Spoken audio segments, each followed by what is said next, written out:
It doesn't matter what you want. I will succeed, whether you like it or not. I am unstoppable. When will you learn that? When will you learn that?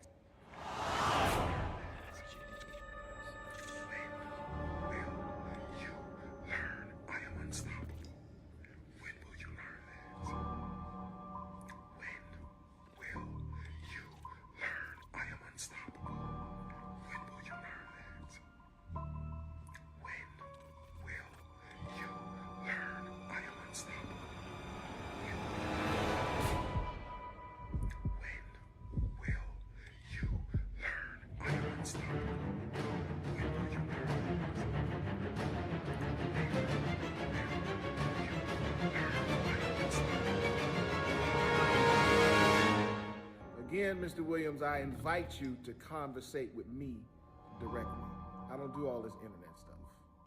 The problem is you're going after my family, you post my children, and then you mention my name.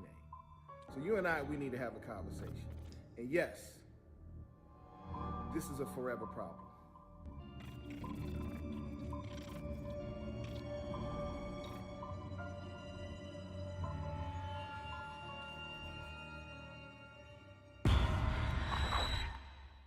It's me, Darius Cooks, also known as your local scammer. You are, you gay, growing up in Chicago, you just end up being with a tribe of people. I don't know, it's really hard to explain. It might be different now, but when I was growing up, there were crews. We had people we hung with, right? Anyway, and I hung with people like, you remember Calvin, Lavelle, those are people that I used to hang with back in the day, and you see what happened now, especially with randomness of Vell. We ain't heard hide nor have him, have we? We ain't heard hide nor have him, have we? Come to think of it, let me not bring his name up, because let me tell you something. He probably, he ready to. Where's the expose? Where is the expose?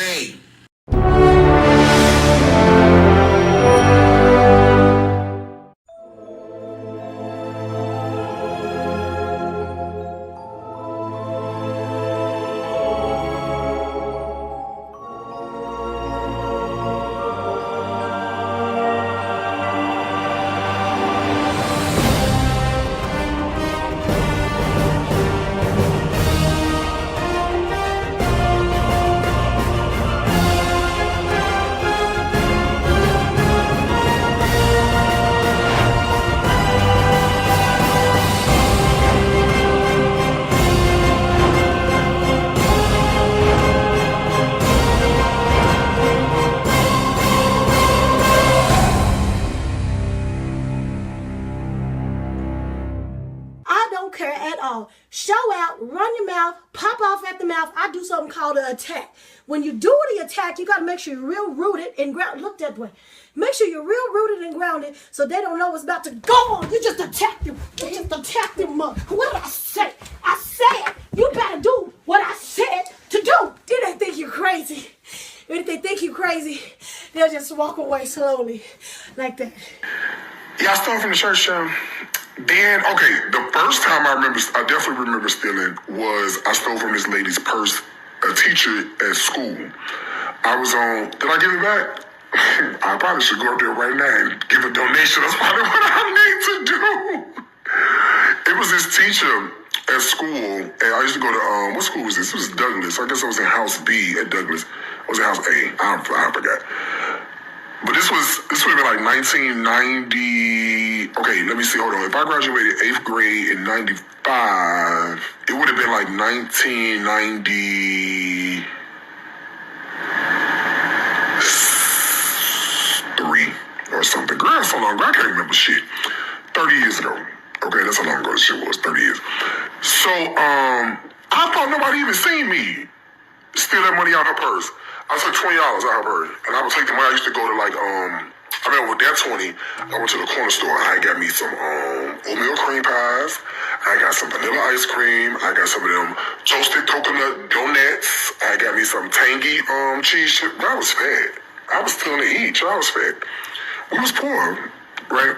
So I remember I stole from the lady purse, and I had got caught. And I said, damn, how they catch me? Ain't nobody even seen me go in her purse. But they found me. I had to go to the principal's office every day. And to call my mama. I got my ass towed clean up. So that was the first time. The second time I remember stealing was at the church. The third time, this when I said I better stop this. I think I came to my senses after this, after the third time. After the third time, I said, this is, the third time I got caught. I said, no, I can't do this. It was like more like organized crime. I could have got a Rico charge. Let me tell you what had happened. I had this job, right? I told y'all this before. I had this job. I used to work at Frank's Nursery and Craft in North Riverside. Third? I know. Girl, I was a kid. You kids do dumb shit because they kids. I used to work at Frank's Nursery and Crab. It was in North Riverside, right? It was like, when you go into North Riverside, you gotta go past the Best Buy, and then on the right-hand side, before you go to the mall, there's the, it was Frank's Nursery and Crab, right? And I used to, I was on the cash register. Let me tell you what I used to do. So let's say you come and you come to the register and you do your stuff, right? You be like, okay, I'm gonna cash out. Back then, the credit card, everything was separate. It wasn't the same. So what I used to do is if your bill was like $37.41, right? I would charge your credit card $41 and whatever the cent is, and then take the $10 out the grocery store. Out the cash register. Out the grocery store, Lord Jesus. Out the cash register, right? So I would probably make about between like $80 and $100 doing that a day. Girl, today, I guess somebody down to the accounting department started doing a reconciliation. I thought you just started scamming. You a whole professional. I know, child. Somebody down to the accounting department started saying, "Wait a minute now, store number 672 look a little funny on the on the P&L." A day, child. I didn't do it like every day. It would be like, I'd probably do it like, if I ain't work, I was a kid. I wasn't working every day. I was only working like specific days. So I would only do it like, let's say if I work 3 days a week, I would do it like 2 days a week. I wouldn't do it the whole time. Yeah. But yeah, I did that. It's one of my fine. I'm not proud of it. Never say I was proud of it. Oh God, we thank God for deliverance. Oh girl, please. I ain't the only person. This, you know what? This is the thing. It don't come up no more. This is as far as it come up. I guess I didn't get the one with the extra long handle on it. It's fine. This one, I like the spin mark. You ain't got to touch it. I twisted the pole. This is as far as it go up. It only go to 48. What's 48? 2, 4, 6, 8. That's 4 feet. This 4 feet tall. This about 4 feet. This about 2 feet. This 2 more feet. That's all as it go to 48. That's it. It's not meant for me. It's meant for Maria. I love this mop. Girl, it don't the fuck go up. Extendable telescope. 22 to 36 inches or 36 to 48. Bitch, you got 2 choices. 22 to 36 or 36 to 48. That's it. It don't go no fucking higher than that. Okay? Now, do you want the flow clean or not? What the fuck do the size of the mop got to do? Girl, twist. I have twisted. Girl, down, up, down, up, down, up.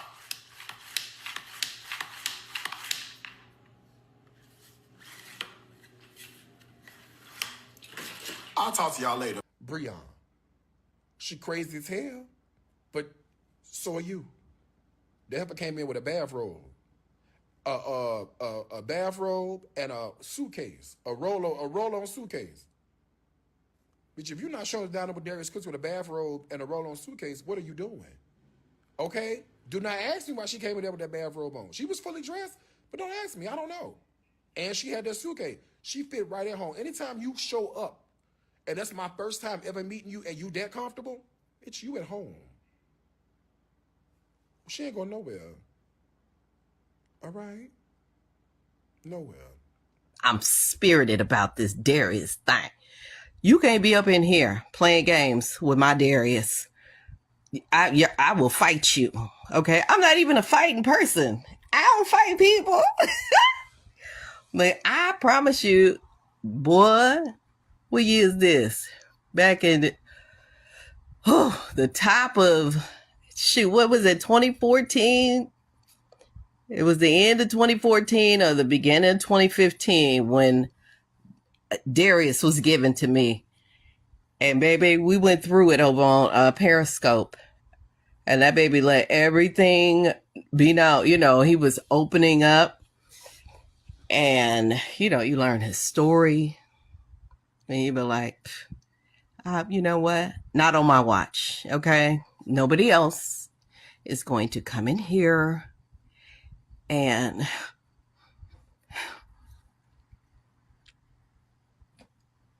nobody's going to come in here and mess with my Darius. Police station. Why am I not in jail? Where's the record? Where's the Okay. Y'all believe anything, child. Okay. Then that's what happened. I saw women.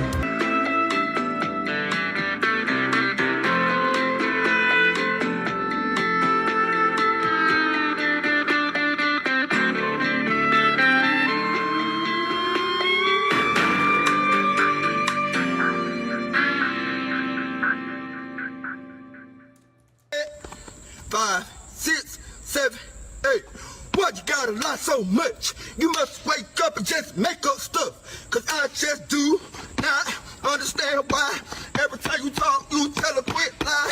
You and your lies gotta go, because I'm tired of talking to Pinocchio.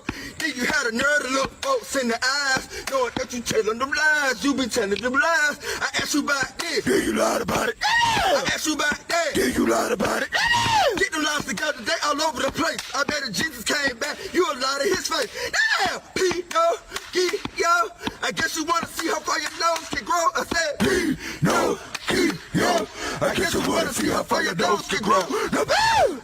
Let's go, start telling all them lies, number one. Let's go, cause I don't believe that you say at this point, cause all you do is lie, lie, lie, lie, lie, lie, lie, lie, lie, lie, lie. Mama! Mama! Mama! Mama!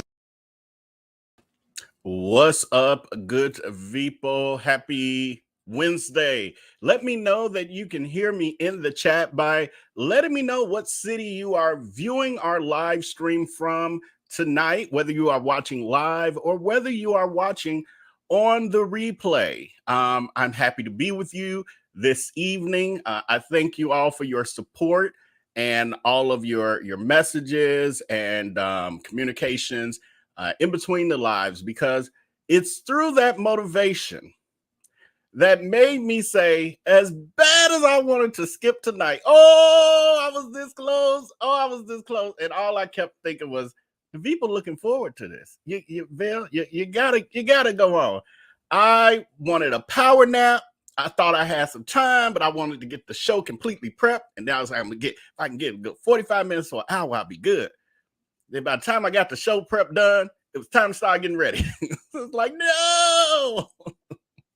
But anyway, I'm so glad to be here. Thank you to everyone letting me know that you can hear me by letting me know what city you are viewing from.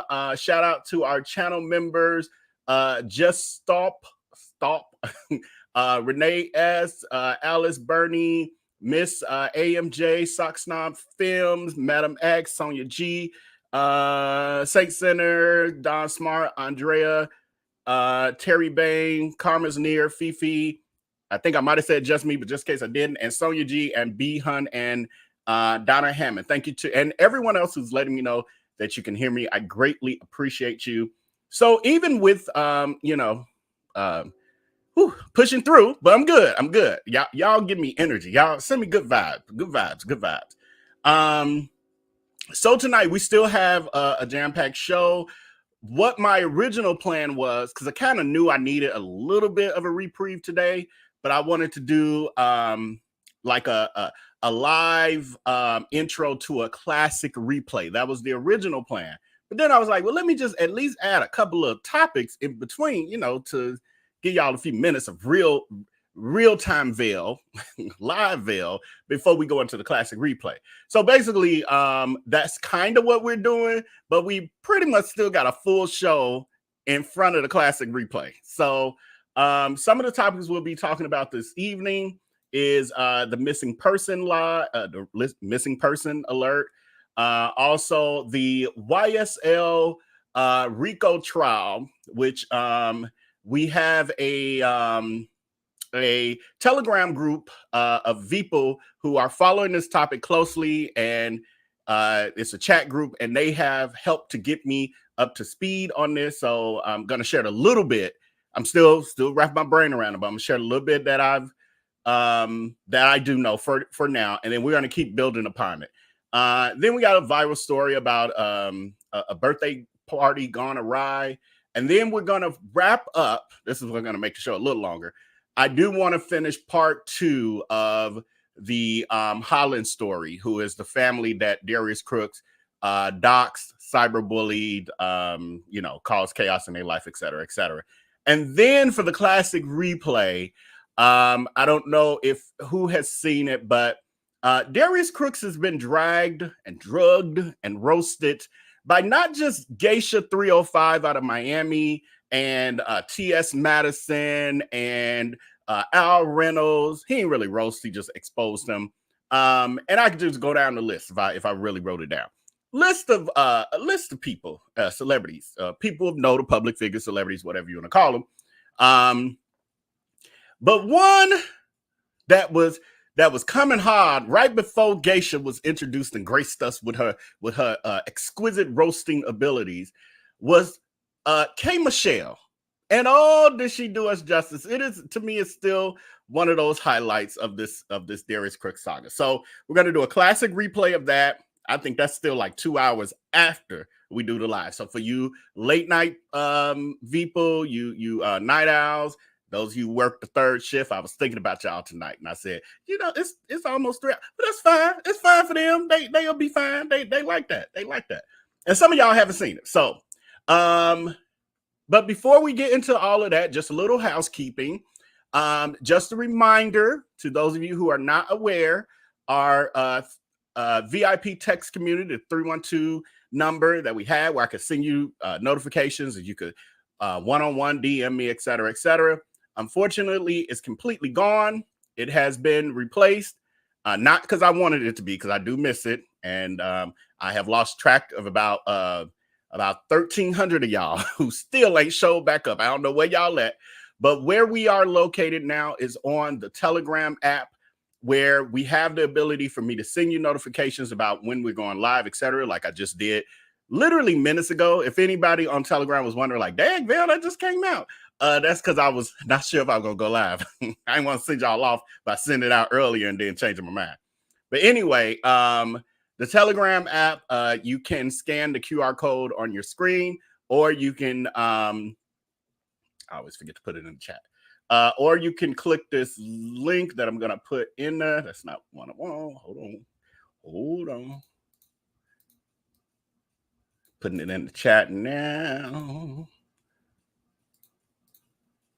And you can click this link, and it'll take you to our VIP chat group, is basically what I'm calling that. And then one day we may replace the text community. It's going to be a while, y'all. It's going to be a while. So join the Telegram so that you can stay connected. And the thing I love about it is that you guys are now able to interact on a platform, whereas you couldn't do that in the text community. It was me communicating to y'all, and then you could send me one-on-one messages, but that was it. You guys couldn't engage. We couldn't separate by topics like we've been able to do. It's a beautiful thing. And y'all able to help me with letting me know what y'all interested in, and like the YSL thing. It was just a beautiful thing. And we got Tiffany Henyard. We're gonna be talking about her next week. So we got a group dedicated to Tiffany Henyard as well. The super mayor, Nina Brown mayor, because she thinks she like Nino Brown of the suburban mayors. But anyway, we're gonna start talking about her. Actually, I still don't think I've ever covered her on this channel. and I've been lightly following the story. So anyway, we got a group dedicated to that. So if you're interested in those sort of things, if you like the chat over here, you're gonna love the chat on Telegram, because the party keeps going 24/7 with that. And you can turn off your notifications now. You ain't gotta be, you ain't gotta be it ain't like you're gonna be harassed with a bunch of messages, trust me. Oh, and then we have our we have our channel members.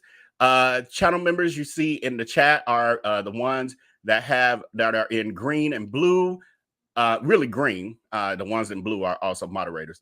In green, those are our channel members. That means that they have the ability to use special emojis through supporting the channel for $4.99 a month. Special emojis, exclusive live streams, and exclusive early release content. I need to confirm. I just remember, like, oops, I didn't confirm for today. But I have a scheduled interview tomorrow. And it will be released early to the channel members, as we've done before. And then, you guys will see it whenever I put it together. The last time it took me a month before the rest of the people got to see the interview. So just know that you get that sort of access. And is that it? I think that's it. Yeah. Channel membership. Thank you to my moderators, and love you guys for all the hard work that you do out there. Let's get over to, and also thank you to the 90% of those of you here on YouTube who have taken the poll and said that you have liked and shared this video. If you have not liked and shared this video as of yet, please do so as soon as you can. It is free to you, but it is invaluable to me and the growth of this channel. We only got 76 likes, but we got well over 100 viewers currently. So if you could please show your support and pay your interest fee. It's just a like. It's free. It's free now. Okay, so let's get into our missing persons segment. We want to highlight these missing individuals and in hopes of being able to do our part to hopefully bring them safely home. First up, we have Jacob Hart. Jacob Hart, this is out of Washington, D.C., and they are seeking assistance in locating 13-year-old Jacob Hart, who was last seen at Fort, Totten Metro Station in the 500 block of West Galloway Street, Northeast, on Friday, June the 7th of 2024. Jacob is described as a black male with medium brown complexion. He is 5 feet 7 inches tall, about 100 pounds, with brown eyes and brown hair. He was last seen wearing a black and red Nike shirt, black uniform pants, and black Nike shoes. So that obviously to me says that he might have been, what time of day did they say? Did I see a time? But he might have been, that was in the morning, on his way to school, it seems like. It was at 7:30 a.m. So if you have any information on Jacob or Jacob's whereabouts, you can either call anonymous or text. Call area code 202-727-9099, or you can text anonymously to 50411. So hoping Jacob can be found safe and sound. Then next up, we have Davon Young. And this again is out of Washington, D.C. And they said they're seeking the public's assistance in locating 12-year-old Davon Young, who was last seen in the 1600 block of First Northwest on Tuesday the 11th at of 2024 at, they said, 12:46 hours. So that's 12:46 a.m. And they said that he is described as a black male, 5 foot 4 inches, 138 pounds, medium complexion, black hair, in a short brush, brown eyes, last seen wearing white shirt, black sweatpants, pink Prada shoes. Pink Prada shoes. You can, if you have any information, you can call anonymously at area code 202-727-9099, or you can text anonymously to 50411. And I think we have 5 today. I think I have 5.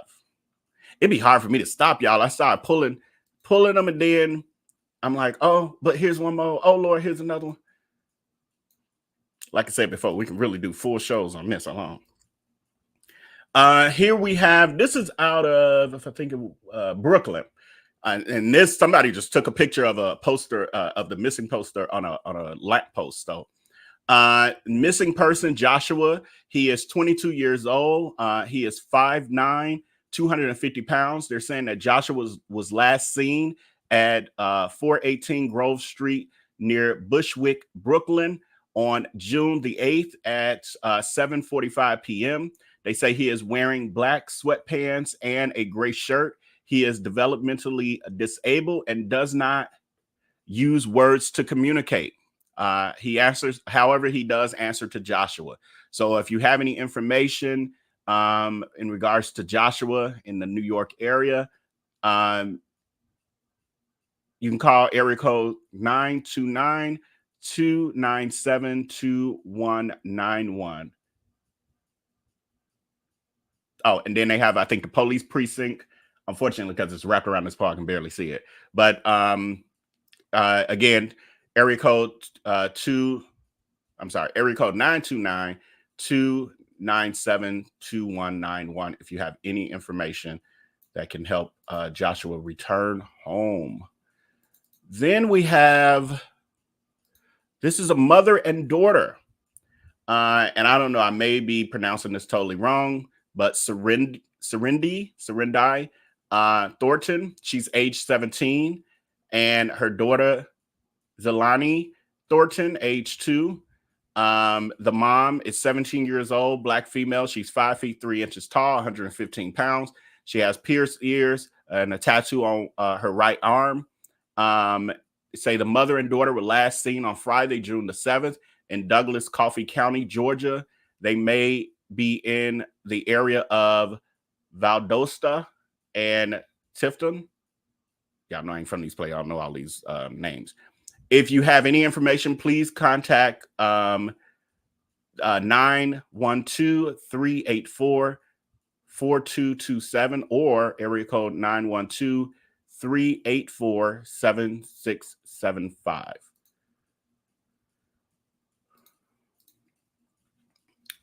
Then we have this. I have to slide my screen around, and sometimes it goes between my monitors.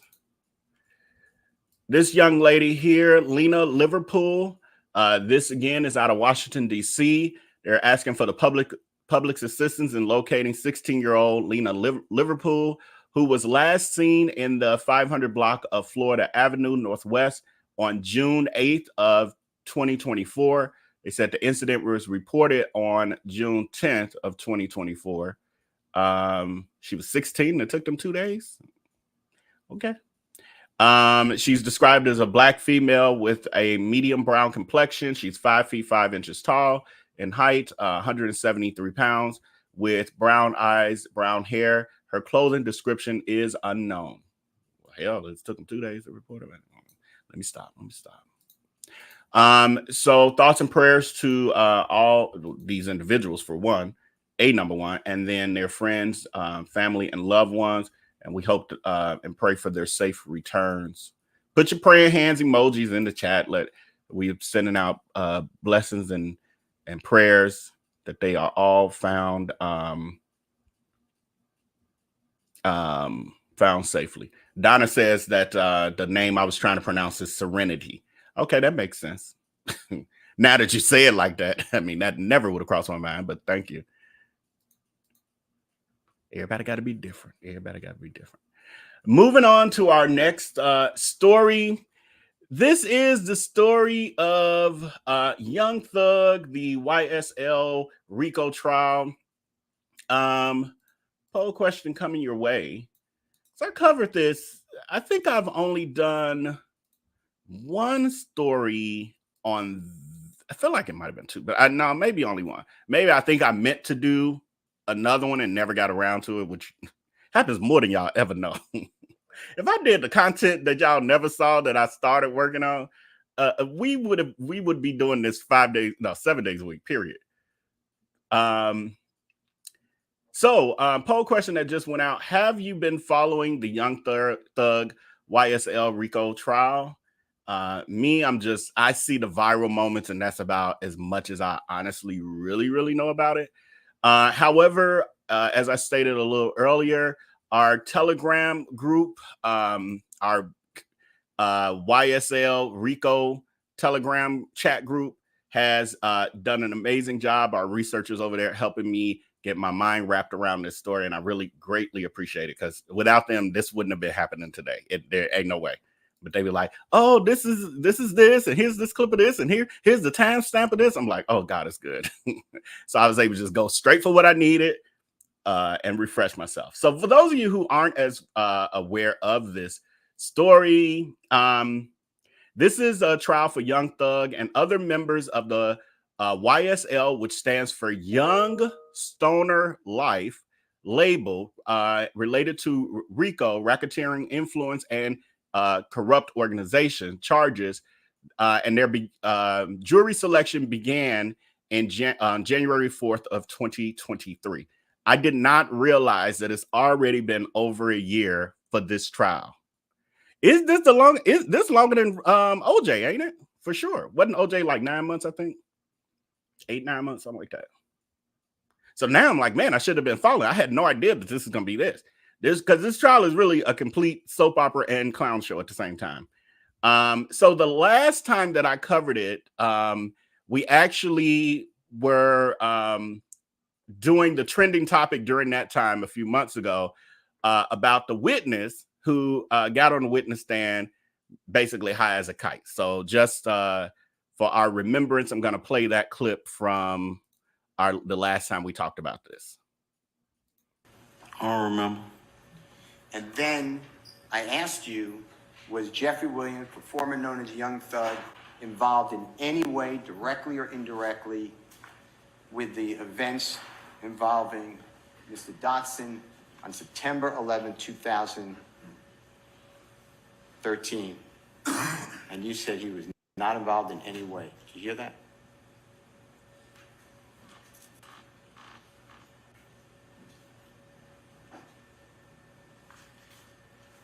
I don't recall, sir.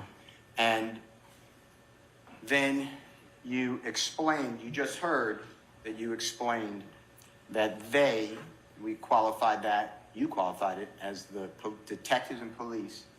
And I asked you the authorities, the police, the prosecutors, I just made it broad, that they forced Jeffrey Williams into it. Did you hear you say that?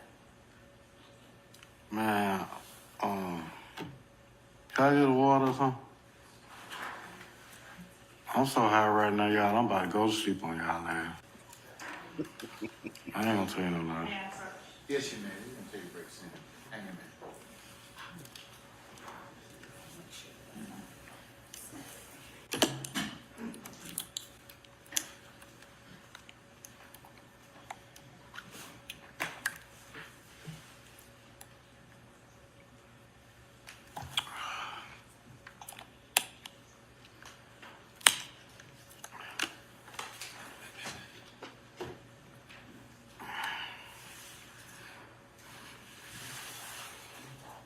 You need a moment? Keep the ball rolling. Okay. So what I've been noticing from that clip, but from the other pieces that I've been slowly catching up on, is like a lot of the witnesses kind of have that same vibe, like they're being bothered by this whole situation. They're not taking it serious. They like, just let's get this over with.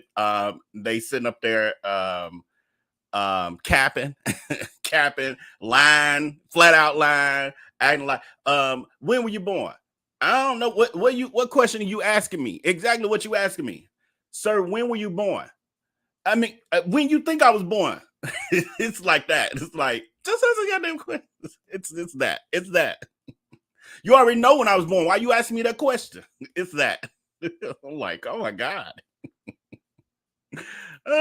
Paradox True says, Vell, the trial would have consumed too much of your time. What I am not saying, please don't misunderstand me. I'm not going to sit here and watch 5 to 8 hours per day of this trial. That I don't have the bandwidth to do. However, what I needed was what we now have in the Telegram group, which is we have a separate group of people for various topics that we got out here that are able to keep me updated daily, really, of what the real updates are, so I can then pay attention to those things, the highlights. So no, I'm still not able to watch it daily at all. Not like that, but like today I watched, I don't know, probably got 2 hours of my time total, with me finding stuff and trying to understand. And I honestly still was like, I don't really quite understand some of what's happening, but we can still do the highlights. We can do the highlights moving forward. That's my goal. So speaking of highlights, this week, now that was months ago. That was a couple months ago. We did that already. Fast forward to this week, there's more shenanigans with different witnesses and different, just the court in general. And one of those things, and one of the things I couldn't 100% wrap my mind around, was one of the attorneys being held in contempt of court and arrested and imprisoned. Like, what? So here's a clip of attorney Brian Steele, who was held in contempt by this judge, and that's a whole conversation too. I'm seeing stuff on social media, but I'm still trying to get my head wrapped around what's happening with this judge, because a lot of people got a lot of things to say, and there's allegations of him being corrupt and all these other things. So here's the clip. Take Mr. Steele into custody, please.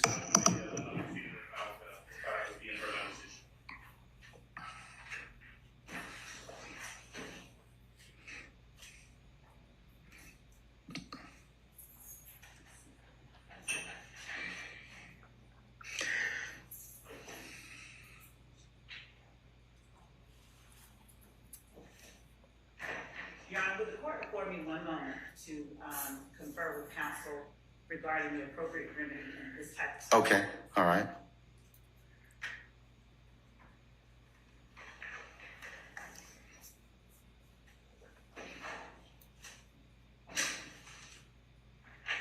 May I say one thing, Your Honor? Yes, sir, you certainly may. Mr. Williams does not wish to go forward without me being here. You are removing me against his will, my will. You're taking away his right to counsel. And you're conducting material parts of this trial without me present, and I can't learn about it by watching online. So for that reason, additionally, I asked for a mistrial. And I assume you deny, but I'd like you to deny our motions for mistrial. You denied the other people. I've denied your motion, but I'll certainly take that under advisement, sir.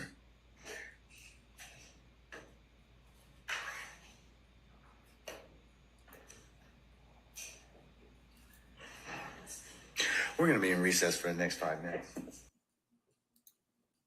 So that was the situation. And what I wasn't 100% clear of, I know that some the commentary I was hearing from like social media, and I think even in our Telegram group, was that it was based on him not wanting to give up someone or a source or somebody who it's a name that the judge wanted, or I guess the prosecutors wanted or something. I don't know. So again, I'm still trying to understand, and that's what y'all can fill in the gaps for. I see Paradox True is saying, Vell, I hope you have the motion that was filed today. No, I'm not that deeply involved. That's what I need. So I'm not sure if you're over there on our Telegram and if you're in that group, but those are the sort of things I need for y'all to point out to me, because I don't know nothing about that. As we move forward, I would like to know and be more well-versed, but I'm not that well-versed. However, what I am aware of, because it was sent to us, and sent to me rather, in the Telegram group, and I guess I want to give credit, but I also don't want to be giving people's information if they don't want it out in public. But Alicia H, thank you. She is the one that sent me. Yes, making sure. The one who sent me the information that we're putting on the screen now, letting us know. Now, the judge had put Attorney Brian Steele in contempt of court for not giving up the information he wanted. And he was to be held for like 10 days or unless he gave the information. And the judgment was superseded. I'm just not sure about all the details of that, but this information was sent to me literally right before the show as I was prepping. So he is out of jail now, I'm assuming, based on this, or getting out based on this. So the judge's decision was superseded. It's a lot. It's a lot. Closing out this poll question: have you been following the trial? 69% of you have not been following it. 32% of you have. We'll be all following it together because I'll be including maybe a little weekly highlight or something. Again, I'm not going to do this daily. That ain't gonna happen. But keeping in the know, and like I said, maybe a weekly update would be something we can commit to, as long as our Telegram group keeps me informed. We'll be good. New poll question is: have you been watching this? Those of you who have been following it, have you been watching the live stream of the trial? I catch it from time to time. I saw somebody saying it was a short one today. I actually did watch today. I watched it until the end. I had it kind of playing in the background. So I did catch that one. Now, that wasn't all of the shenanigans for this week. Then we have the witness who was on the witness stand, I think yesterday and today, but I don't know when he originally got on the stand. During his, while on the witness stand, he decides that that's the time that he wants to, his attorney is quitting and he wants to fire her. And so here's a clip of that. This is a clown show. There's all kind of stuff happening. Please. Okay. Oh, that's buffering. I don't know why. I'll get you to take your seats and gather your thoughts, please. Okay. Before we call in our jury, it has been brought to the court's attention that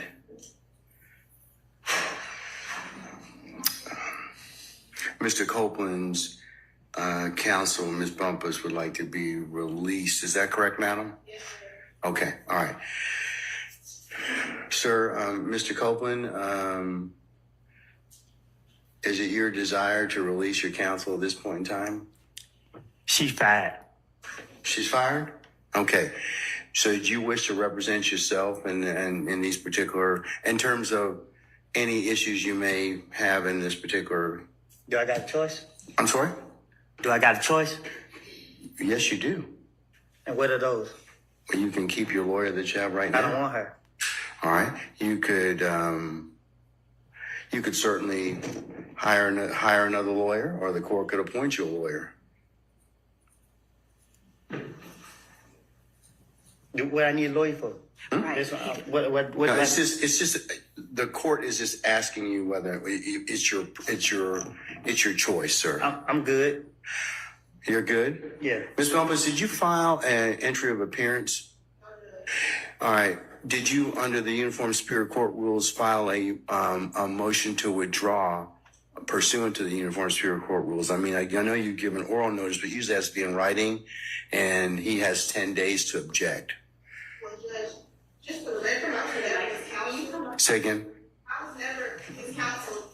Attorney Melvin was his counsel, and I was stepping in as a courtesy for judicial efficiency. But if the court's desire for me to file a motion to withdraw,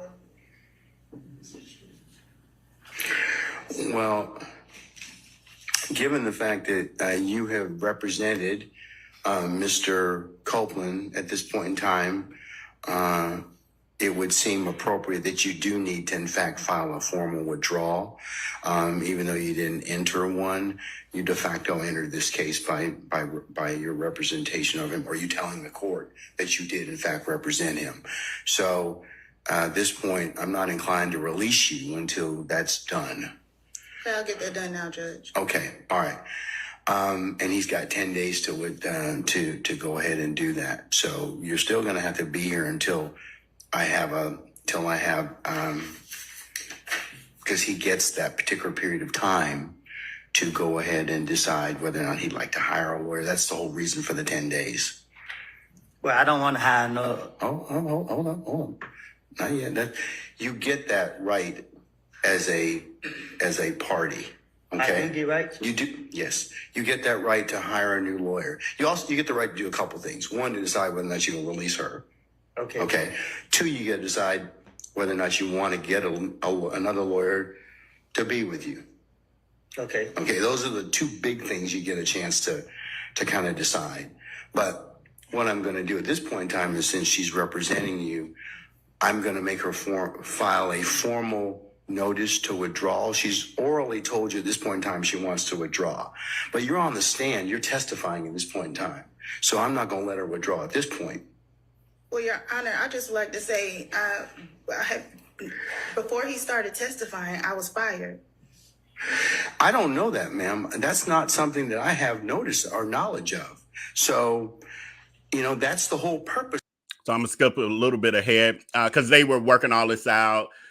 She then requested a sidebar with her and the state. Then the defense was like, hey, y'all up to more shenanigans like y'all was before. Like, we're objecting to this, blah, blah, blah. And then after some back and forth, like multiple of the other attorneys kept inserting that they were objecting to it. The judge finally told them to go sit back down, the state and the attorney who has quit, aka been fired as well. And then I'm gonna fast forward a little bit until, this is them up there. And this is, I'll play this part at least. This is the prosecuting attorney explaining why it still was okay for them to have that meeting, because it had nothing to do with those defense attorneys' clients. Your Honor, I just wanted to be given an opportunity to be able to respond to that on the record and to point out that the distinction between the assertions by counsel for the defendants and what is going on here, and the assertion being made that a trial judge should not intimidate or coerce a witness. Actually, can we... Yeah, hold on a second. Mr. Can I get you to step outside for just a second? Let me finish this argument, please, sir. Mr. Copeland? Well, you want me to go out? Yeah, just step outside in the vestibule if you wouldn't mind, sir, please. Thank you. Okay, only for the sake of the show, and I've already watched all this. And this is on, as you can see, Law and Crime if you want to watch it in detail. But the part that got me, and I'm seeing some of y'all comments, but just because I don't want to be like, oh, what? And then has this, and what is this? We do that over there on Telegram. Y'all help me understand, and then I come back with information for the rest of the people. But it's fine to put those in the chat. I'll watch it on the replay and stuff, and add stuff to my notes to look forward to. Because I didn't know, that was the part that was hard for me to understand today as I was trying to catch up to speed. Like, what's all this conflict? And why is this attorney, she's sitting there like, she like upset and like pouting, her arms are folded. She comes over here at a point, look at her, she look like she about to cry. Because the judge, now he's saying, fine, you can quit, and fine, he can fire you. However, you got to stay on for 10 days. You got to keep coming here for 10 days because he has this grace period to not only ensure that this is what he want to do, but also give him time to, decide if he want another attorney and all these other things. She like, no, let me go. I wasn't supposed to be doing this. No way. I was helping. I was only here for one part of his to make sure he I think it's to make sure he showed up or something she was saying. She was like, other than that, I'm not his trial attorney. This is not my job. I guess his real attorney is out of town or something they were saying. But she was sitting here like sitting there talking to the prosecutor. She like, girl, get me out of this. I told y'all I shouldn't be doing this. Man. I was like, what is happening? It's something deeper. But I think that I forgot whose comment it was. I read. Oh, that was Miss FedEx said he fired her because she was Copeland know each other. You see, this is the thing that I don't know these people yet, so I have no idea who Copeland is. So then that takes me down a whole another rabbit hole of who's Copeland. But anyway, the comment, let me put it back on screen. But if it ain't too far gone.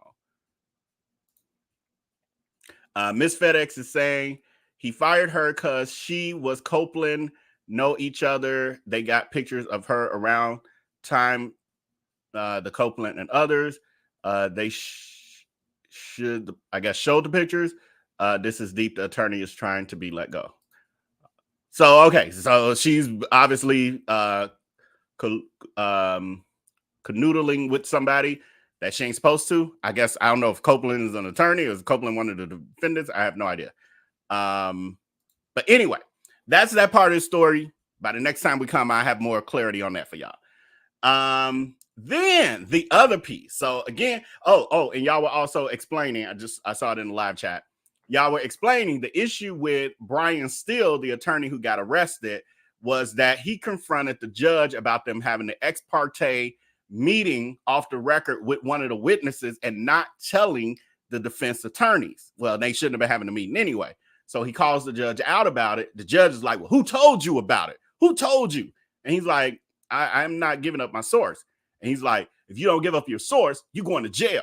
And he's like, you got to do what you got to do. You wrong. You wrong. You out of order. You out of order. No, you out of order. I'm making that up. I don't know. But then he's like, lock me up because this ain't going to do nothing but help us get a mistrial. It's a lot going on. It's a lot going on. So he locked him up. The judge locked him up for not giving up his source, who told on the judge doing something wrong. What? I did see on social media, like on Instagram and Twitter and stuff, people saying he on a power trip and he wrong in his ego and da-da-da. But again, I just didn't know context. Now this makes sense. Thank y'all. I love y'all for this. This is what I need. Y'all want me to cover these stories? Y'all gotta help me. I'm only one man. I cannot follow 500 stories at one point, like by myself. But if y'all helping me like this, we good. And then I just fill in the pieces, do the creative part of it. Wow, that's crazy. So this is probably gonna be a mistrial, though, right, y'all? Eventually, this is gonna be an issue. So no matter what the judgment is, this is gonna be an appeal, and probably I did see some people in the comments because even like when you watch the trial live, you see the live chats that be going like real fast. It's hard to follow those, but you could see that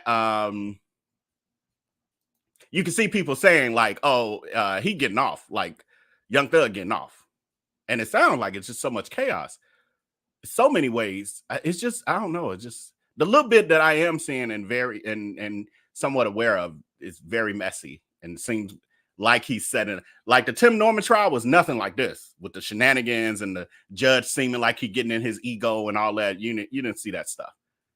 You didn't see that. He kept the peace. He operated in a way to make sure that there would be no mistrial. Maybe the judge can't quite handle this though, because the other piece is, like I said, this has been going since January of last year. So this is well over a year. This is a lot. To me, they need like, multiple judges up there for something like this. Crazy.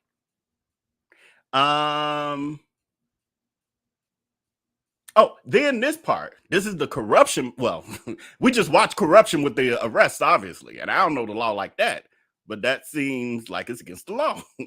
Seems like it's a problem. Seems like it's a major problem. Oh, and I saw somebody commenting that it would be 10 weeks of attorneys still having to report to jail every weekend. Now, are you saying that that's what it was originally?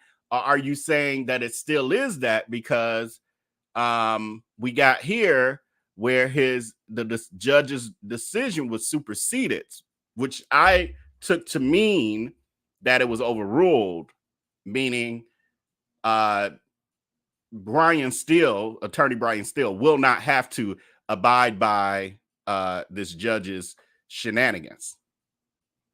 It's still that STL is saying. How? Well, what got superseded then? Now I'm lost. What does the superseding mean? This is stuff I do behind the scenes. This is why it takes me hours to put the show together. Because then I look all this up so I don't come here asking y'all a bunch of questions. I don't mind asking y'all a few questions here or there, but I don't like that I can't move on with the topic because I got to get clarity from y'all. That ain't. I'm supposed to be giving commentary, not sitting here like a student asking a bunch of questions. Woody is Copeland. Miss FedEx, that ain't help me. Woody is Copeland. Who the hell is Woody? How you gonna help me learn a name by giving me another name I don't know? Who the hell is Woody? Who Woody? Is Woody one of the suspects? I mean, one of the defendants? A friend of the defendant? One of the witnesses? Who the hell is Woody? Woody. Was Woody the guy on the... because I did listen today. So Woody was the guy on the stand today. The one who said he wanted to fire his attorney, right? That's Woody. Because now I remember part of the testimony. She was like, what are the names you go by or that they call you in the streets? And he's like, they call me names. And then she said, is Woody one of them? He said, yeah. And I forgot, Kenneth, I think is his legal name. And Psycho, I think was the other one. I was like, Psycho? Even Travell Anthony Hill in the Tim Norman trial, his was Loco. That's a little cute. That like, you can call a little kid, oh, look at Loco. Oh, little Loco. But Psycho, you got some bodies. You got a body count. And that not in a good way, not the fun body counts. The ones that send you to hell. Those kind of body counts. Psycho? Really? Okay, so I see, had I not watched today, though, I wouldn't know who the hell Woody was. So Woody is Copeland. Woody is Copeland. So is that another one of his name? Is it Woody, Copeland, Kenneth, Psycho? He got 4 names? Because he only admitted to 3 on the stand, if I'm not mistaken. Kenneth Copeland. Okay, wait, not Kenneth Copeland. I don't know what that means, Alice. Look.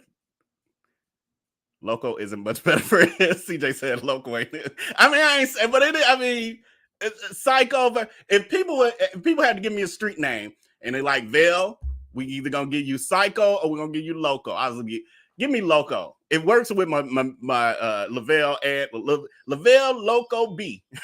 I can work with that. But Lavelle Psycho B,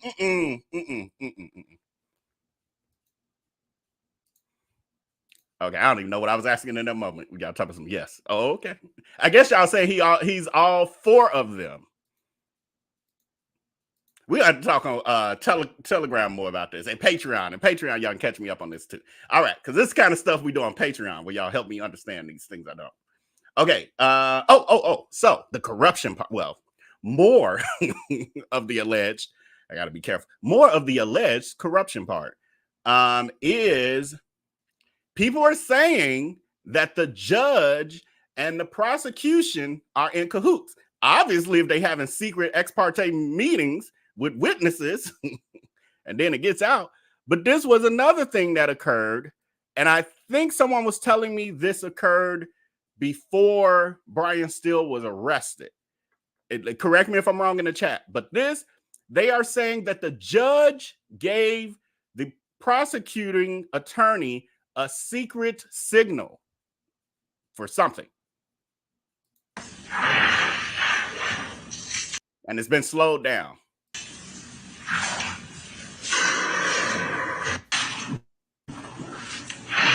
Y'all see that? The bailiff whispers in her ear. The judge, he does a little signal, scratching his ear, supposedly. She looking at him. She then do her ear. Then her glasses. He like, okay, yeah, we're gonna go with this. This is a yes. She like, yeah, it's on. It's so obvious too. Don't they? That judge ain't that smart. With something like that, that judge ain't that smart. All them goddamn cameras and people like overly analyzing this. That's not smart at all. Now my question is, what was the signal for? That's the part I don't understand. But it is clear that it is a signal of some sort. So the internet did, people in the comments on the internet did what the comments do on the internet. Because a lot of people, I was like, this nasty work here. Because this looked like it's something going on. With the judge doing stuff like that, it's nasty work there. It's some kind of level of cahoots going on there. And then look like the bailiff was saying something, and then the judge like, and then she like, If I push my glasses, that means let's go now. It's on. I scratch my ear, that's a yes.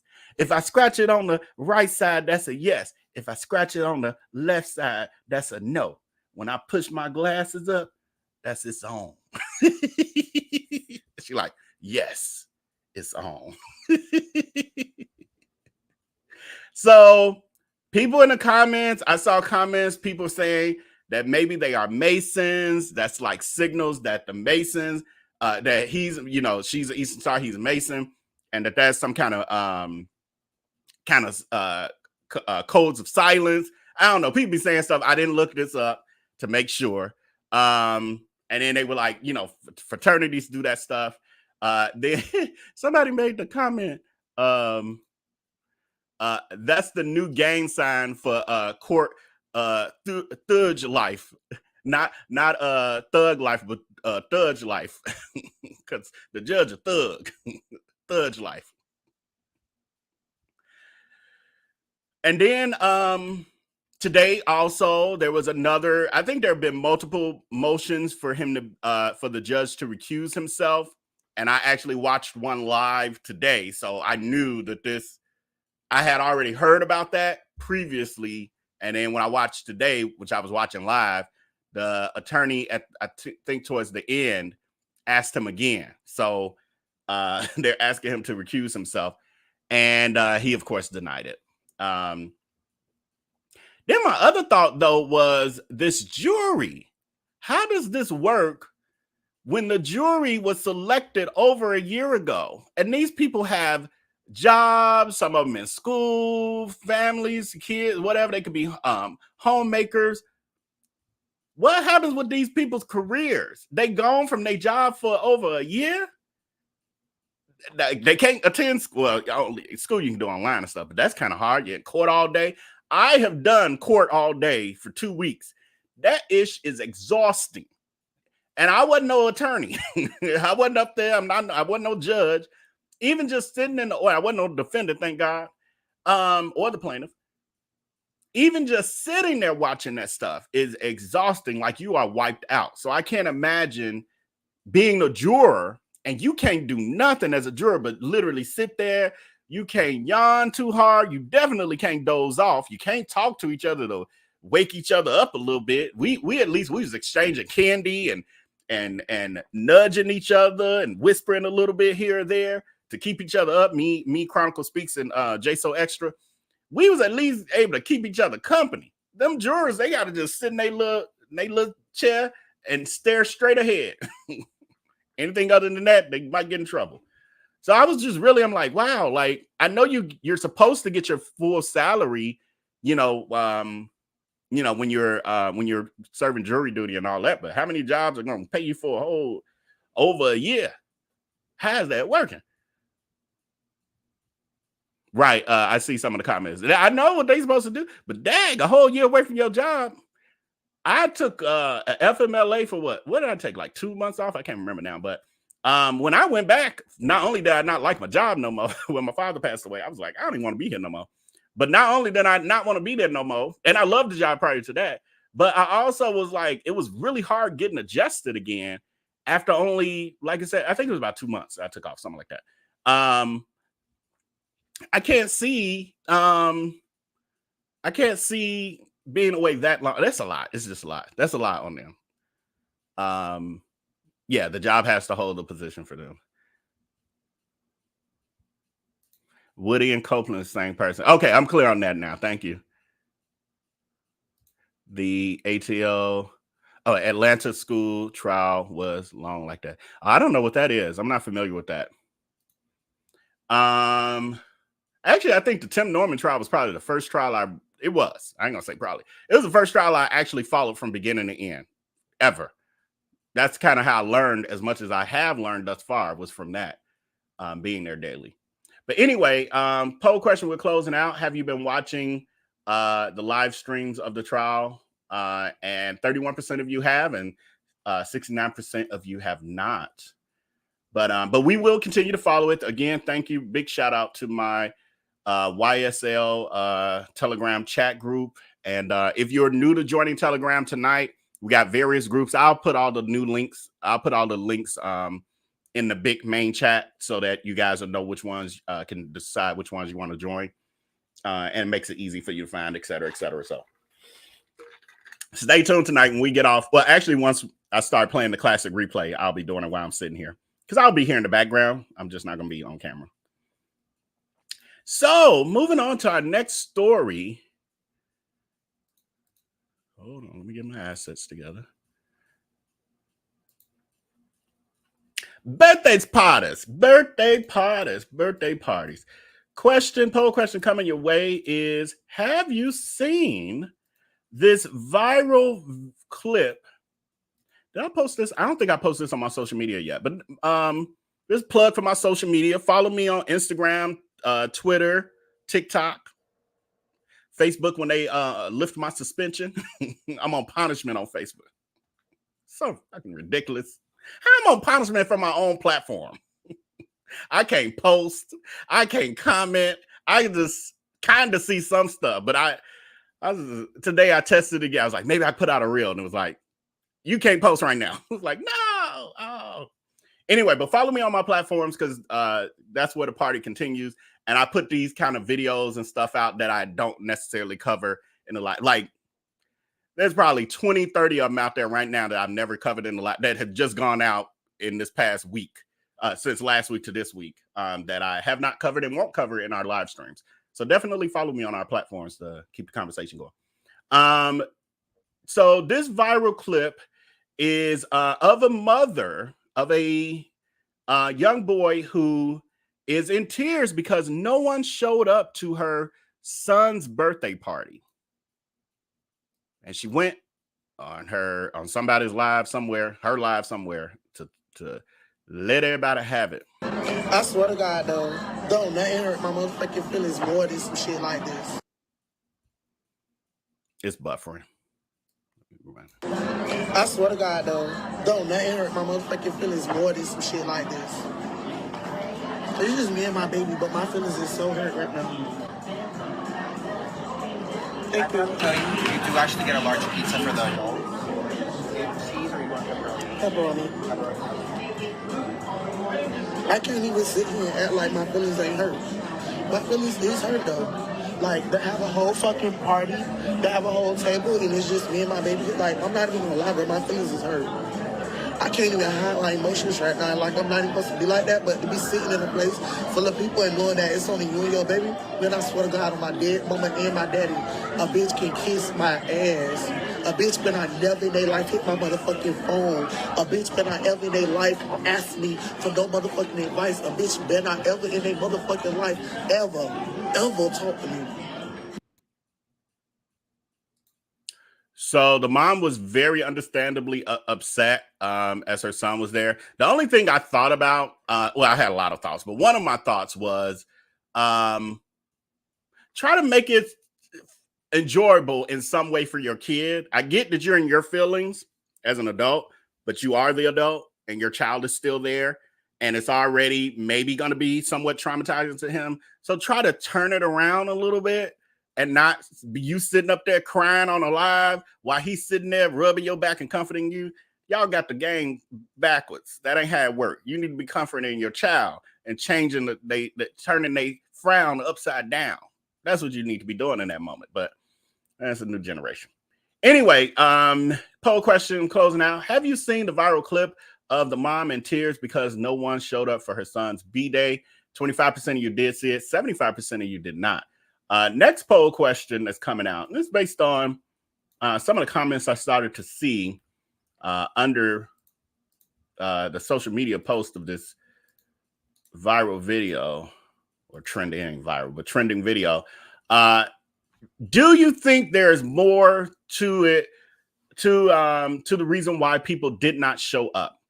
One of the comments under the video was, times have changed. When I was a kid, we had birthday parties and it would be family and friends, and your friends from school. Everything is so different now. I hate it. And yeah, when I was growing up, it was definitely similar. I had my last birthday party, like a party, when I was about 10 or 11 years old. I still like kind of remember it. But that was the last time I had like a full-on birthday party. And since then, for me, it's been like birthday dinners, gatherings, and, you know, a group of friends or whatever. And for me, that's fine. Like, I don't, contrary to popular belief, for those of you who may be watching and subscribed, I don't really like being the center of attraction. I don't like being the center of the show. It's just different. This is different. Don't count this. Don't just think, because I don't think outside of my real life I want this kind of the attention. Like everybody watching me and expecting me to shuck and jive. That ain't what I do in real life. I only do it here behind the camera. So yeah, I don't like attention on me like that. So I'm cool with like a little dinner party with close friends and family and call it a day. But when was the last time you guys had a birthday party? Are some of you still having them at your old age? No. To each his own. To each his own. That's just a personal choice that I'm not. Now for my 50th, I actually still don't want a birthday party. What I want is to take like a really, well, I don't want to tell y'all. I tell on Patreon or something. But I want to take a trip, like a group trip. And I've done that before, but I mean, this one I want to like charter something. That's all I'm gonna say. I want to charter something and have my closest people. And unfortunately, one of the people I always think of is my best friend. He was always on the list, and unfortunately, he passed away last summer. Oh, where's the other comment? Did I put it? Oh, it must be out of order. That's what it is. The other comment was the way people don't realize that their energy reverberates through their children is really something. A lot of times when people ain't feeling your vibe, they don't even want their kids around your kids. Just some honesty. Now, this is a person's assumption. This is what people do on Twitter and all these platforms. They make assumption, but however, because that don't mean that applies to this lady's situation, but it's just something to think about because we're only getting one part of the story. And I don't know if any of you have seen anything more, and there's any part twos or updates on this story, but that is something to think about. Is it that people didn't show up because she don't show up for them? Is it that people didn't show up because the energy's bad, you know? Or the thing I did think about, because I was like, some people are a little trifling with they planning of events, and they think it's okay to invite you a day or two before and think you're going to stop, drop, and roll to make it happen for them. How long ago, question I need to ask, I got questions before I start hating on the people that didn't show up and dragging them. How long ago did you get them this invite? Did you, because I got relatives, or I grew, we all got them. Well, most of us got them. I've got relatives who be like, what's today? Today, Wednesday, tomorrow, Thursday. So tonight is 10 p.m. Central on Wednesday night. I got people be like, yeah, Vell, Friday evening, we gonna throw a little shing-ding for Sean. We're gonna give him a surprise birthday party, blah, blah, blah, this and that. And they now starting to try to plan it and put it together and rush it together. Could you bring the chicken? I got plans this weekend. And they ain't even to go nowhere. I was trying to get caught up on some work. Don't be asking me nothing like that on no last minute. I like to plan my stuff. I need to be able to put it on the calendar and let it marinate so I can decide if I still want to be bothered with it. I get some time to, again, I'm an introvert. I need time to get my mind wrapped around the idea of going out. I got to drive. I got to park. I got to go get the chicken. I got to order the chicken, figure out where it's going to come from, how much chicken you want. Then I'm going to get there and you ain't going to have the other stuff you need. I go to get the chicken I ordered for you and I'm paying for it. And then it's, Vell, could you get the ice? So-and-so, he was supposed to come bring the pops and the ice and a cake. Because so-and-so said, do you know we can get a cake from? I heard Sam's Club. Ain't you near the Sam's Club?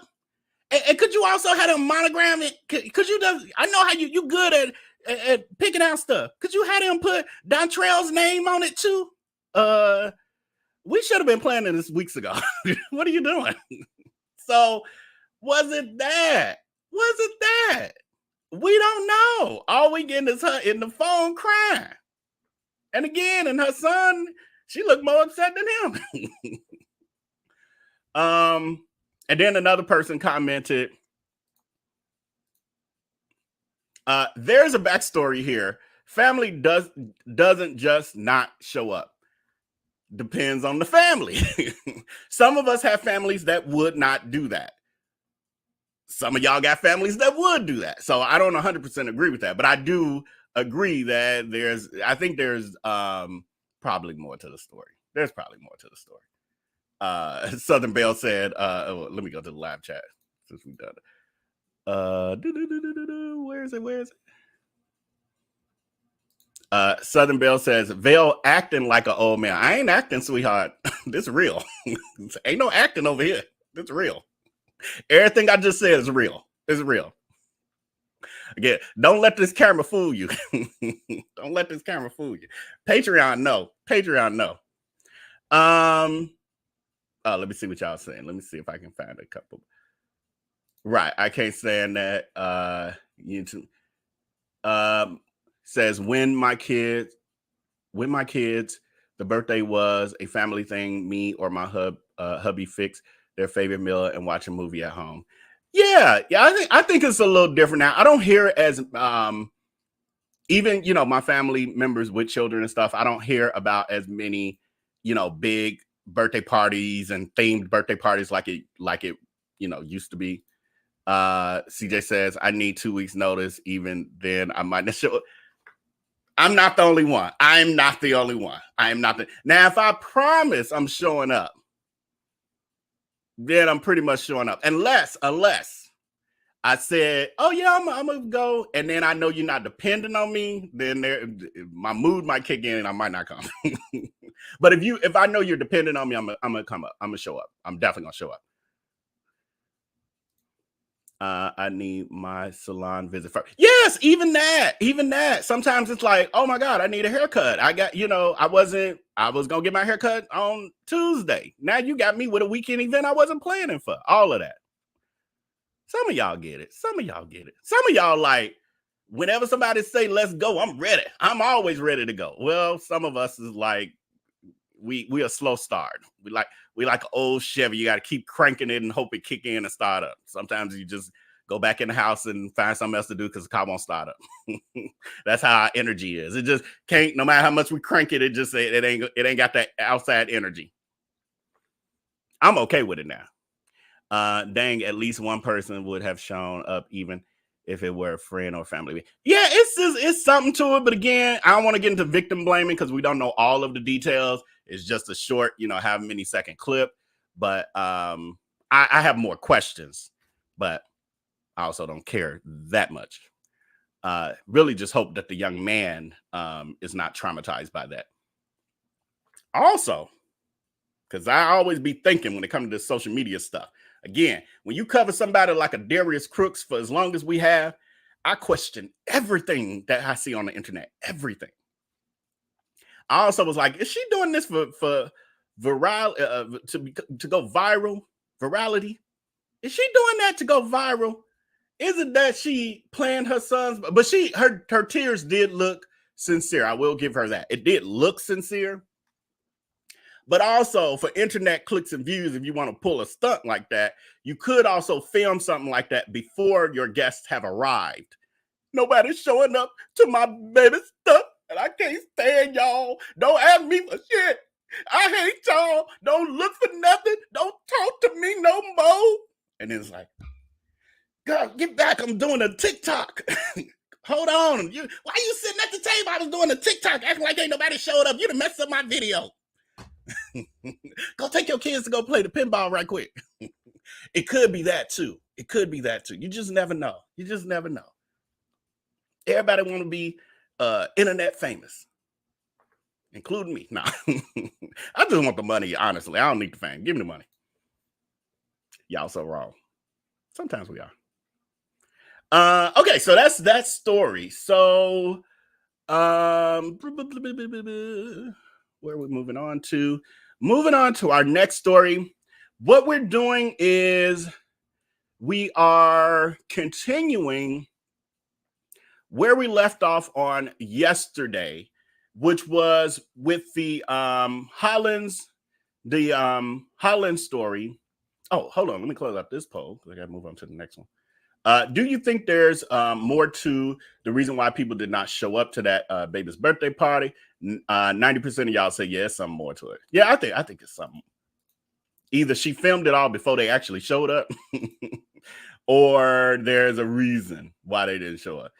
Did Mama and Papa die, and you was staying with them with your baby, and you messed with the documents, stole the life insurance money, tricked and got the deed only in your name, and then took all the inheritance from all the rest of the family and used the youngest grandbaby? Is that what happened? And so now they like, we ain't bothering with that no more. Is that what happened? Stuff be happening like that in y'all families. Y'all know that. Y'all all know it. Is that why they didn't show up? Did you steal the inheritance from all the rest of the family? I don't know. I'm not saying she did. I'm just saying these are scenarios that could be out there that we got questions about.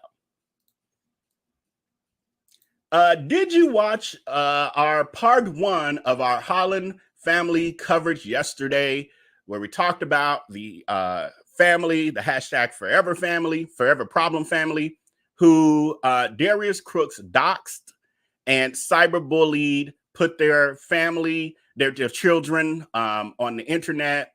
And when people were saying the children are not a part of this, you should take the children's names, the pictures down. He says, F them kids, multiple times in tweets, everything. Even said it to Roland Martin. Have you seen that story? Look like 70% of y'all did. If you did not see it, you will definitely want to watch yesterday's episode. Finish with this today, because we're going to keep it moving. But I'm going to give you the, this actually, the part we're getting into now is a part of an article that was written. And this gives like an overview of part of what we talked about yesterday, but even more. And then, but yesterday you'll get like clips and videos, and we ain't got a ton of that going on today. But I am going to play so people get some level of being able to tie it together, what's going on. In our intro video during our countdown before we go live, there's a man in the video who is warning Darius Crooks, saying he don't do this internet thing, that Darius Crooks needs to talk to him in person and be a man, and ain't nothing manly about Darius Crooks. But here is the clip. This is Don Von Holland, who is Danielle Holland husband, and this is the man of the family who got doxxed and cyberbullied by Darius Crooks. Here's just a full clip so y'all can start making the connection. Directly from Mr. Williams. Again, Mr. Williams, I invite you to conversate with me directly. I don't do all this internet stuff. The problem is you're going after my family, you post my children, and then you mention my name. So you and I, we need to have a conversation. And yes, this is a forever problem. All right. So that is Don Von Holland's, and did I put? I thought I had that. Anyway, I'll just put this back up. That's Don Von Holland's, and that's after Darius Crooks originally put his children up there, doxed his wife, et cetera, et cetera, et cetera. I see, who is that in the live chat? Where did I just see that? Mimi is saying, at Vell, did you see my post? No, I don't. And where would I be looking for it? Is it like in this chat, or is it something on social media? Or you got to let me know where, because I got like 7 platforms. And also, I'm not sure if you're talking about here in the chat. But no, I did not. I did not see it. So this article came out during that time, and it is a summary of what was happening with the Hollands. What I'm not clear of, because I vaguely remember, because this stuff is, it don't have a year on this, but this would have had to be, I think, 2022 maybe, or 2021. No, I guess 2022. 2022, I think. What I don't know about is I vaguely remember people saying that, or coming to light, that they actually created this article and like created this magazine. That part I can't confirm 100%, but I remember hearing that they were behind it. I didn't know that originally, but I remember hearing that. So anyway, we're going to read this. I have not read this since 2022. So this is a little bit of a blind read. Man, I don't want to cover up the chat, but I got to move this closer to me. Let me move the chat around. That way I can at least glance at it. All right. So the article starts, where there's smoke, there's fire. Things are heating up fast for the infamous food blogger and chef Darius Crooks Williams, known by some as Darius Crooks. Hashtag Darius Crooks is the thread of hundreds of people speaking out against him. This hashtag has gained traction across all social media platforms, exposing his alleged illegal activity. We really don't have to say alleged, but they were. This is illegal activity. There are multiple documented examples of cyberbullying, accusations of fraud, assault, and most recently, doxing. And doxing was going on before this situation, but this is when more people became aware of his doxing tactics. But that doxing had been happening since the Cupcake Gallery. There was a woman from the Cupcake Gallery days, a customer, who he doxed and harassed her. She was complaining about, I can't remember what she was complaining about, but something he did to her as a customer. She was complaining about it. She said that all of a sudden on Facebook, she was getting harassed by someone who was saying they had all this private information on her and that they were going to put it out if she didn't stop talking about Darius Crooks.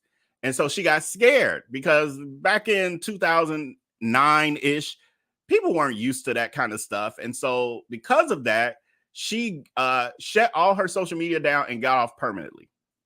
Not till years later, until this happened, which was nearly a decade later, did she come forward to say, this happened to me, and I now know it was Darius Crooks, but back then I didn't, and so it scared me and got me off of social media. But she started seeing the patterns, and she was like, this is exactly what he did to me. This is the same verbiage. Craziness. Doxing is defined as to publicly search for and publish private identifying information about a particular individual on the internet, typically with malicious intent. Darius Cooks is no stranger to controversy. 3 of his restaurants closed suddenly in February of 2020. People suspected the abrupt closures were due in part to a settlement between him and the state of Georgia for nearly $146,000, and he is also facing at least one multi-million-dollar judgment against him. Now, I know about another judgment came up. Another one I think I wasn't familiar with or I had forgot about came up the other day, and now I can't remember what it was. But he had some lawsuit from the landlords of those restaurant locations, because again, not only did he abruptly close, but he abruptly stopped paying all those bills too. So it was vendors and the landlords and all of that. And I know the Chicago landlord sued him. U.S. Foods sued him. We know Eventbrite sued him.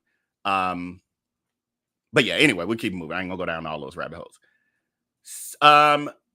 Now he's hosting Dining with Darius, which are dinner parties taking place all over the country. Even these dinner parties are problematic. He is hosting these events without the proper food handling licenses, nor is he obtaining approval from local health departments, and is certainly not adhering to proper food handling guidelines. All true, all true. He's booking Airbnbs. Wait, hold on. That's out of order, ain't it? Hold on, something's out of order. My side or y'all side. I think I skipped here. Maybe it's just not on here. I ain't gonna stress about it. If it's okay, I'm gonna take it down for a minute. It's probably just out of order, but I'm gonna read it. He's booking Airbnbs and Verbos to host these large dinner parties and has allegedly damaged property in violation of the terms and conditions of the rental agreement. So this was back in 2022. They were talking about the stuff that had happened up to that point. At that point, you had the Dallas homeowner who had him kicked out by the police. He damaged their kitchen electrical system, just like he did with Chantel's Just Until, the restaurant in Florida, from the kitchen comeback. And then he doxed them. That was the whole thing. And then I'm like, I know it was another one. There's others. These are the ones we heard about. You know, most people ain't gonna go through all this trouble to go on social media and air somebody out. And then also you have not only the Dallas one I just told you about, but then you have the one his assistant, ex-assistant Nadia, told us about, where the people came after her. Airbnb came after her for $10,000 in damages to one of the properties that Darius Crooks got in her name, even though she had told him not to once she quit. Then on top of that, again, this ain't even in this. This happened after the fact. In 2023, we then had the Cincinnati VRBO owner, Eway, who we had here and we interviewed on our channel. That's 3 that we know about with major damage. Imagine all the people who haven't said anything, or only told their friends, or only gave him bad reviews on those apps. Craziness. Article goes on to say, recently he had a feud with Danielle Hollins. Danielle has been a casual observer of Darius. Danielle, being a successful entrepreneur in the food space, found his live sessions entertaining at first. Then she began to notice his rude and condescending behavior towards his viewers. And one day, one of his viewers commented that Darius was accused on Twitter. Part of the article, the word is blocked off. She followed the thread. People were sharing their stories about him. They were sharing legal documents and the stories just kept getting more bizarre. There were hundreds of people sharing tweets about him, and Danielle retweeted a few of the allegations she found most disturbing. Perhaps that angered Darius, because out of hundreds of people retweeting and commenting, he singled her out. Darius doxed Danielle. That's all true. Again, when he did that to her, she wasn't the only person speaking, why is this out of order? Which had all of us back then a little baffled. Like, why her? I assumed at the time, the only thing I could think of was she was the only one on Instagram, like being diligent. Like even me, I was posting sporadically here or there. But she had almost like what there's a person on TikTok who posts a lot of his IG lies, the ones that get deleted. They post a lot of clips of it. I just can't think of the name. I think it's called something like Darius on Blast or something. But they post a lot of clips over there. So Danielle was doing that sort of thing, and the stuff that was being done on Twitter, she was doing it on Instagram. And at that time, no one else was really doing that on Instagram. Still to this day, honestly. And I think because Instagram was one of his viable platforms, unlike Twitter for him, he had like 14,000 followers on Twitter. But then all the other platforms, on Instagram, at that time, he had over 600,000 followers. And then, of course, Facebook is a million plus. TikTok is 1 million plus. So those are the platforms he really cares about silencing people on. And I think that's what really put Danielle on his radar. Like, oh, I got to stop her. Like, she's coming where my flying monkeys are really paying attention to stuff. Like, this is where they really at. The article goes on to say she doesn't know why he chose to single her out, because she is not the only person exposing his bad behavior. That's very true.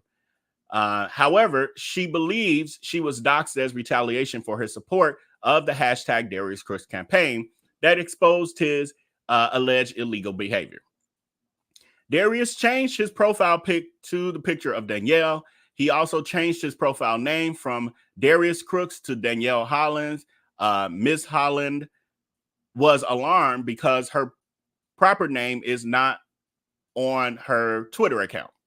Darius also posted pictures of Danielle's husband and her 2 children with the caption, "Y'all do me a favor and tell Danielle Holland I said hello." Although the tweet has been reported to Twitter, it still remains on Darius's feed. Now, his Twitter is gone now and has been gone for well over a year. He has burners, 2 years now. He has burner accounts.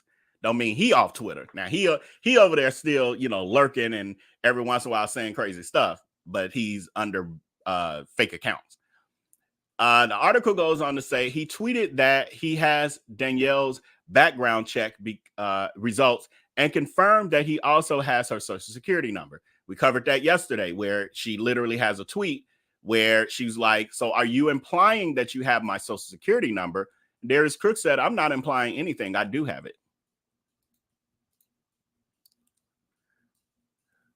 Once the pictures of her children were posted, Danielle's husband, Don Vaughn, felt that this was a threatening, hostile gesture, and he intervened to protect his family.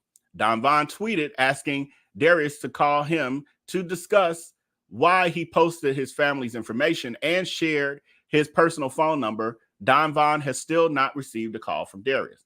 Nobody's surprised about that. That's how she rolled. She's sassy. She's the stunt queen. She ain't about that life.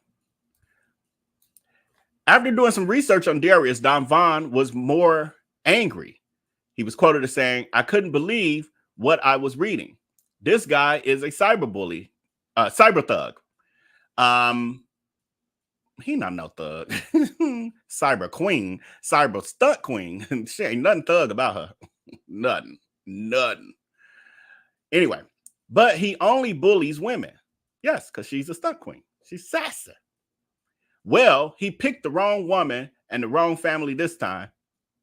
Shanice, you still here in the chat, friend? Don Vaughn informed Darius that he now has a hashtag forever problem in Vell B. I had to pick it up. I had to pick up the cross. They laid it down. I had to pick it up. For violating his wife and family, and the hashtag was born. Hashtag forever problem. It's been retired officially, I think, though. I brought it back to life yesterday in the thumbnail. This thing, come on now, quit playing with me.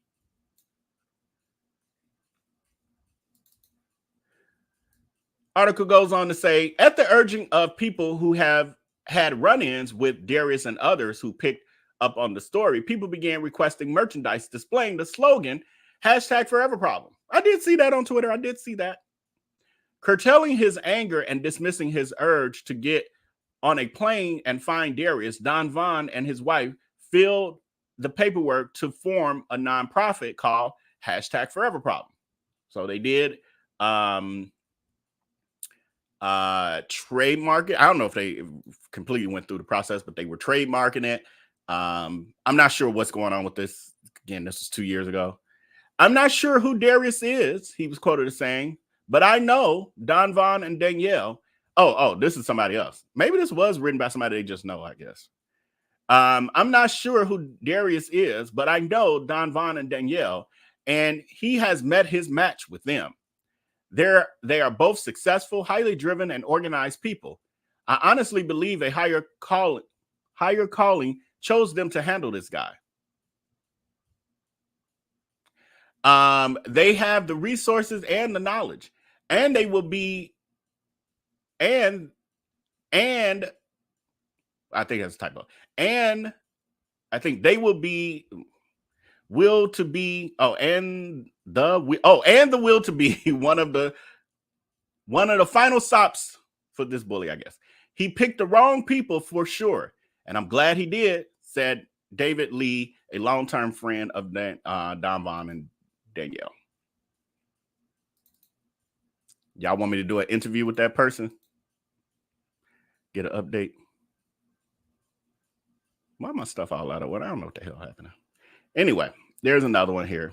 Says, the couple are selling hashtag forever problem apparel and donating the proceeds to various charities, including Cyber Smiles, which I think is supposed to be cyberbully organization, and the Movement for Black Lives, which focuses on ending the war on Black women and brings attention to abusive behaviors, including doxing.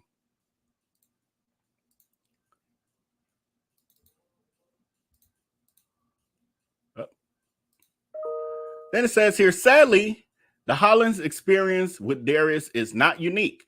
Angela, the Kitchenista Davis, a social media food blogger and chef based in Detroit, says she was doxxed by Darius as well. Yes, a lot of people. I was doxxed too.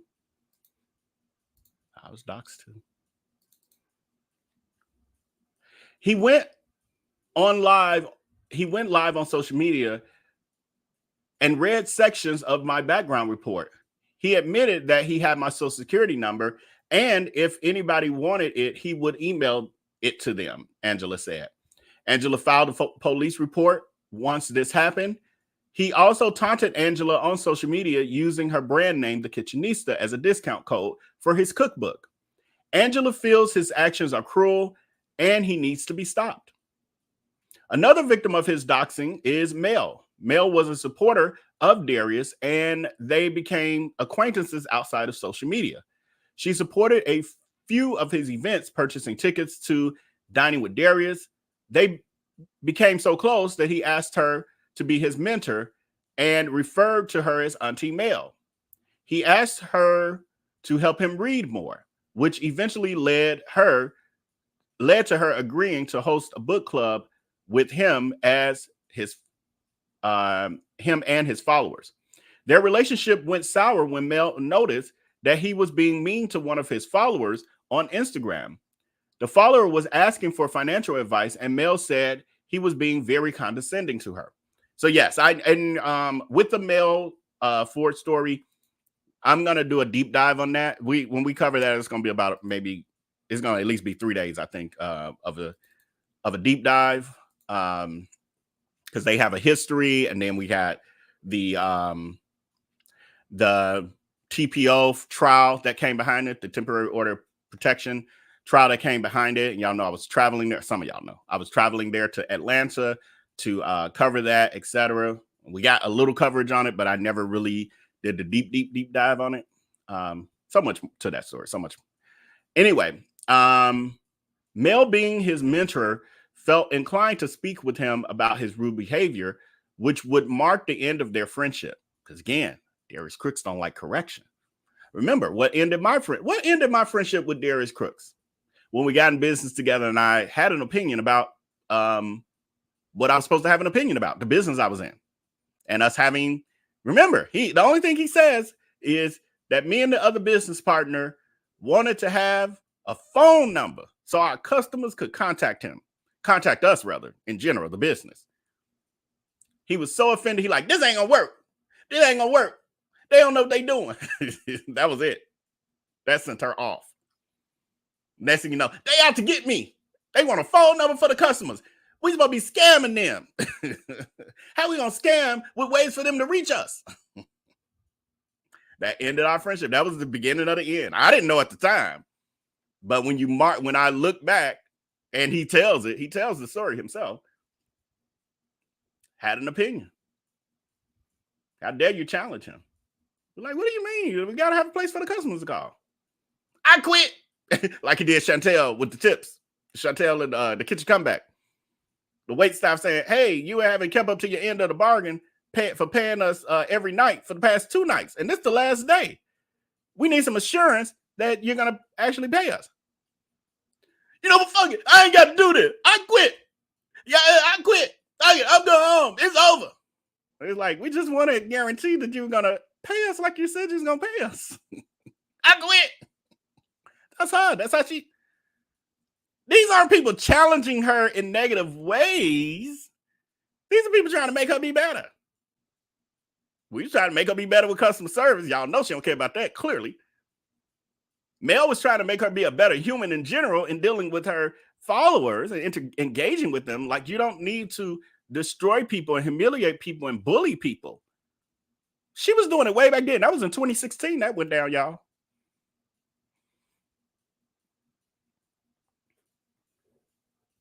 Chantel and the wait staff at the kitchen come back. They just like, you need to keep your word when you tell people you're gonna do something, especially as it pertains to their income. You gotta keep it. You gotta quit. You're challenging me. Girl. You would think you had no discipline in life. You sitting there tantrum like an infant. Anyway.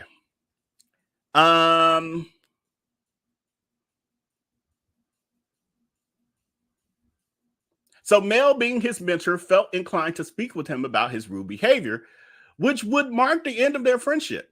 During that conversation, he denied being rude, and when Mel sent him a video of the exchange with the woman, he immediately blocked her. She sent him proof. Now he always, where's the receipts? Where's the proof that I did it? He did the same thing to her. What do you mean? I wasn't rude to anybody. Where was I rude to somebody? He does the same thing to his followers now. He gaslights. So she's like, oh, no problem.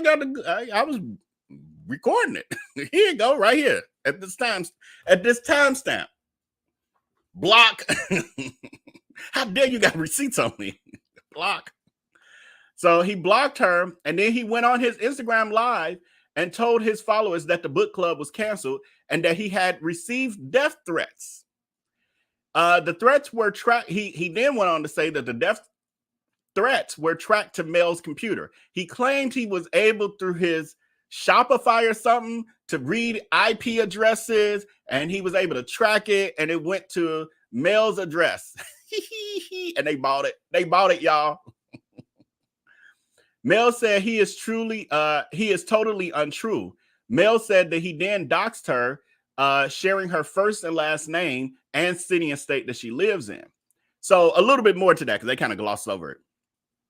So, all that part happened when he blocked Mel and was like, I'm no longer being her friend or whatever. People started asking about her because they were like, she was known as Auntie Mel in the DHAV arena in their world. And just like Crystal, just like today, people start to ask about Crystal. Where Crystal? I ain't seen Crystal in a while. I was just talking about that last week. The same thing was going on with Mel because Mel was an intricate part of the community for that time period. So he had to come up with something. So when he originally said, well, the book club is canceled, Auntie Mel, she ain't doing it no more. She ain't around. And they like, huh? What do you mean, Master? We were looking forward to the book club. We're a community of cult member. And then he like, nah, it wasn't working out. Mel did some stuff, blah, blah, blah. Master. What do you mean Mel did something, Master? She's good. She ain't been nothing but nice now. You falling out with everybody first. It was Danielle, and then it was your mentee, Bruce B. Cookie, nice Mel, and then it was Christy, the manager of Greens and Gravy, and the list goes on and on, Master. Something ain't right. This on you, Master. And then he like, see, y'all ain't finna do that. She was sending me death threats.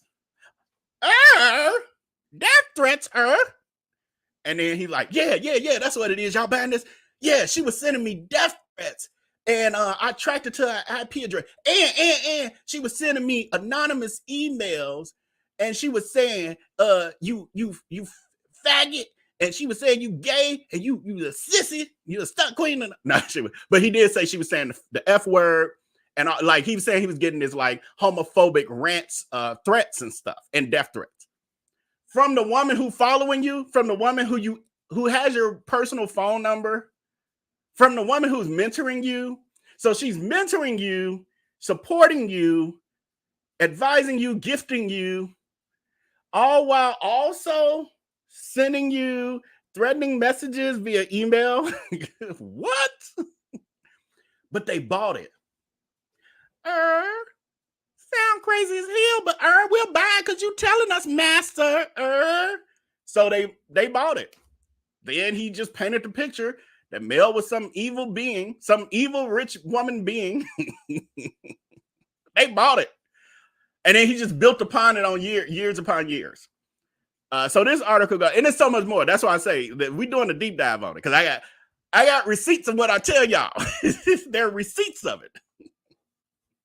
Audio, video, everything. There's receipts. So the article goes on to say, he put out her information. So what he did, because she had ordered a cookbook from him. Now she ordered a cookbook from him and she didn't get it. And she was on his ass about that, about her cookbook. Like, you need to give me a refund. If you haven't sent this cookbook. So he ended up eventually giving her the refund, but this was all his. So that's how he had her address and all of that, because she had ordered the cookbook from him.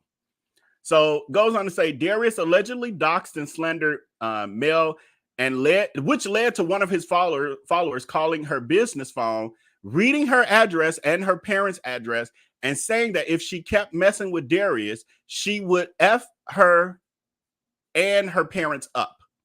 So one of the crazy, I know I'm slow, and I know this story don't make sense, but because I got a bird brain, I'm about everything you saying, Master Darius Crooks. And so I'm gonna threaten her. So then they go, you can look up people. Looked up her because he had already given them information to work with by doxing her and giving Mel's, address and stuff that he had from her ordering. That's why I'm like, people continue to order from him. They see him doxing people, and now you done gave him all your contact information, and you don't think it's gonna ever come your way? Okay, play Russian roulette with your personal information if you want to. Credit card information, everything else. Good luck. Don't come over here talking about he got me too. Don't do it. So this person then ends up calling Mel and telling her, threatening, like, bitch, if you keep messing with my Darius, I'ma F you and your parents up and nick y'all address, 123 Main Street, ain't that your parents' address, I'ma get them and you, all that. Ridiculous over an internet influencer. So the article goes on to say, initially she was extremely shocked and scared, like most people would be. Once she was over the fear factor, she hired a private investigator, because she has the means. She hired a private investigator and was able to find the young lady that threatened her and her family. This experience was very traumatizing for Mel. Although she found this young lady, she fears being doxxed again. Now, part that they glossed over a little bit is that she did locate the young lady through the private investigator. She reached out to the young lady. It was like, now I got your information. Now what? And she said turned out it was a young girl in her early 20s who was a single mother who, when confronted by Mel, was apologetic, in tears, and all of that, and was harmless, basically. Just batshit crazy. Just misled, misguided by a stunt queen. Harmless. Mel said she felt sorry for the girl after talking to her. Article goes on to say, Don said, I don't even think I read the last part, but hold on. Let me go back to it. I didn't. I skipped over. It's only a sentence, but it says, the Hollands, Angela, and Mel would all like to see Darius banned from all social media. Yeah, good luck with that one.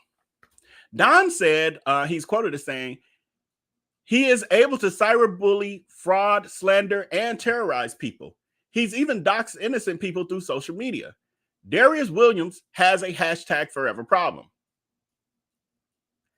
Danielle Hollins and I won't stop until this bully is stopped. And the article goes on to say, the Hollands have the support of Sonny Anderson, and recently Roland Martin sent a tweet looking for answers from Darius. We did reach out to Darius Cooks via social media, but he was unresponsive. Oh, okay, good. They had a date on here. This is from March 1st of 2022. So that is the that brings the Holland story. That's the conclusion of it. I wasn't able to keep up with y'all chat. I had to, couldn't read and keep the chat close by. So I missed a lot. I missed a lot. I'll watch it on the replay. I'll see what y'all talking about. Did we lose Shanice for real? I ain't seen Shanice comment in a minute.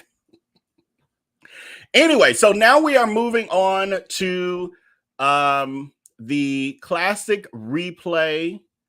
Oh, did I close out the poll? Oh, okay. I guess to close out. Poll question coming your way now is, did you know?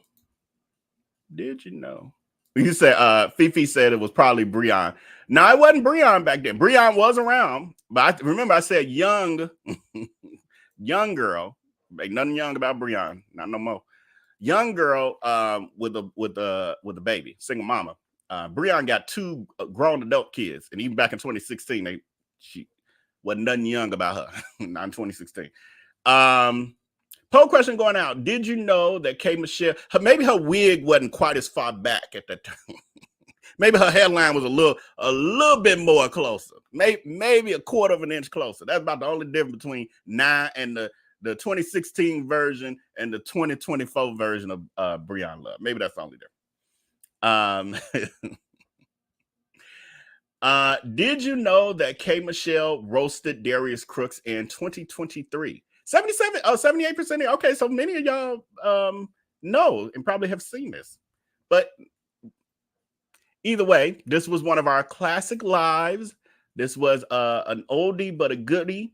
For those of you who aren't as familiar with this story, this was during Darius Crooks, his slanderous black food review. He's back to it now. But now he's just he go to different restaurants. He will do a different restaurant here or there. Don't have to always be black, but most of them still are. So he's still back to his slanderous food reviews. I think in a way he's toned it down just a little bit.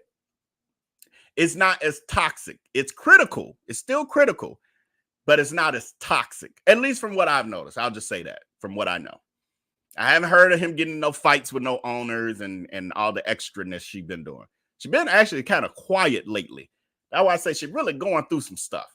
But besides the mug shot, she's going through some stuff. I don't know if it's the Bali stuff, if she already done lost a shit ton of money on this restaurant, this Neverland restaurant. I don't know what it is, but I don't know if it's her wonky eye. Her wonky eye is getting real loose, about to fall out her head because she was at the eye doctor the other day. It is something. I got discernment when it come to her. There is something wrong. It's something she pushing through. She ain't been going live quite as much. She hiding something. She going through. She trying to persevere. She trying to keep up appearances. But there's something awry going awry over there. Something. And I don't know. It could be the combination of all of it building up. Wonky eye. Imagine if you had a wonky eye about to fall out your head and you had to go to the doctor and they tell you ain't nothing they can do. Imagine if you had a mug shot that was nearly a decade old that you've been lying about, and then you ignore it for 13 days, and then the best excuse you could come up with is trying to summarize it as a process. That was the best you can come up with. Imagine how stressed you would be in life. Then on top of that, you got this pie in the sky dream of building this elaborate, fancy-ass restaurant in Bali when you ain't never lived there before, don't know the language, don't know the culture. You clearly don't know what the hell you're talking about because you said a bunch of frivolous, idiotic things about everything from no crime to no yams to no realtors, no permits, no this, no that. Tommy's nobody lock their doors. Tommy leave hundreds of dollars in his center console, not realizing he probably the kingpin around it. All of that. Imagine going through all of that. And it's just all weighing on you. The weight of your scampire. You're still trying to figure out, I know I'm grifting. And I know it seems like I'm still making some chump change here and there. But my whole brand is ish. It's trash. And I already know that. What else I'm going to have going on? It's all crumbling down. The state of Georgia then created a whole cybercrime unit to come after grifters like me. Imagine how you would feel. got an old friend who I thought I was getting over on, slandered him, lied about him for years. He finally, he becomes a person who don't mind talking on the internet. I thought I had a shy person when I knew him, when I left him and used and abused and left him back there and scammed him. I was like, he'll never speak out. Then God just raised him from the dead, and the nigga end up with a YouTube channel and won't shut up about me. Oh, Crooks. Oh, I know. Oh, Crooks. I know it get rough sometimes. Anyway, so tonight what we're going to do is we're going to revisit the story of when Darius Crooks was doing his slandering restaurant reviews. And this one was in Memphis. Because remember, she was twirling and terrorizing all across America. She was going from state to state, city to city,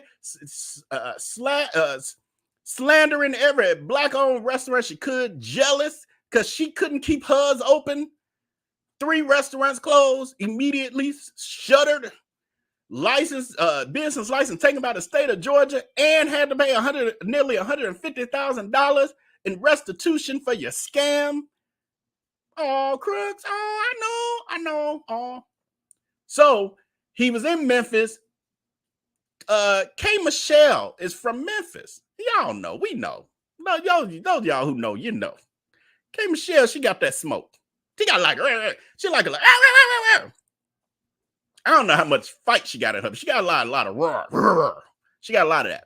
So anyway, he came there. He's slandering restaurants all around. She knows some of them people. Like, she's also had a restaurant there or something. She's a restaurateur because I don't know if they're still open and what's going on with them. But I think she had one in Memphis and also one in Atlanta or something. And so she was like, you coming here and you're talking to Crooks. You're coming here dragging these well-established restaurants and you don't have no restaurant. You can't cook. And these places have a history that you don't even understand. You know, all of that. She was going in. So anyway, that's what we're going to watch this evening as our classic live stream replay.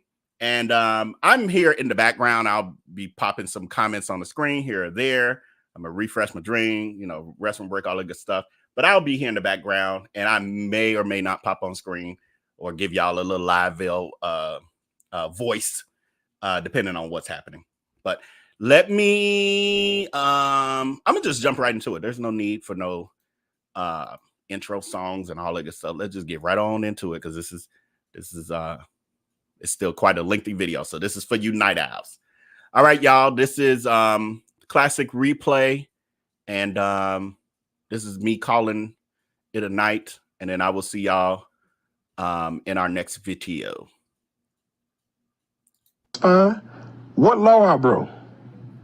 Well, tell me what rule, what law did I break?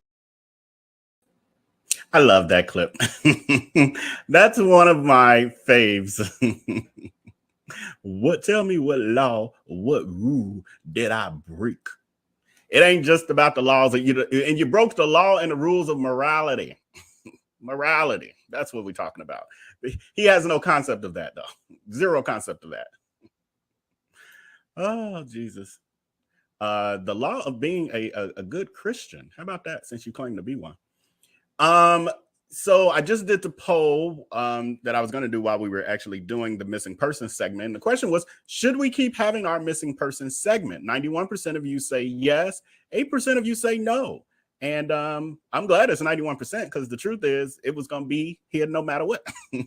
I was just like, let me just take the post and see what people think. I have zero idea. The 8% of you who say no, unless you're just trolling, you might be a dehiver who's on autopilot to just disagree with everything that I say or do over here. But if you're, I'm curious, if you're a part of the 8% and you're not afraid, just say why. I'm just curious of the other perspective of this. So that leads us into our story of the night. It's kind of the second. Well, no, it's the primary story of tonight. Then we're going to do the secondary. So the primary story of tonight is K. Michelle, singer K. Michelle. I just realized I didn't pull an extra image of her, but there she is on the thumbnail. I should have said if you were all familiar with her. Do you know? Let me see. I'm going to end this one because do you even know who K. Michelle is? Do you know who K. Michelle is? Something to that effect. Do you even know who she is? That's a good question. But she is an R&B singer, Grammy nominated from what I learned today.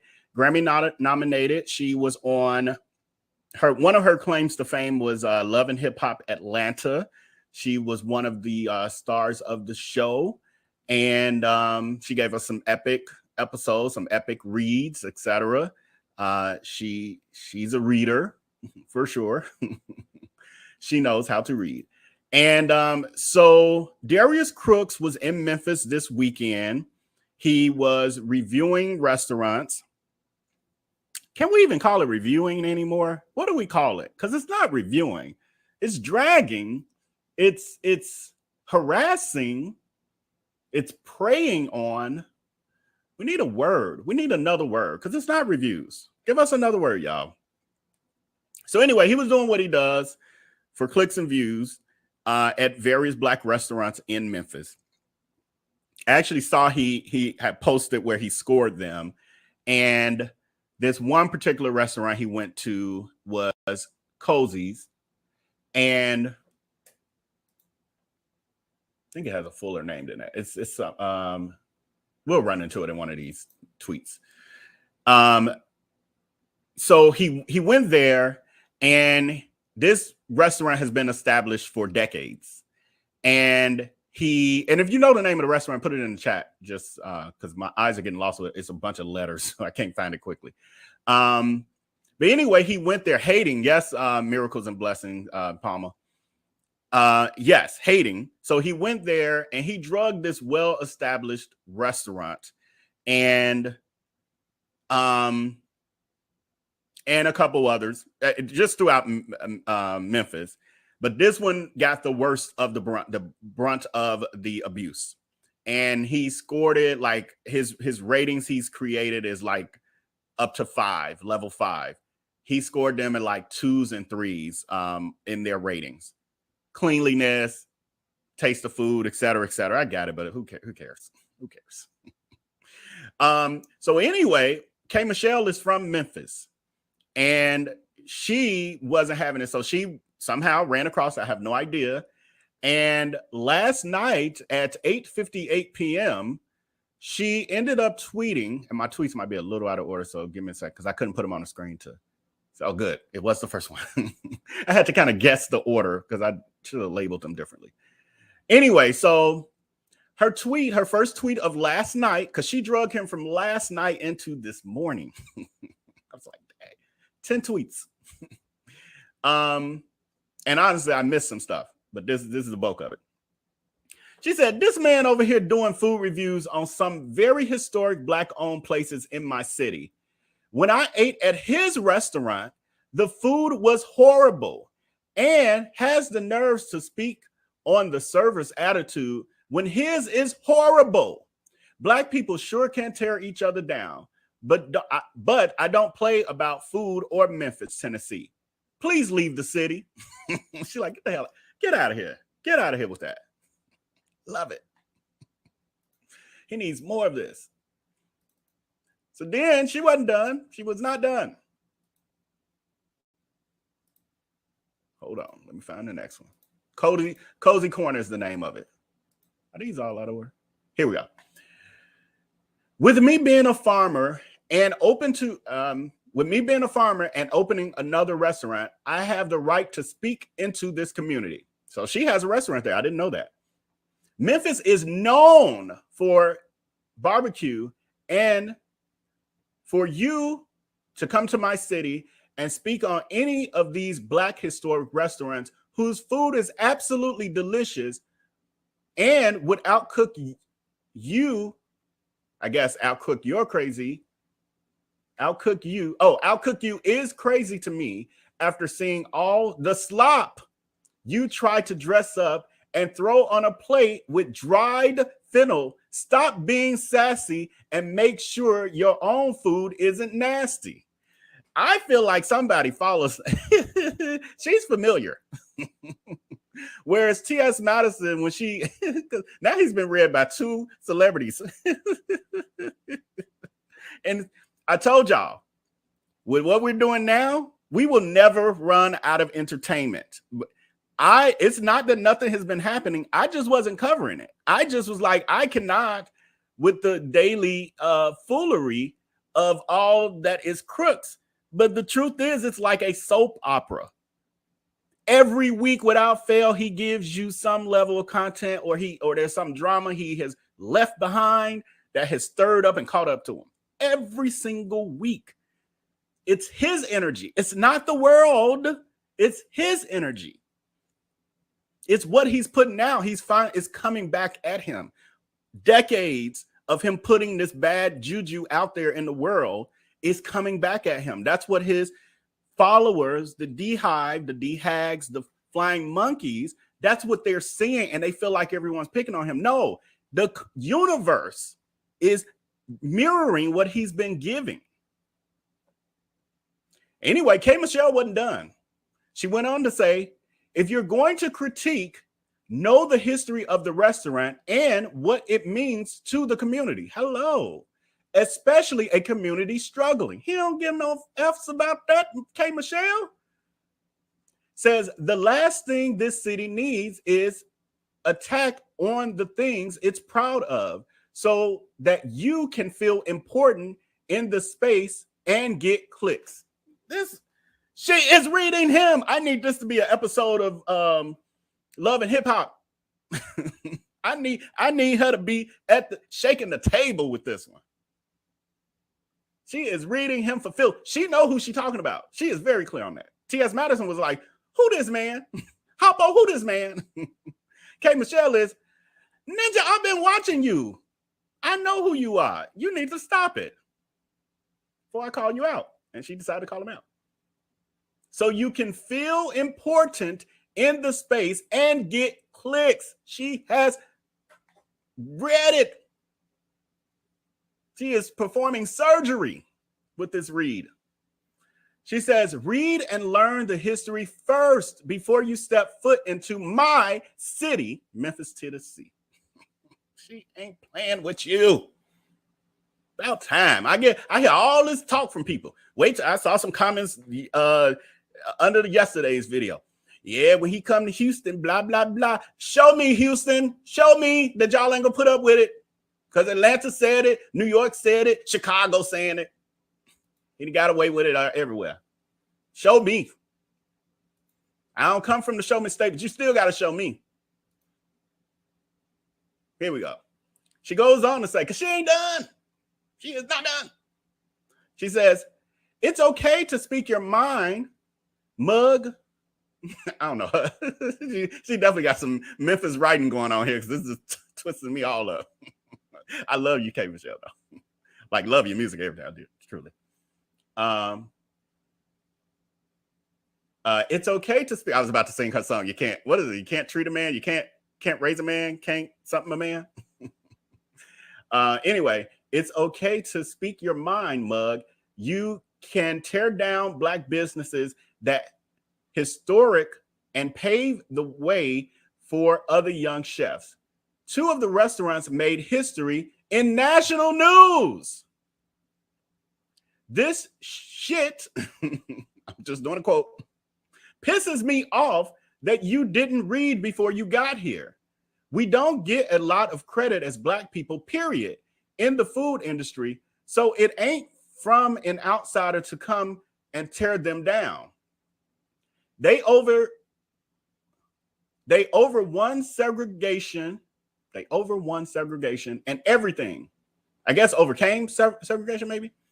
Get out my city. She's like, get the hell out of here. I'm gonna be yelling and reading you for filth as I'm escorting you out of my city. The city of food, where every strip been owned since before you been whipping box cake.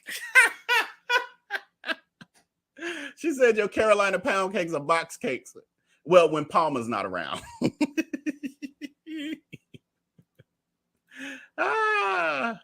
Okay, Michelle, you are hilarious. I love you.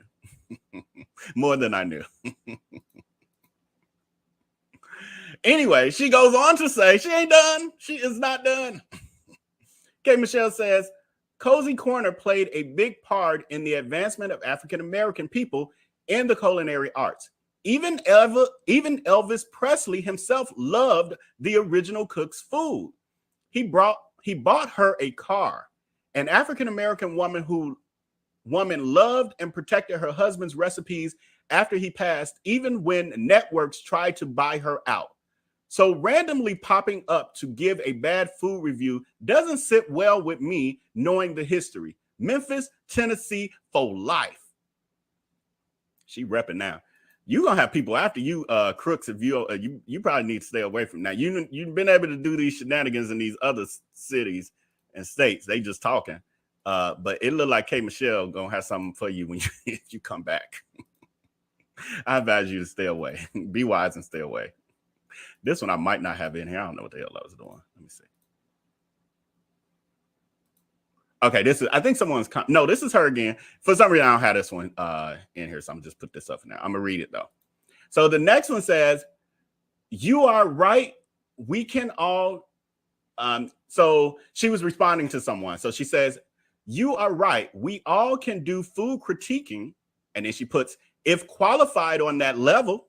So she always saying, and he ain't qualified though.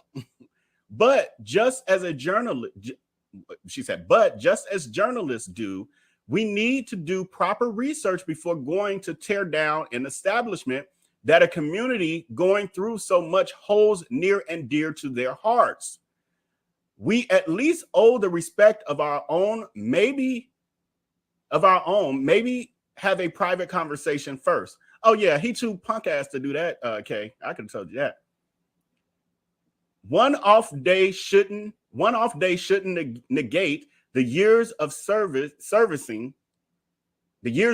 our people great food when we weren't accepted in other places. And then this person responded and they said, it ain't about black folks critiquing. We can do this.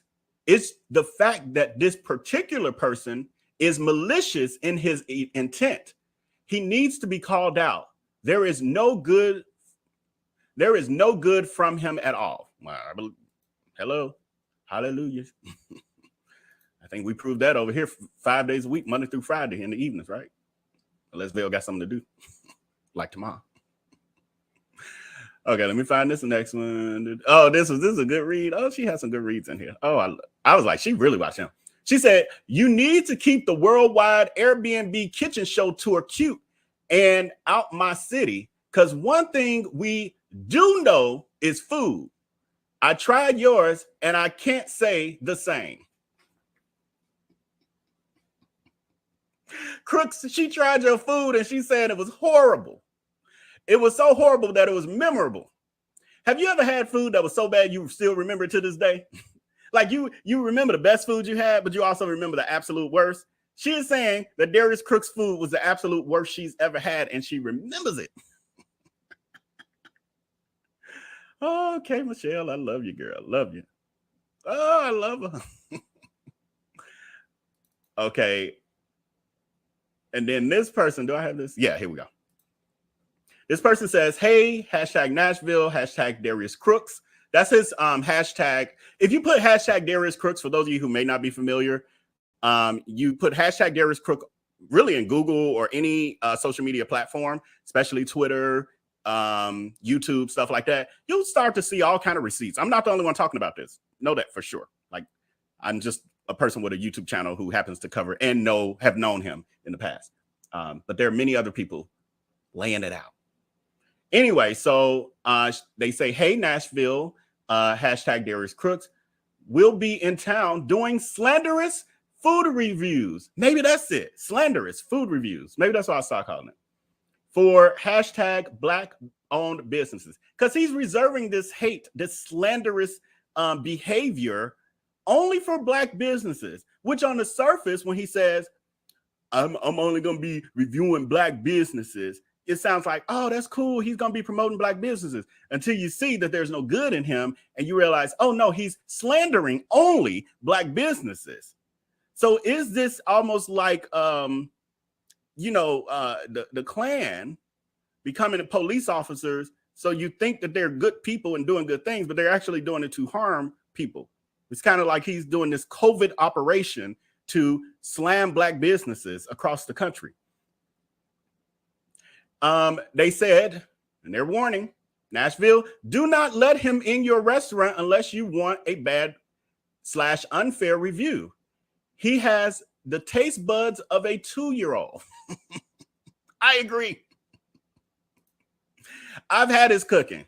I told you, I keep telling y'all, it's no better than your aunt's Sunday dinner.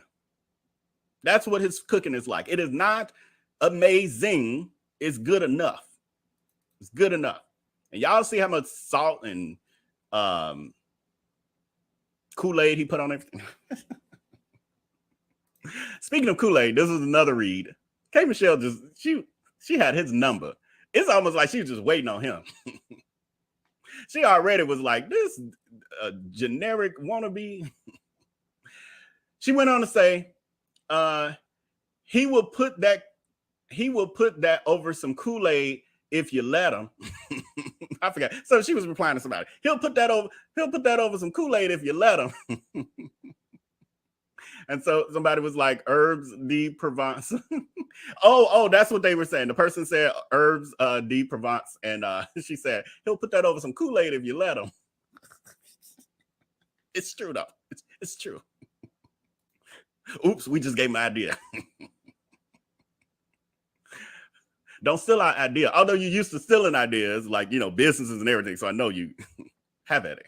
We already know how you do. Soul food cakes. Okay, yeah, this is the next one. And do I have that video ready for this? Let me see. Yeah, I think that's it. Okay, good.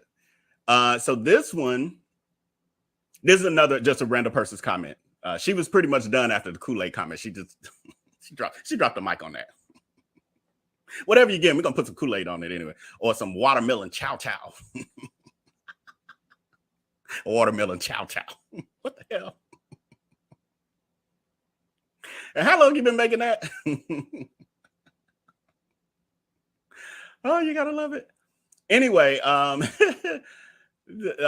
somebody says, Maven Star says, I will fight over oohs and ahs. How dare he? So they're saying that Darius Crooks is saying that he's coming to DC in 2 weeks to review restaurants, to slander black-owned only restaurants, because he ain't gonna dare do this to the white folks, because they ain't gonna put up with this BS that y'all allowing. He is already trashing yours on IG. He claims to want to uplift black-owned restaurants, but then trashes them. Keep in mind, his restaurants are closed and failed health inspections. This is all I'm saying. This is all I'm saying. I know the hags were in here yesterday. I meant to give a disclaimer on that. I know the hags were in here yesterday. I even got to see a few messages that remained, and it's fine. And I know they want to make it like I'm the one making this up. I'm the only one talking about this. I don't know who these people are. Everybody knows these things. I just happen to have a little YouTube channel with a little mic, and I'm just sharing what we all know. We're doing kitchen table talk. We all know these things. So I can go away, which I have. I've gone away for months at a time. I was gone. And then Darius Crooks was like, I remember I had tribes like Lavelle. And where's the expose? Where's the expose? I was like, I was working on it, but if you want it now, okay. And so here we are with the expose. So I'm not the only one talking, but I am also here because he beckoned me. He asked for this. He didn't give parameters. I just thought he meant come back with an expose that it just goes on infinitely. 5 days a week. I had to figure out, because he didn't say, could you give me 1 or 2 episodes of an expose? I know you've done series before on me. I miss it. I enjoy watching them. I love people to talk about me, whether it's positive or negative, because of the fact I'm a narcissist and a sociopath. He didn't get specific with me. And so I was like, well, I left it up to the people. And the people like, Give us this ish 5 days a week. I was like, okay. So here we are. But again, I'm not making this up. I've gone away and people are still talking. I've gone away and things were still happening. I'm not the cause. I report this. I don't create it. Right, Lydia Jones. Security will not let him in these white folks' establishments. That ain't what you said, but that's what you meant. So anyway, this is the video that this person is commenting about. So Darius Crooks was once again on his IG lives that he goes on daily. Again, not IG lives, but lies, because he lies constantly throughout them. It's made to love bomb and indoctrinate his cult following, all of those sort of things. He'll go like if he's not live now, he's going to go live any minute to try to distract them from watching this content because he don't want them to accidentally see the truth. It's a whole thing. It's a whole thing to it. Po babies don't even know. I saw their comments yesterday and I was like, oh, these po babies, they don't know no better. But that's why I don't want y'all blocking them. Moderators, that's why I want to give that disclaimer. Should have gave it in the beginning. But don't block the D-Hive, aka some of them are D-Hivers. They the innocent ones. They don't know no better. They just innocently follow and don't really know the depths of this. You got the D-Hags. They do know, but they in love with him, so they his hags. Then you got the Flying Monkeys. That's his core group. Flying Monkeys, they like, I don't get no damn what he do. He perfect to me. Don't you talk about him. Commenting, but why? But why? Because I want to. Because we want to talk about this. Because we want to stop getting people being victimized by him. That's but why? All that foolishness. Anyway, let them flap all through the chat. I don't care. The only thing I'm saying, don't block them, because just like a mutt, abused doggy, when you try to take in a stray, you can't take them in right away. They just they get violent, they get frisky, they hurt, and sometimes they cower because they think you're gonna hurt them too, because they're used to being hurt. So what we're gonna do is we're gonna let them hang out around the house. They're gonna see the light, they're gonna hear some pieces here or there when they ain't in between they flapping. And we're gonna let them, we're gonna give them spoonfuls. And eventually they're gonna be like, we'll be able to pet their head. Like, it's okay. We're not gonna hurt you. I know you've been hurt. They got Stockholm syndrome and all that stuff from being harmed over there with Crooks. Been made to think that their brains don't work, that they can't have a clear thought on their own. If it ain't in line with what he do and how he feel, it's wrong. All that, everybody after them, not him. They after us. No. We're after you. They trying to get rid of your joy, your love. No, we're trying to stop Darius Crooks from being a criminal and hurting people. But we just gonna pat them, keep showing them love, let them be. But if they get too crazy and they start to disrupt the flow, we have a certain flow around here, you can time them out as many times as you want. I don't care about that. But I do want them to be able to see the light. We cannot hide the light from them, because we ain't got nothing to hide over here. Now he gonna do it. Now he gonna block like crazy. Yeah, I bet if y'all go over there saying stuff like they be saying over here, block. Oh, the truth might be coming. Oh, here go the truth. Oh, let me block. We ain't got to do that. There's light over here. There's nothing to hide. So let them be. But you can mute the hell out of them, because I don't want them disturbing y'all peace and y'all flow and y'all shenanigans. So moderators, that's your charge. Don't block them, but you can mute the hell out of them. Time them out. They get too crazy. And if they talking crazy, and then if it's somebody I need to consider blocking, they getting too wild, send me a message. Y'all know how to do that, moderators, and then I'll handle that side of it. Anyway. Let me play this video for you. This is Darius Crooks planning his next slanderous food review tour in DC. And before you get started,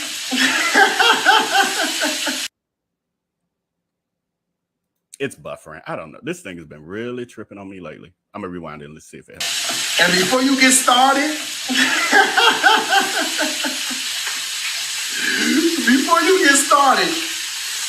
oohs and ahs is just okay. I don't need y'all coming to my comment section All right? Oohs and ahs. It's just okay. I'm going to go back in like 2 weeks with Corey for the camera to see, but it's just all right.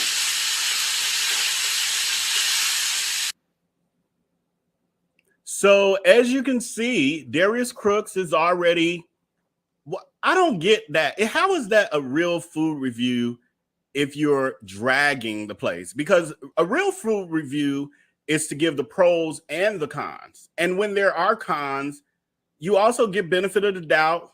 You try to see if it's these isolated situations, et cetera, et cetera. But you basically do the sandwich approach in a real review. If you can, especially if you're doing this to promote Black businesses, let's say it's garbage. I mean, we have some places, all of us across the country, the world, because we got people from all over. We got those places. We got places in Chicago that are very suspect, and I'm surprised the health inspector ain't closed them down. However, I like their tacos. I don't eat them often because I don't trust them, but they good. But if I was reviewing that place, I might say, hey, you know, it's an environment that may not be for most people. However, there are lines around the corner. People wait 20, 30 minutes for their food because they're just that into it. Maybe ask a couple of the patrons, hey, why do you keep coming here, et cetera, et cetera. Knowing good and well, if the place is suspect, we got to play. I ain't going to name it because I ain't going to drag it. But I'm kind of wanting their tacos now. But they've been around 60 years. They're all over the country. But I ain't got to go there and then say Dolores had a funky attitude, and then when you ordering and recording it, you giving sass and just dragging them for, ooh, yeah, you see this dirt in the corner, film that. Like, that's him. It's a moth. So now you got to get your cameraman. You got to take off your big size 16 Jesus sandal. It ain't G. I'm sorry, Satan sandal, and smash the bug across the lady's window. The dramatics of it all. All right, DC, he on his way. Oohs and ahs. Brace yourself for your slanderous food review. That's all I got for that. Let me see. What was my last poll? Well, I got a tattoo of them out here. 92% of you knew who K. Michelle is. That's good. And wow, that other poll, where is it? So long ago. This chat is busy because I can't even find my old question. Oh well. I think I had said whatever it was anyway. So now we move to the next segment, which we've been working on for trying to get to for three lives, finally. And that is the tricks and stunts of Darius Crooks, aka the fake breakup PSA. And we're gonna see how this gonna work out. Oh, I forgot. I got some of these images I got to pull in after the fact. Hold on. Bear with me. Is this the right one, though? Yep. So, 60% of you never saw the fake breakup PSA. It went viral when it happened back in, what was that, 2021? Was that 2022? Might have been 2022. So basically what happened was Darius was dating Jerome. Darius dated Jerome for about, I don't know, y'all. Y'all let me know in the chat because I off the top of my head, I just don't know. But I want to say somewhere around six months or so, 4 to 6 months. And Darius Crooks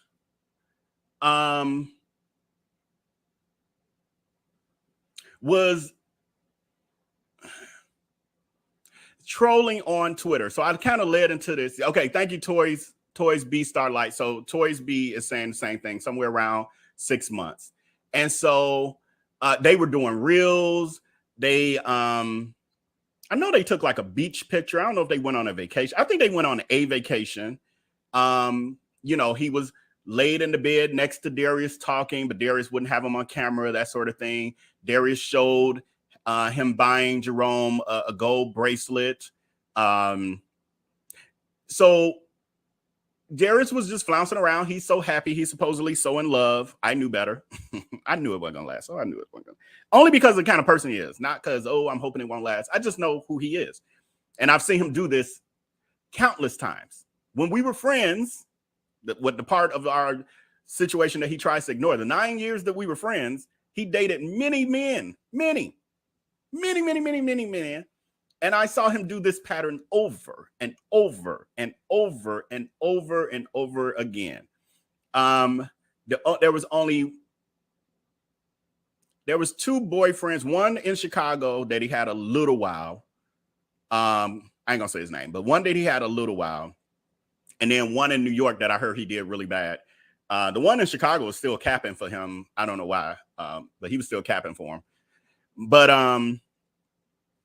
anyway, so Darius was doing that, but all the while Darius is harassing people online and using his burner accounts, et cetera, et cetera.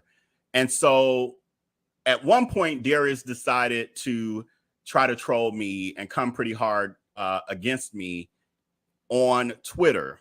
And the people weren't having it. And he ended up, I can't even remember what exactly, it was just something that led into it. But whatever he was doing, he was trying to drag me and harassing me. I can't remember what happened, but he ended up going out with Jerome one day. They were going to a restaurant. They were going to like restaurants almost every night because, you know, Darius like to eat. Big boy stuck in the bariatric body. So they're going out to eat.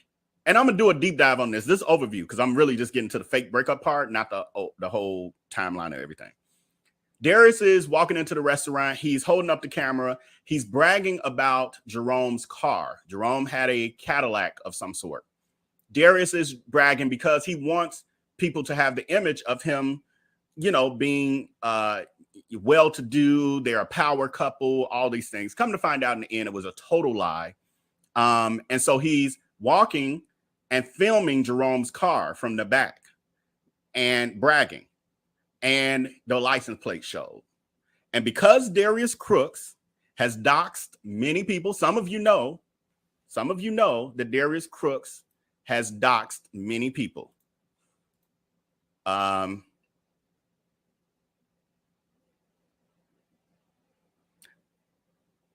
you know that Darius, what am I doing? Darius has doxed many people. I don't know, y'all. Hey, when I don't have these pre-typed, because then I'm doing it on the fly. Do you know that Darius has doxed many people? Okay, that's good enough. So have you heard the stories? Have you seen them? Either have you heard them by way of just people saying, oh, he doxed people, or have you actually seen it in action on social media? And it's proof out there, like some of you have actually seen it happening. So if you already know this, it's pretty high numbers, a lot of y'all. So because of that, and he gave an opportunity, people did their research and they pulled up through Jerome's license plate on that car. They pulled up a whole bunch. I mean, they got his whole history. They just went into investigation mode. So come to find out, Darius had said that, correct me if I'm wrong, y'all, that I know I'm not wrong, but I think he said he was an anesthesiologist, that Jerome was an anesthesiologist when he first met him. This was how he was describing him. Jerome had this, beautiful, newer Cadillac, champagne color. It was a nice Cadillac. I forgot which one it was. Jerome has a nice 5-bedroom home and all these other great things about Jerome. Like to raise him up, to bring him up, like we're a power couple. My man is very successful. Well, oh, you gotta love it. I don't know why I lie about that. I mean, I never lied about what my somebody I'm dating or significant other does. It's not necessary.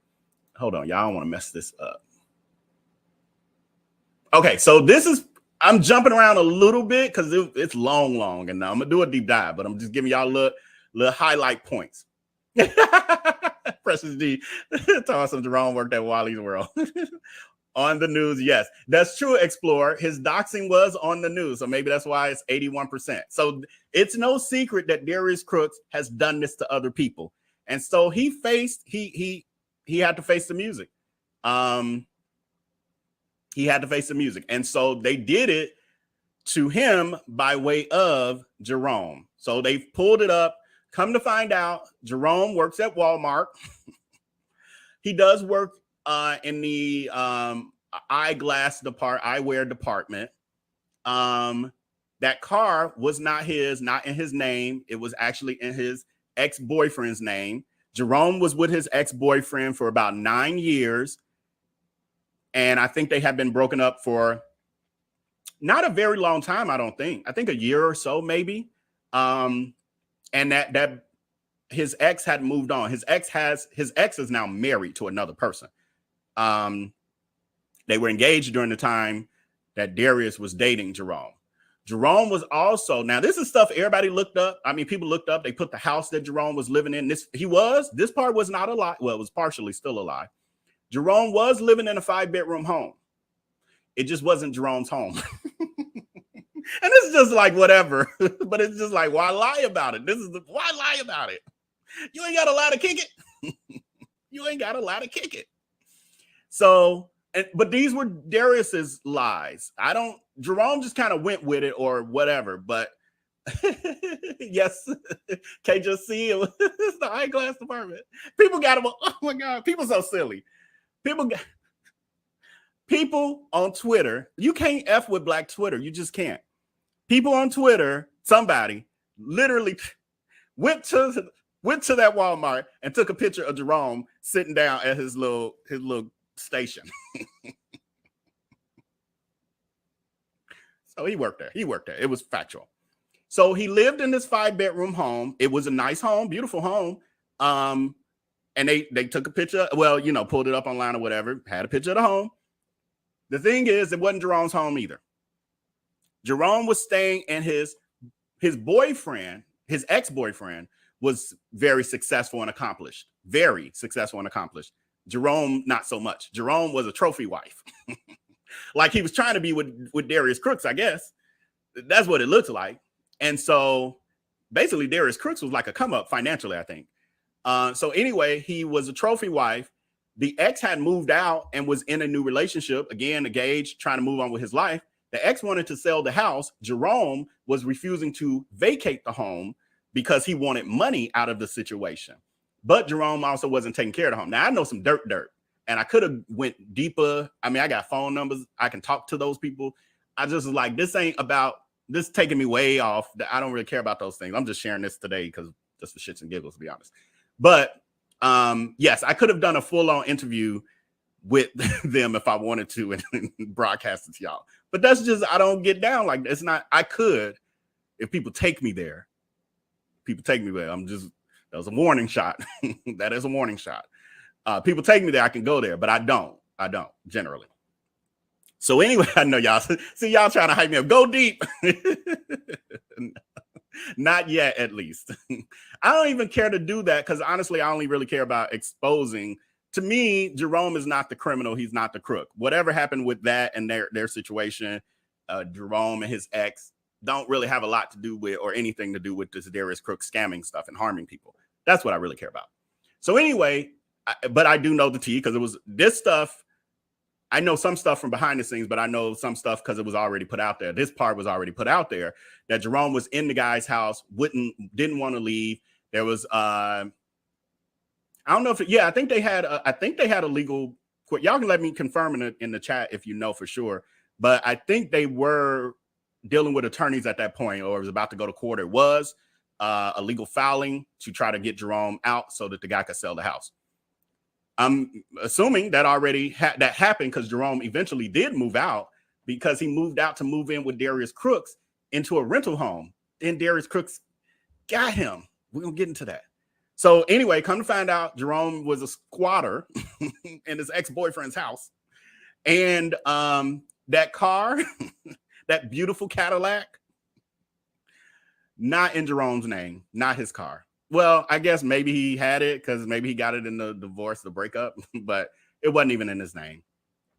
So, and again, so Darius is lying about all these things. Look at the car my man drives, and he's an anesthesiologist. And then Darius Crooks had the nerve to say, oh my God. And I got it. I just got to find it.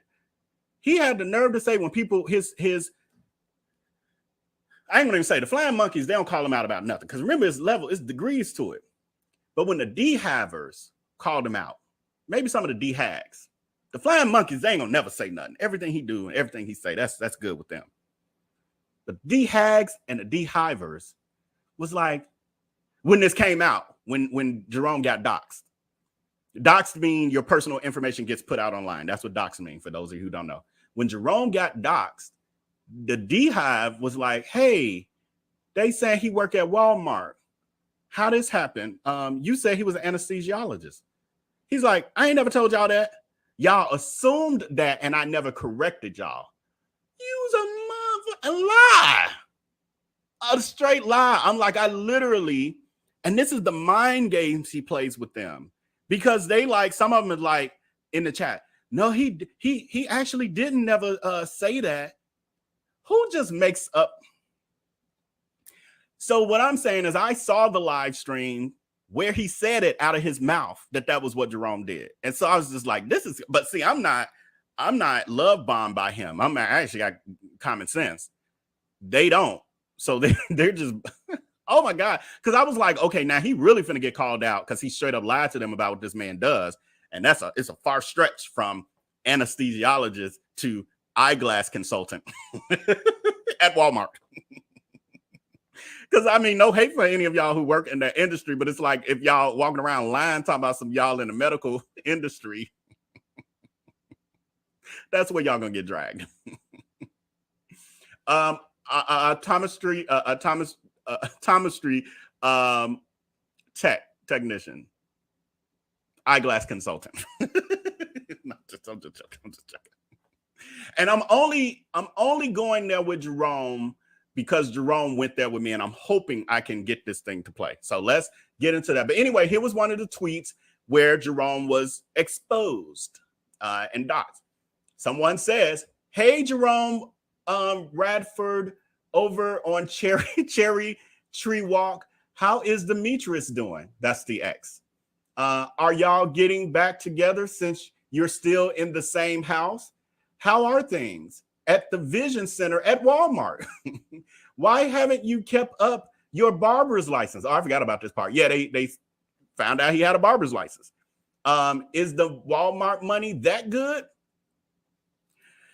So all of this really came from, again, Darius harassing or whatever, and whatever he did something that just was the last strike for people, and the people was like, we're not having it.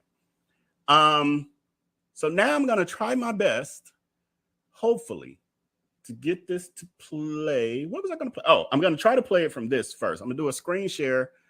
We'll see, y'all. Oh, come on, get out of my way. What are you doing?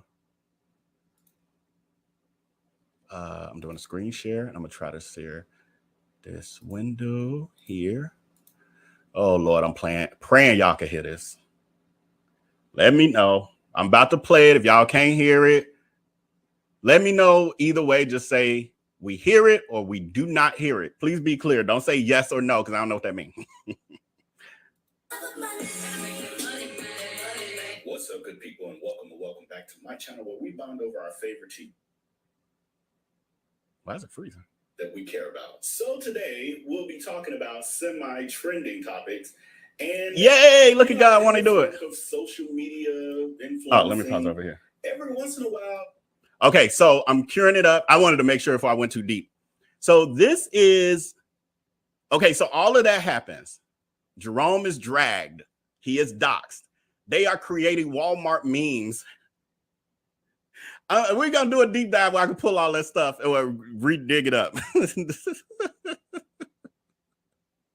They had Jerome's head on, like, somebody got a clip art of a Walmart representative, and then they just plopped his head bigger than the person's body.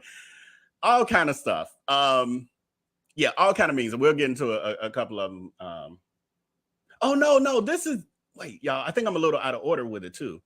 But this was, oh no, it's coming up in this. It's all part of this. So anyway, all of that happens. And then Darius takes to his social media pretty much the next day.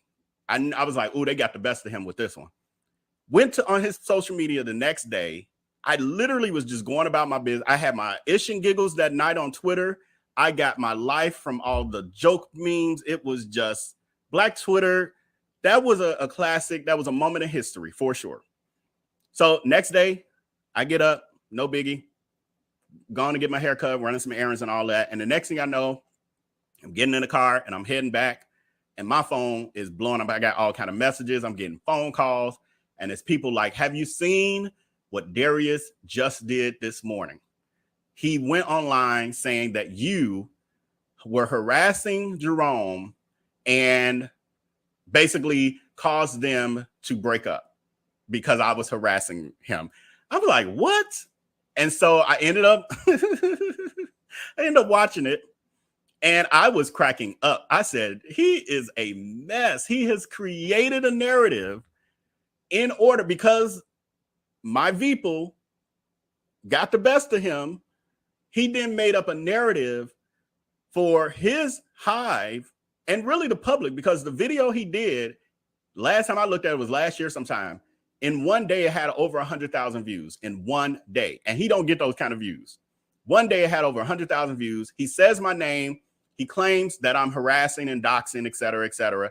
And I said, this Negro is trying to get his hive to come after me. And like every other time he's tried to do it, it ain't worked. I'm built for this. God prepared me for this before I even spoke for the first time. So anyway, I'm good. That's what I'm priming up. So this explains it. This is because so many people were on me about it. I was getting inbox DMs, like I said, personal people who knew me, all at the people. And this was, shoot, I don't even know. I think I had like 10,000 subscribers back then or something. But because of that, I was like, I talked to a few people. I didn't want to talk about it at all because I just knew it was a BS. And I just don't care about that piece of it, of him trying to act like there's some romantic relationship or some love sick thing happening here, because that's just furthest from the truth. So I don't entertain it because it's so ridiculous for the real life situation of what really happened between he and I, because it was a business deal after 9 years of being friends. Anyway, I decided, okay, fine, I'm going to give everyone what they want and I'm going to give them my piece. And so this is what it is. So we're basically watching pretty much the whole thing, but I'm right here. And I will pause and stop here or there when I got something to say, because you can watch this full video uninterrupted on my channel, and I want the views for it anyway. So if you don't want to see the interruptions, watch the video without my commentary. And I'll put the link for the replay, I'll put the link in the description area of this video and then the first pinned comment, so you'll be able to find it quickly. You may actually become the topic. So in all honesty, I was really not planning to attend the circus that we've come to know as Darius Crooks this week at all. I'm rewind just because I talked over some of that. What's up, good people, and welcome back. For the love of money. What's up, good people, and welcome back to my channel, where we bond over our favorite TV shows, trending topics, and everything in between that we care about. So today we'll be talking about semi-trending topics. And, in this work of social media influencing, every once in a while, you may actually become the topic. So in all honesty, I was really not planning to attend the circus that we've come to know as Darius Crooks this week at all. Nevertheless, here we are, per the request of many of you who have reached out to me via various forums to say, hey, Vell, did you see what Darius said about you? Did you see he's trying to blame you for this? And did you see he's trying to act like you broke up his relationship? And did you see he's lying on you? And I hadn't. And then when I did, it was funny, hysterical, and like a soap opera, and I didn't care. But because I care so much about y'all, and people want to understand what's happening here or how we got here. And so as much as I could give up, here we go. I'm going to actually address the trending PSA slash press conference, as I've heard it called, that Darius Crooks himself did. It would have been this morning, but this is probably not getting out until the next day. Because to be honest, I don't care. I just don't care. So it's taken me hours to even care enough to turn the camera on. And it's only based on the request of those of you out there and some conversations I've had with people I'm closer to. So for the few who are watching this, who know me in real life, you all know that Vell doesn't do drama at all. I steer completely away from it, don't enjoy it, I think it's unnecessary, etc., etc. However, because the person I've been covering has completely built their brand on drama, it comes with the territory. If I posted pictures of salads all day long, I would get no engagement. And that's a good strategy for people who want to build a brand, right? Whenever you start posting content that allows people to engage on a larger scale, then your content gets seen more. So that was a branding thing. But then you post it, and you're going to make more money off of that. Yeah, well, people like it. They love the engage. So people like it. They like the clapbacks. They do. I do it every once in a while. They like it. But I also think what's important is that you gotta. If you just post it just like normal, regular content all day long, people will be like, okay, it's just so vanilla. But when you flavor it up a little bit, okay, I'm into it. So I do it for the engagement. So that's a piece. I'm gonna not enlarge myself, but that's a piece that I keep pointing out to people, is that all of this is by design with Darius Crooks. The drama that he creates, the fact that he is going from state to state, slandering Black-owned restaurants across the country, it's by design. Because you would think the average person, if they were in that position, if you were in that position, you're an influencer, you're reviewing restaurants across the country, and the reception is what you see people have of him, the opinion of, he's just trying to drag people, he's just tearing black. You would adjust. You would either correct how you're approaching it, or you would stop doing it altogether. And he talked about stop doing it. Well, I'm just not gonna do it at all because y'all keep saying, you know, I'm only trying to tear people down and blah, blah, blah, and this and that. And so he claimed he was done with them. And then he revved back up and started doing even more. It's because for him, he's a narcissist. He's a sociopath. It doesn't matter to him whether it's good attention or bad attention, as long as it's attention and engagement. He literally tells you in that clip. There's many other times where he talks about that as well. But he has these transparent moments that people like let go over their head.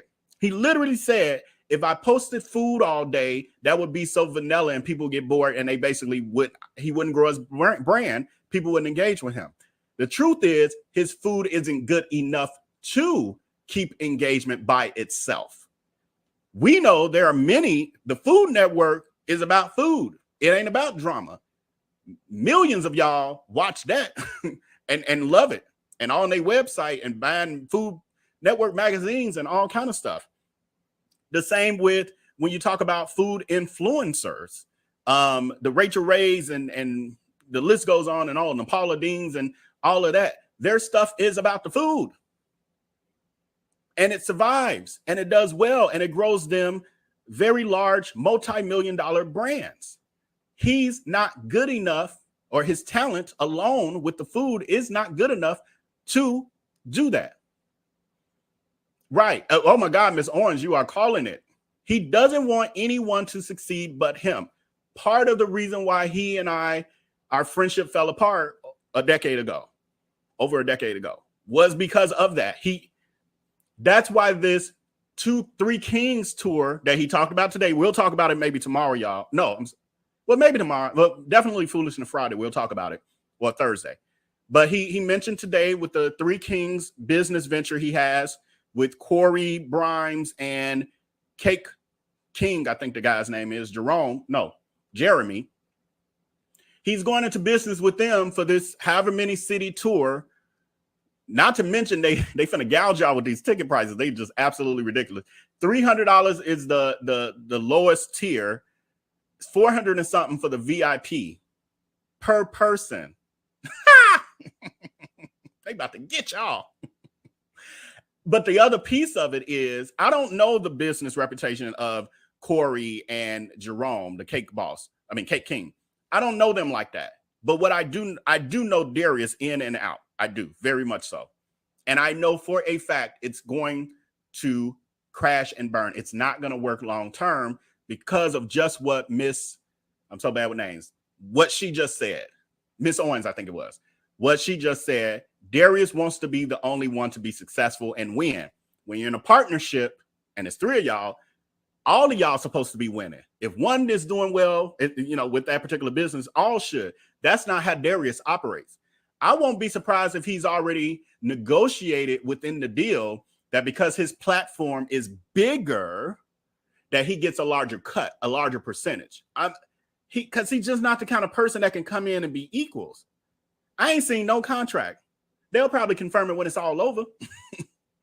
Anyway, let's continue with this. I ain't got off subject because y'all know I can just go. Those of y'all who new to this don't know, but I can just go and give it all, run it all down to y'all. In this latest move of this stunt queen scammer, he has attempted to create a narrative that I somehow am responsible for his boyfriend being doxxed and the fake breakup of their relationship. Although he completely knows that that's not true. But once again, he's created a narrative in hopes of dog whistling to his mindless D-Hive D-Wives. Just like he's done with Sonny Anderson, and just like he's done with Mel and the Kitchenista, and now he's circled back around to me. But now, unfortunately for him, his tactics are as old as his decade plus of scamming. So I'm extremely unfazed by his predictable moves in order to divert attention from his evil ways. Nevertheless, I want to make it clear that I do not condone doxing, which is why I've never done it. However, I am a true believer in the law of attraction and karma, and Darius Crooks loves to act like a toddler and play victim when the tables are turned towards him to reflect his actions towards others. So for those of you who are still unaware of what this is all about and how we got here, let's look into how we got here. So this part of the saga, because there's so much more that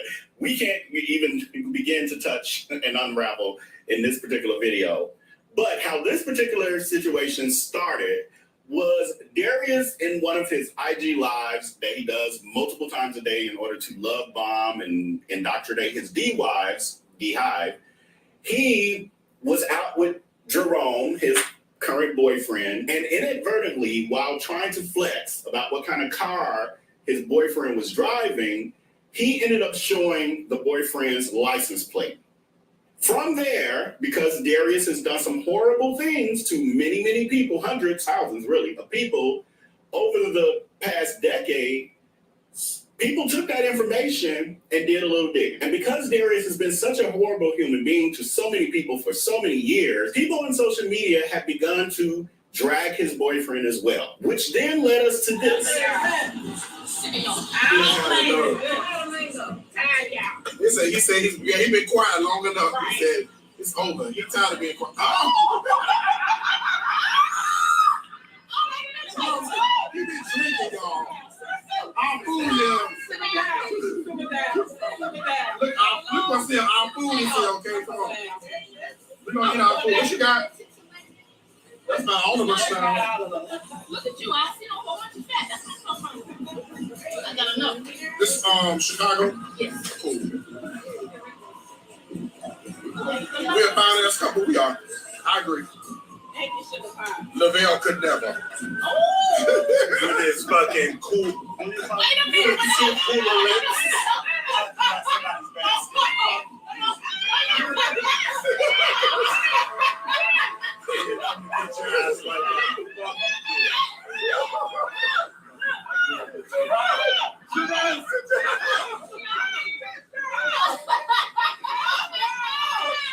Somebody's not attractive. Have you looked in the fucking mirror yourself? Have you looked in the mirror yourself? Because you need to take a look in the mirror yourself, okay? Because you're not that cute. Your big ass nose. Not that cute.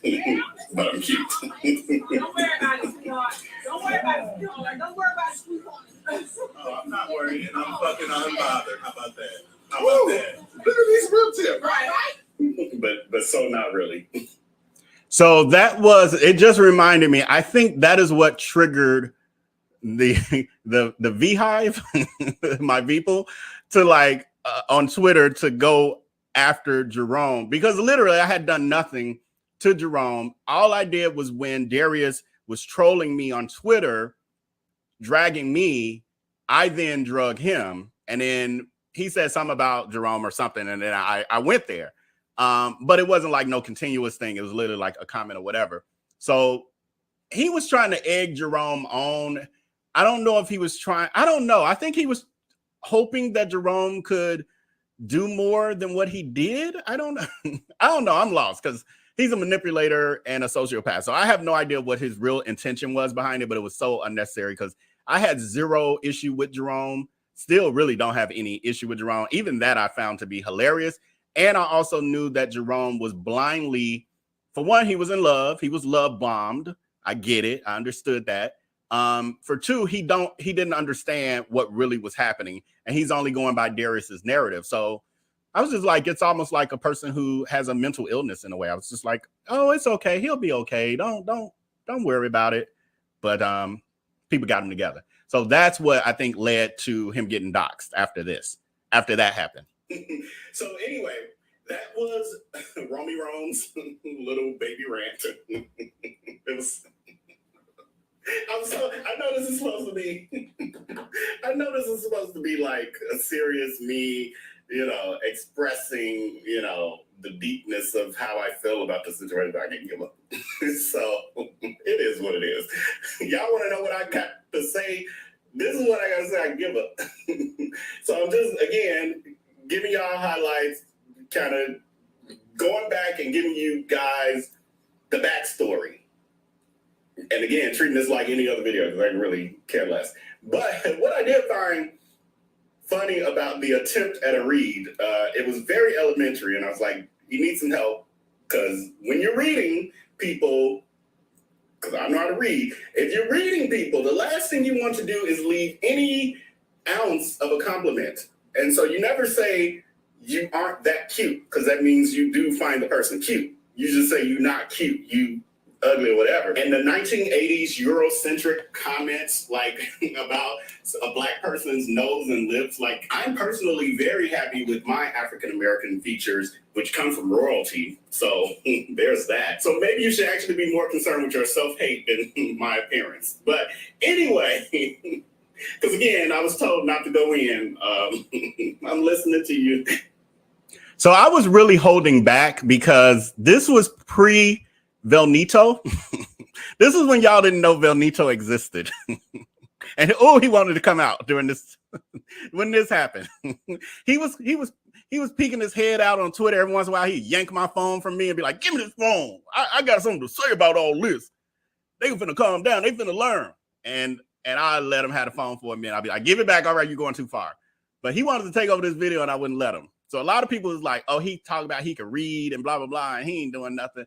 Well, that's because y'all hadn't seen that side. All these were pre-recorded videos where I edited that stuff out. Sometimes I'm like, you did too much. Take that out the video. Now it's all live and it just come out and it's, oh, well, shit, it's out.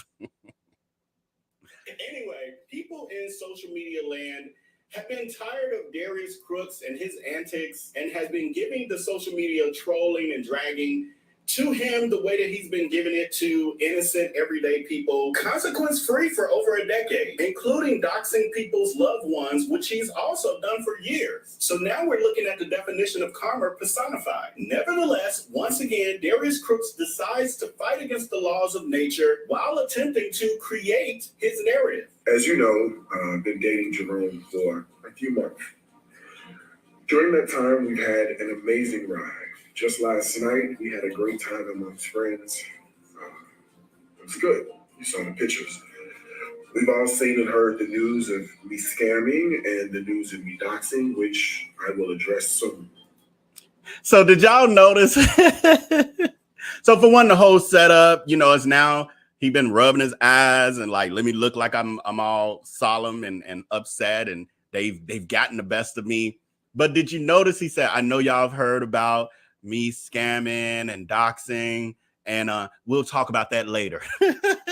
No, Ninja, let's talk about that now. If you notice, that part is always glossed over. Either whatever he does address, he totally avoids that line of conversation completely, or he'll say something like this, like, yeah, and that You know, I'm gonna get into that because I'm gonna break that down for y'all. And then he goes on and oh, he's such a scammer. We've all seen and heard the news of me scamming and the news. Other thing, and I'm gonna say it in this video as well, but pay attention to the fact that Darius Crooks is reading his ass off. Darius Crooks does not read scripts. Even when he first started YouTube and I was his videographer, he never read scripts. Him reading the script, when I saw that, like when I saw this, I read through all this. Again, I know him for real, for real. I was like, it's made up. He literally wrote it out so he could stick to his script in order to point blame because he didn't want to do this off the cuff. It's so much to it. Okay, let me continue because I can go so much deeper. Which I will address soon. That, of course, has been very difficult to navigate. Yeah. The last few months have been my happiest, and then today is my saddest. For the past few weeks, my ex Lavelle, who I haven't seen in over 15 years, has been relentless on script. That number also changes every time he says it. If you notice, now he's up to 20 years, and it's only been a year later. Well, it's been 20 years. It's actually at that point it had been, I think it finally had hit 11 years since the last time we talked. He lies about me. He's done numerous videos demeaning me, demeaning my character, which I'm okay with. However, he's realized that since... See, y'all? So when these flying monkeys come over here, remember, Darius Crooks said he's okay with my videos. So why they keep asking me why I'm doing it? Because he okay with it. Demeaning my character, which I'm okay with. However, he's realized that since he can't get to me, he has now attacked Jerome. For the past few weeks, he's been cyberbullying Jerome and spreading lies, speaking negatively about his appearance. He's never met Jerome. However, he has numerous opinions. Now, he's saying that you can't talk about people that you've never met before. Last time I checked, he do a lot of dragging of his D-wives or people in his comments, anyone who doesn't agree with him. He does a lot of dragging of those people, and he doesn't know them either. So what's good for the goose is good for the gander. Last night, the Twitter crew that hates me decided to post Jerome's personal information, including his place of employment and his home address. They've even mentioned other personal details about him. Knowing I caused this has done nothing more than break my heart into a million pieces. I can handle the ridicule, I can handle the harassment. However, others near me should not be subject to the same scrutiny. The only way to get past this is to have Jerome disassociate himself from me and my brand. I love Jerome. However, I've seen how relentless and vicious these people have been. I'm now standing alone in plain sight. To those that hate me, your attack on me can continue. Because of your actions, Jerome and I have decided to separate. I'm here, standing boldly alone. It's not my time to die, so your attacks will never work. I'll keep standing alone while you continue. Oh, Jesus. Oh, my God. That was hard to get through. Oh, my God. And I've seen it like twice. So much. Let's start with any of you who've ever watched Darius, follow him, the ones who aren't like love bombed and just at this point. I'm saying Kate just see, oh my God, the circus music. Yes, so that was the other piece when I I watched it the first time. I think I watched it while I was driving home, I think. But then as I was getting ready to, I think I had the screen recorder or whatever for the video, whatever I was doing with it, all of a sudden as I was watching, I was like, this is like watching a circus. And then it came to me, put circus music under it. So in the video, I added circus music under it because it's like a clown show. It's so made up, just totally made up. Also, I just noticed, speaking of clown shows, We got like nearly 5. It's dropping a little bit, but let's say we got 494 viewers currently in here, and we only got 335 likes. We need to get that up to 400 people. And so what I'm gonna do is throw a little commercial break in there so that you have time to get the likes up to 400. And when we get up to 400, I'm gonna go with the next piece of this, where we literally break down and show you where Darius Crooks himself admits that it was all a lie. I got it all. All right, so I'm gonna play a commercial, and in the meanwhile, that gives you a minute. We're at 347, and I will come back only when it's I'll get resumed when it hits 400. This is free, y'all. That's all we need is a like button, because that helps.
It doesn't matter what you want. I will succeed, whether you like it or not. I am unstoppable. When will you learn that? When will you learn that?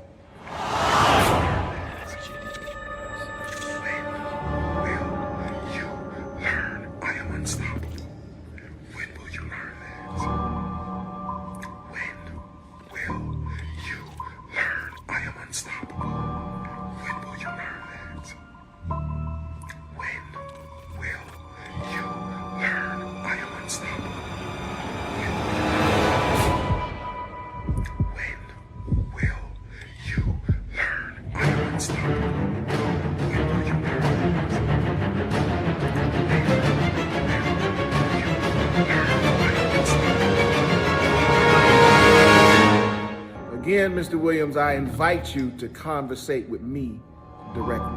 I don't do all this internet stuff. The problem is you're going after my family, you post my children, and then you mention my name. So you and I, we need to have a conversation. And yes, this is a forever problem.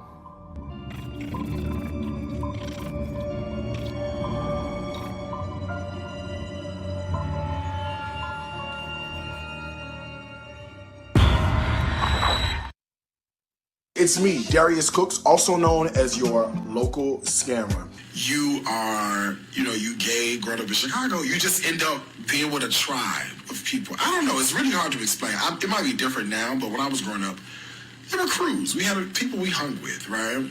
Anyway, and I hung with people like, you remember Calvin, Lavelle, those are people that I used to hang with back in the day, and you see what happened now, especially with randomness of Vell. We ain't heard hide nor have him, have we? We ain't heard hide nor have him, have we? Come to think of it, let me not bring his name up, because let me tell you something. He probably, he ready to. Where's the expose? Where is the expose?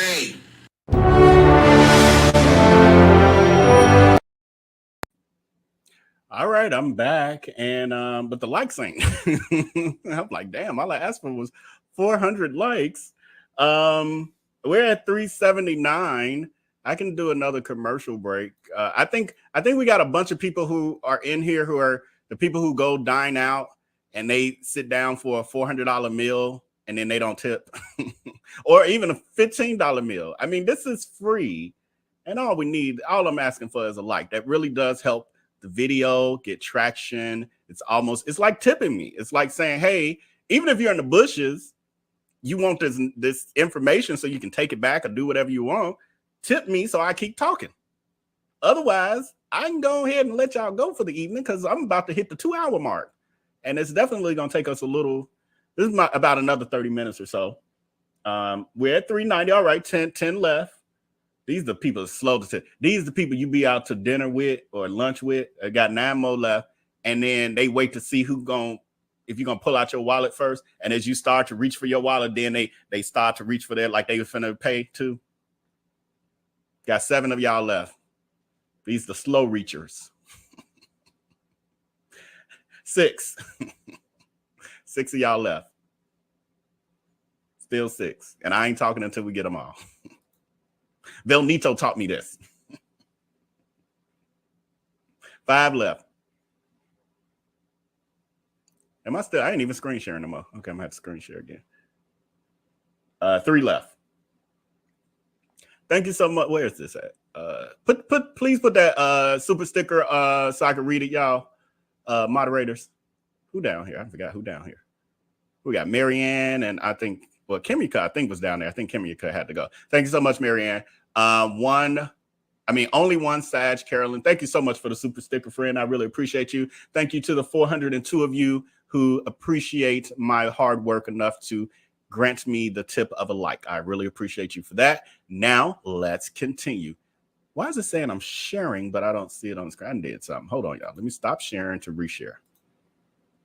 All right, so we're going to finish this, wrap this video up, and then I'm going to show y'all the other pieces of evidence that I have, and then we're going to call it a night. And this will resume. For those of you who won't be able to stay up the rest of this show, you can watch the replay. I am going to timestamp it so you can come back wherever you had to jump off. I understand it's a work night and all that for everybody. But what I was going to say is we will be back on Thursday evening again with much more, and then on Friday as well. So pretty much Monday through Friday, we do these in the evening. Just tomorrow, I have something else to do, so we won't have it tomorrow. But just so you know, keep coming back. Blind, you will know that Darius does not read scripts. He doesn't read scripts because he doesn't need to. He has the gift of gab. So the first tale that this is a tale, tell of lies, is that he's reading a script. Not necessary for him. He has a gift of gab. He just does. And the other piece is he's just completely made up a narrative that all of a sudden I'm cyberbullying his current boyfriend that he claims is now an ex. That I'm bullying that boyfriend. What the? Do I care? I don't care. I don't care. And it's not true. It's just not true. But anyway, now will I clap back? Yes, I will clap back. I will absolutely clap back. If it catch me on the right day or the wrong day, however you want to look at it, I will clap back. You've been warned. Okay, and so the other piece of this is that I don't know that was first thing in the morning. Sometimes I don't know. I was living my life, so all this was happening, and people were texting me and stuff, and I didn't know what the hell was going on. But whenever that happened this morning, or the morning of that I'm doing this video, they had broke up. He left him. It was not working, etc., or he was protecting him. All of this foolishness, the circus. So again, playing games, mind games with the DYs, all in hopes of drumming up, again, because he throws my name in there so that something could happen to me. People can harass me, and oh my God, it's going to scare Lavelle and shake tables. Try it. Put me if you want to. It's not a good thing. Okay? Now back to the table. I found this to be hilarious when I recorded this earlier today so I could pull it in for y'all as a separate video. And I was like, okay, Michelle is in this. How ironic that she's in the first part of the show. And then I had a meme in here of a, woo, shaking the table. Oh, I love it. I'm playing one more time just because I'm petty like that. To me, people can harass me, and oh my God, it's gonna scare Lavelle and shake tables. Try it. Put me if you want to. It's not a good thing. Okay? Now back to the table. It's so lame. Okay, so that was his attempt at that. And then he came in the afternoon and there was another live where he's talking about how Jerome was like comparing him to a child who wanted a toy and he told him no. It's so ridiculous. It's so ridiculous. I'll put that clip in here. Is that what he wants to? It doesn't matter what he wants in this situation. Just because I'm not sure I gave full context really well in this that video. So after Darius did the fake breakup PSA, blame me for their breakup and the Twitter people who hate him. He then later this evening, once again in the bed, always in the bed, he is on there because the hags, the flying monkeys and the hags, Lord, they is like, oh my God, y'all was such a great power couple. Don't let them haters ruin your relationship. Like, oh, they just falling for it. Oh my God, were they falling for it? And I'm like, oh my God, these post souls, he playing with their mind. They don't even know. Jerome was probably down on the floor sucking his toes while he was doing the fake PSA with the fake tears in his eyes. Got the little water bottle doing this before he got on camera, rubbed his eyes a little bit and started reading. And Jerome down there sucking toes. And they sitting there, oh my God, we thought y'all was great together. Don't let them ruin y'all love. Oh my God, post souls.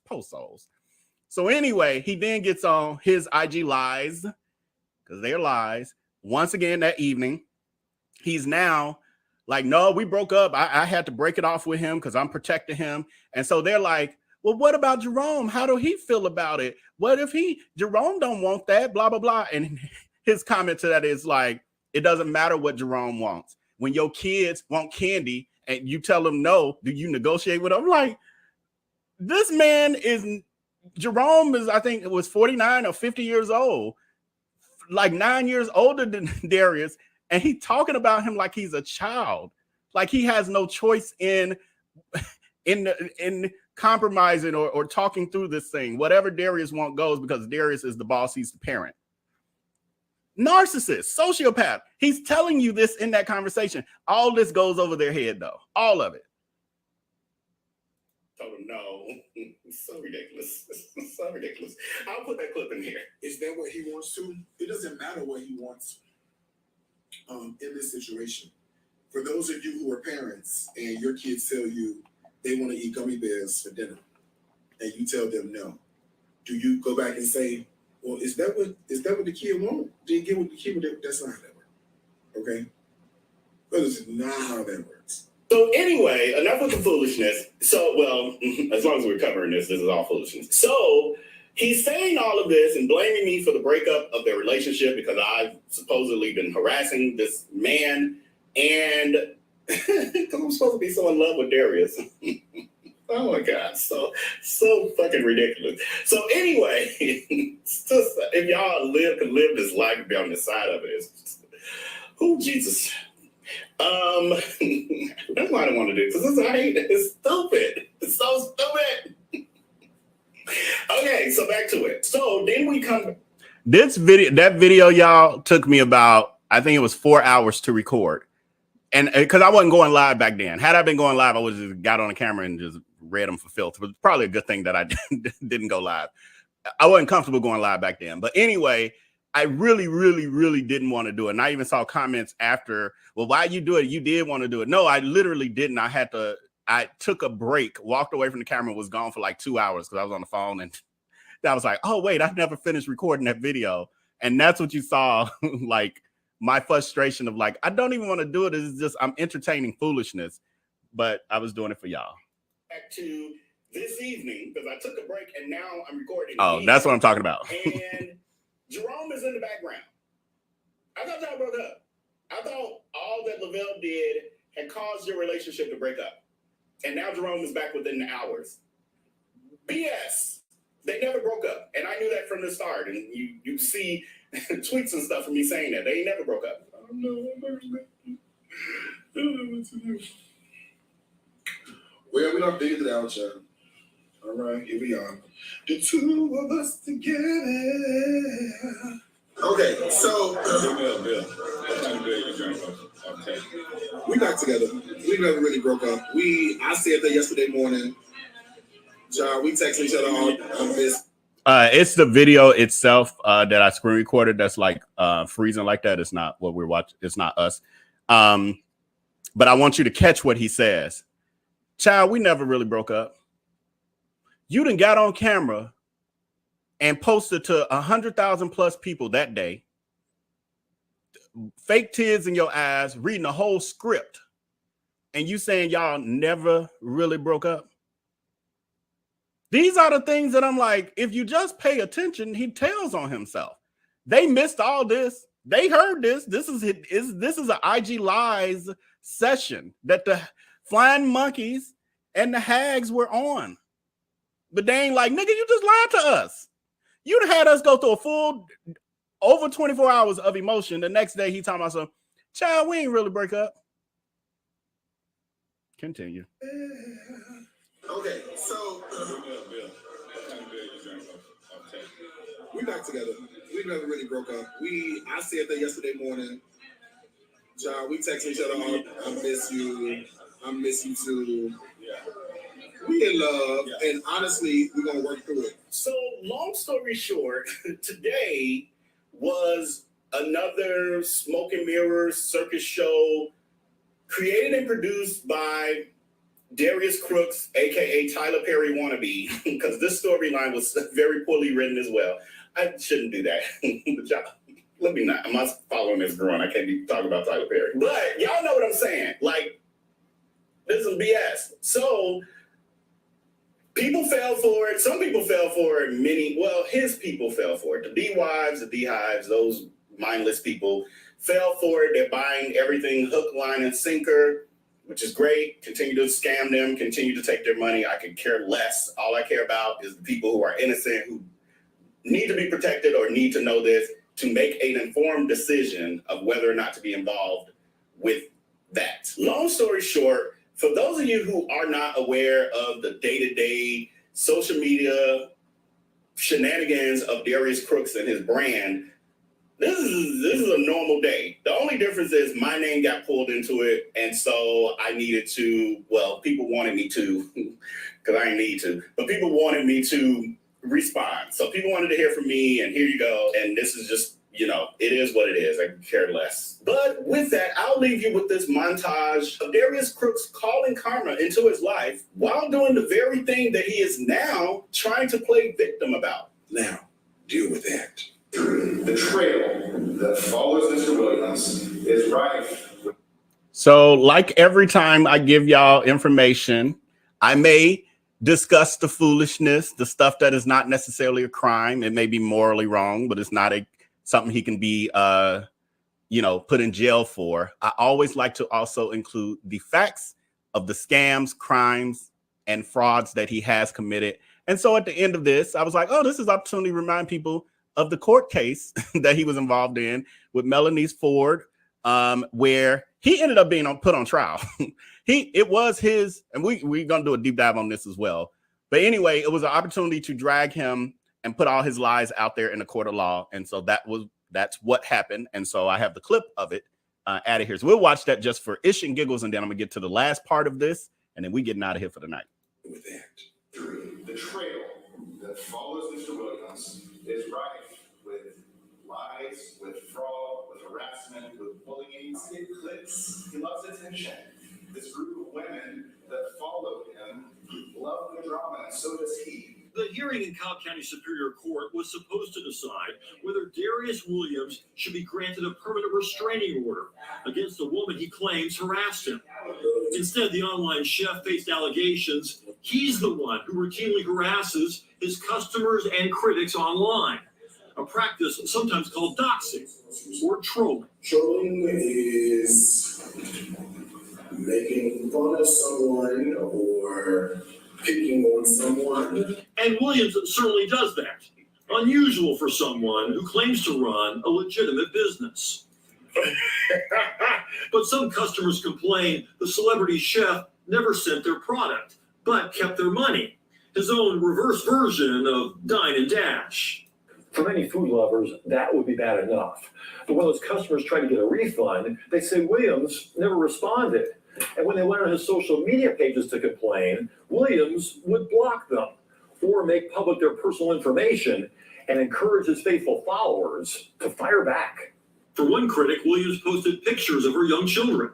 Another, Melanie Ford of Atlanta, says she was bombarded with hate-filled texts, calls, and comments from Darius Cooks fanatics, also developing a side dish called Doxing. Sadly, the ingredients for doxing are easy to find. Take a heaping cup of private or identifying information about someone, sprinkle some malicious intent, throw it on the internet, and watch how hot it burns. I can tell you who got the speeding ticket. I can tell you who moved from what state to what state. That Williams would publicly blast some of those unhappy customers, posting their contact information, like this woman, making fun of her, then sharing her brother's phone number when he tried to privately intervene. In our story, we are blurring what Darius did not. Food Fight has even reached other TV chefs. Sonny Anderson and Andrea Davis, known as the Kitchenista, have issued public condemnations of Williams and his doxing. So what did the usually chatty Darius Williams finally have to say to us? You can just go on record and say I'm declining the comment. That's it. Have a great day. Well, wait a minute. Yeah. These people are upset because you've been putting their personal information online, Darius. Come on, I thought you liked being on television.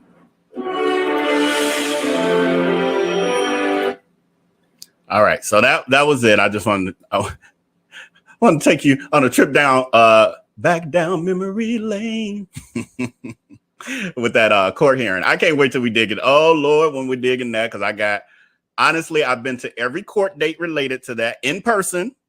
Literally flew to Atlanta. Well, I drove a couple times and flew to Atlanta as well for those court hearings. So I have the tea. I have the behind the scenes. I have the in-depth knowledge, firsthand knowledge of all of that. And I have the firsthand knowledge of all of that. And so I will, when we get to that, it's going to be another, everything we cover is going to be good. Like, let me quit saying like, oh, this is going to be, all of them going to be good. But that one though, that's going to probably be a couple days. That might be 2 or 3 day one.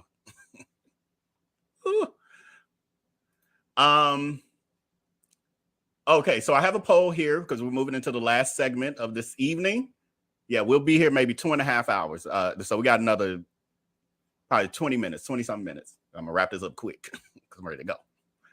I want some cookies. Chips Ahoy with milk, almond milk. Anyway, do you know who Flame Monroe is? 64% of you actually do know who she is, and 36% of you do not. So Flame Monroe. Oh, let me put it on screen. Why is it still saying I'm sharing when I'm not? Okay. Put Flame Monroe. So that is Flame Monroe at the top of the screen. Flame Monroe is a Chicago legendary drag queen.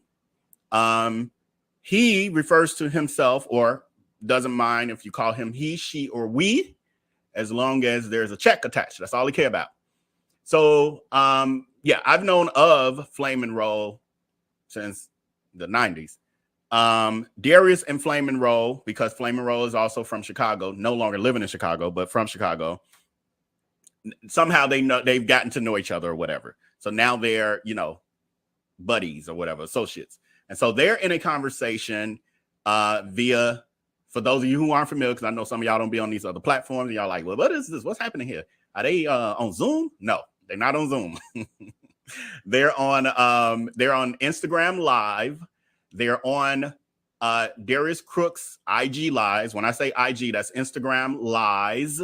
So they're called lives for everyone else. Like I'm on live stream.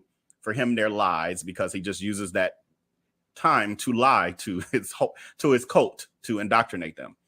So they're on his IG Lives, and Flame Monroe has dialed in and he pulled her into the live. So at that point, now we left off with the fake PSA. Darius is crying. He's saying that I broke up his relationship. I put too much stress on him and Jerome. He had to protect Jerome, so he had to let Jerome loose within less than 24 hours. He's saying, well, no, it wasn't even 24 hours. It was that night. He was saying, oh, we worked it out, child. Then while he was folding them clothes, by the next afternoon, he says, oh, we never really broke up. He basically admitted it was a total lie. all of it was a ruse. So we leave that within, and if y'all know in the chat, I know it's got late, so we lost a few people. But for those, any of you who are in the chat who may know, about what was the approximate timeline between this fake breakup and the real breakup.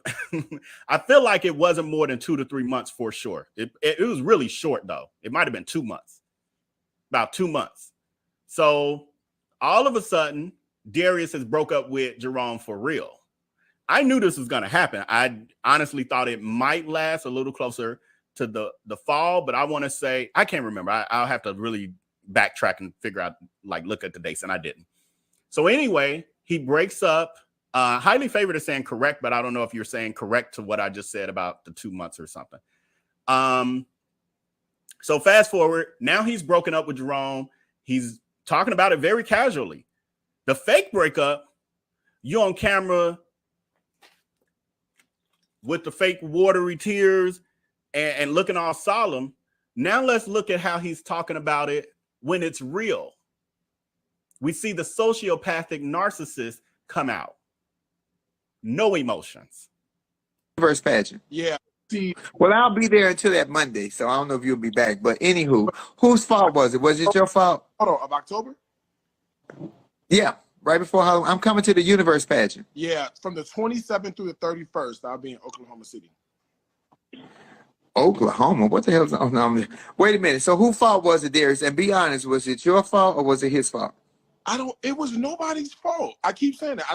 I hate when people say that. It's always somebody's fault. No, I think what happened is that people are thinking like, okay, did he cheat on you? Did you cheat on him? Something must have happened.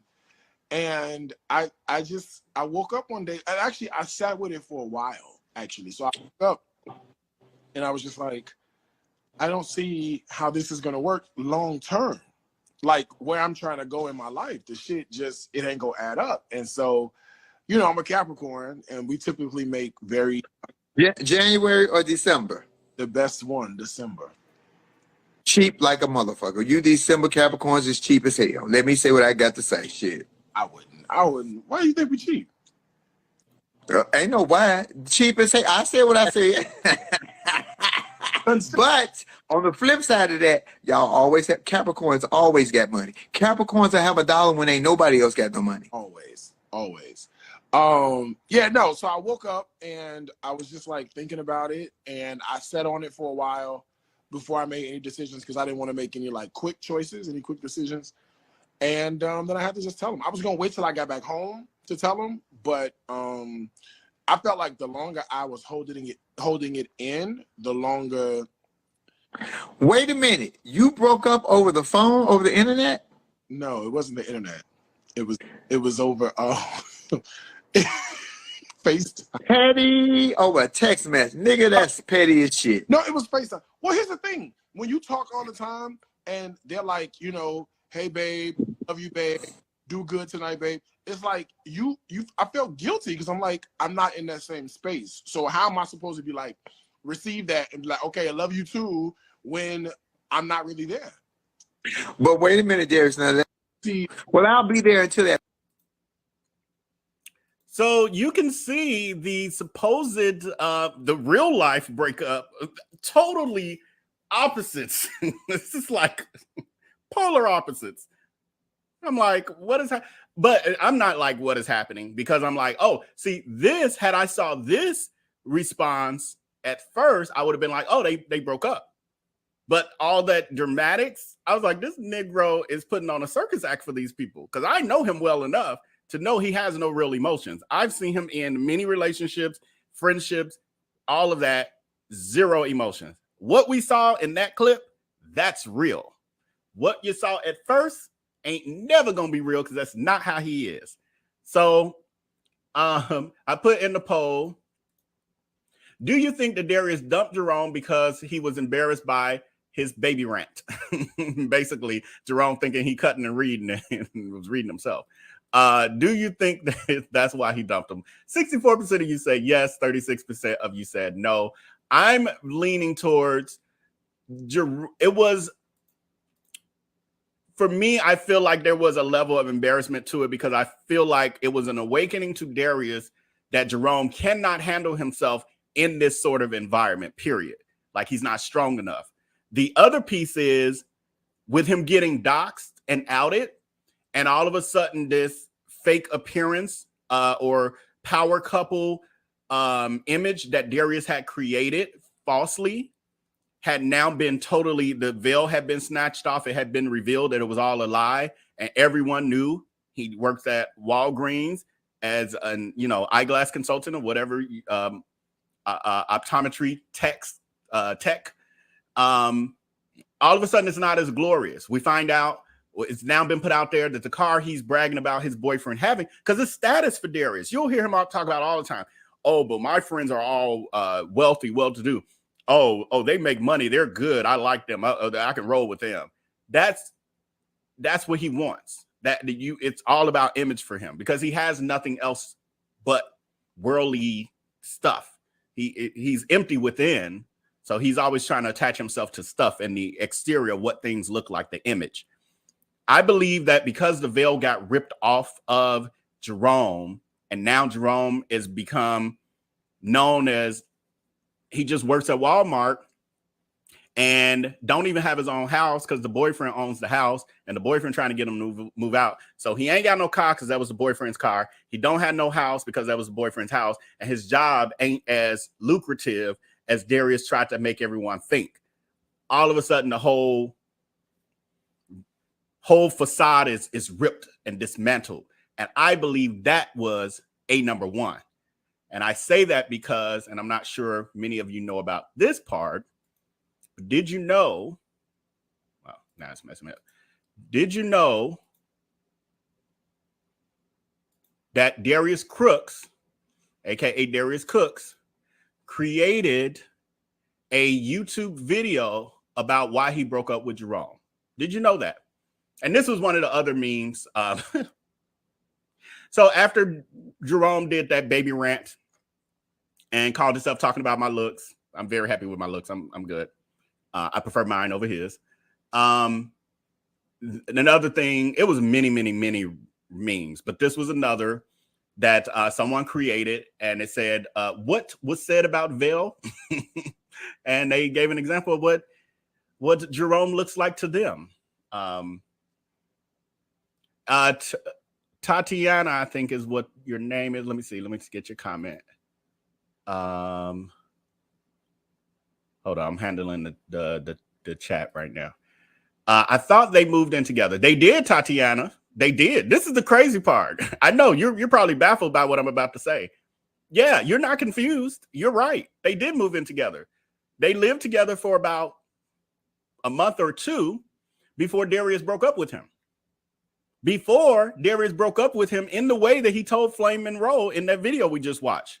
Yes, you did hear it clearly. You're not confused. It's the way he moves. He lived with Jerome, went out of town for a Dining with Darius Crooks event. He was due to come back, I don't know, in a couple days, 2-3 more days. He couldn't wait to get back home to tell Jerome that he wasn't feeling it no more. They just moved in together. I knew that wasn't going to work because I said, Darius has never lived with anyone. These are things that I know about him that the mass public don't know. Darius has never lived with anyone. He's done sleepovers. And so I was like, oh, they moving in together. This is the first person he ever lived with. This is not going to work because Darius is worse than he was when I knew him. Way worse of a person. So that's number one. Number two, Jerome had just come out of a 9-year relationship. Jerome knows what being in a relationship and living with someone is, and the compromise and just what it takes. Those of us who have been in living relationships, married, all of that stuff, we know what it takes. And it ain't just ish and giggles. It ain't just when the honeymoon is over, literally, the infatuation is over and everything ain't cute. That's where the real work starts. And I was like, Darius can't do the real work. Jerome, being in a 9-year relationship and being 50 years old, knew or had the maturity and on top of that, the experience to know what a real relationship takes. And I'm like, on top of that, Darius is a narcissist. He's a know-it-all and sociopath. It's not going to work. He didn't even last 2 months in the house with that man, with Jerome, and broke up with the person you live with over FaceTime while you in a different state. You couldn't even hold on for a couple days, not a couple weeks, not a couple months, not a couple years, couple days to say, I love and respect you enough, even though I feel like this ain't gonna work, that I want to have this conversation in your face and allow you, because we know those of us who have broken up with people and we were the ones to decide to call it quits. When you care about a person, even if you realize it's not for you, you want to give them closure. You want to give them that opportunity. So what you don't do is break up with them via text or FaceTime where you get to cut it off and they don't get to ask or talk till they're done. But that's when you're a caring human being who is used to having attachments and don't have mommy and daddy issues. Him, I'm going to do it on FaceTime. That way I could be like, well, I'm going to let you go so you can really, and I'm sorry, but I'm going to let you go. I know this a lot for you, and I'm just let you, do what you need to do. Goodbye, click. That's how he moved. And tells everyone, I would have never, if I was even dirty enough to do that, I would never tell anyone I did that. Because it does not make you look like a good human being. But he is so loose-minded and such a man-child that he don't even know it ain't cute. He like a little toddler that somebody ain't never corrected them, so they don't know it's not proper to spit. And they like, and nobody's ever said, that's not cute. You don't do that. Stop that. Don't spit. And so they, that's him. They're just splitting everywhere. Because ain't nobody ever told him, it ain't cute. That's not cute. We don't do this. Yes, what Don's comment at? I think I'm by myself. I think I'd have put my moderators to sleep. It's scary getting involved with people like that. Absolutely, Don Smart. Absolutely. And some people like, oh, I'm glad you got away from him. My situation wasn't nothing like that. That's what I'm telling y'all. It was so long ago, that part of our situation.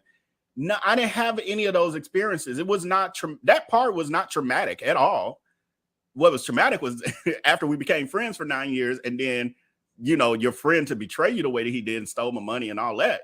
That was traumatizing and did cause me not to trust people, even people I know well. So now I'm very guarded, and it's something I had to work on, because it's kind of hard to trust people when somebody you were that close to turns on you, and you're like, who is this? What is happening? Like, I would never cause any harm to you. Today, I will call you out. I wouldn't have even did that back then. I would call you out. I would drag you to tens of thousands of people, hundreds of thousands of people, but I would never, do those things. The only person who has me blocked on IG is Fire. I think you're saying Crooks. I don't know. I don't know how to read that really. So we had that. So, that was the poll I was doing. 71% of y'all didn't even know he did the video. This is the thumbnail to the video. He did a 31-minute and 25-second video on I broke up with my boyfriend. And do you see, YouTube don't create our thumbnails for us.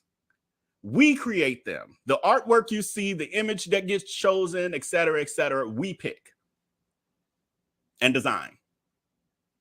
That is what he decided to design to, let's say, fine. I'm going to give it to him, even though I wouldn't go there. I wouldn't be putting out why I broke up with my boyfriend as a whole video. That I would not be doing. However, I'm going to give you that. Fine. You like, oh, but I'm transparent with my followers. Fine. So am I, but they ain't got to know every ounce of my business. So fine. We'll go with this. You're being transparent. You're sharing with your audience. Fine. But does your thumbnail have to look, you're smiling, you're gleeful, and you're like taking a bite of some kind of nasty creation you got, and it looks like I'm happy, I'm gleeful? Shouldn't it be, even if you're okay with it, even if you're okay with the breakup and it was something that you initiated, would you do this? Would you create an image that looks like that, even just for the other person? Wouldn't you put something that just is a little more serious looking? Would you do this? Would you do this? Basically, I'm asking, if you were in the same situation and you were creating a thumbnail and you're doing a video, and let's say you were forced, you needed to do this for your followers, would your image look like you're happy and gleeful and like just took a bite out of another relationship? Thank you so much, Shania. I was clicking on it. So much, Shania. Some midnight snack money from Vell and the mods. Thank you so much, Shania. I really appreciate that. But yeah, would you do that? Oh, wow. This is higher, honestly, than I thought. Much higher than I thought. 95% of you are saying that you would not have done this. And again, he will tell you that Jerome did nothing wrong. So I can see maybe the 5% of you, besides, you know, you might be flying monkey, so everything he do is fine. I get that. Have at it. Go in. Let have. I get it. But some of y'all might have been in that because you thinking, well, hell, somebody do me dirty or lie to me. I'm gonna create a thumbnail where I'm smiling, showing them I'm doing all right without them. That wasn't this. This ain't a situation where we're talking about Jerome did him horribly or this and that.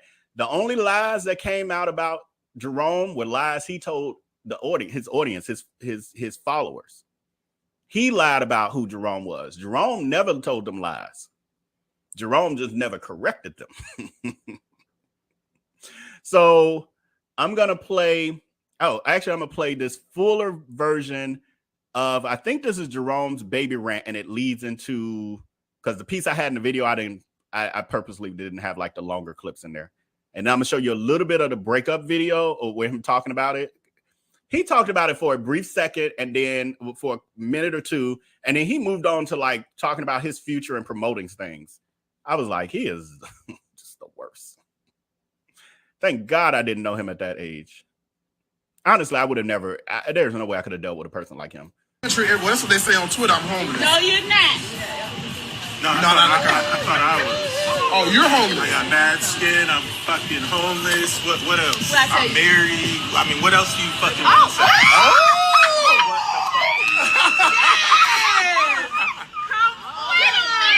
Wow. Okay. Yikes. You tired of y'all? Okay. Tired of y'all. I be telling Jerome, I be like, stop reading that stuff. Leave him alone. We had a conversation. Y'all did? Yes. You told him? I said, stop it. Yeah, Right stop now. reading it. Right you gotta now. unsubscribe, because you know it's like the shit. It's gonna mess with your mental. And they say whatever they want to say. They make up stuff. Just leave it alone, man. Because it will have you. Yeah. No, you're right. I can never be homeless. I got a whole deed. Okay. Deed. And titles. Okay. In my name. Okay. Whether it's DAR or DEAR. Okay? Okay. Oh, look at it. I was on live and Jerome came in the house and kissed me. I said, I'm on live. I'm telling him I'm on live. He said, okay. I was like, okay. That's how you know. I squealed. That's how you know. I was like. Jerome was like, I don't give a fuck. What they had said. Jerome said, look, he said, he tired of y'all shit. Okay. But yeah, that was leading into his baby rant, Jerome's baby rant. Let me see with this video if I can. That wasn't on Sunday. Let me see if I can find, because I didn't try to cue it up. But let me see if I can find where you're talking. I really do not know why people love the juice and the dirt and the gossip. So you know why they love it. They love it because it's a diversion from their own life, I guess. All of us, we love a little bit of mess here and there, don't we? Anyway, what's up? YouTube and Facebook. So,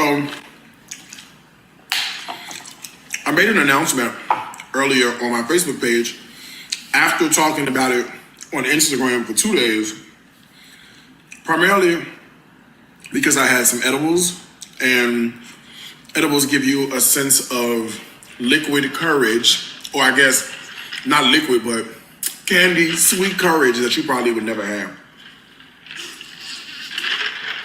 So here we are. So the short of all of this is that it's been a week. So a week ago, it's lemonade. Oh. A week ago, I actually broke up with my boyfriend.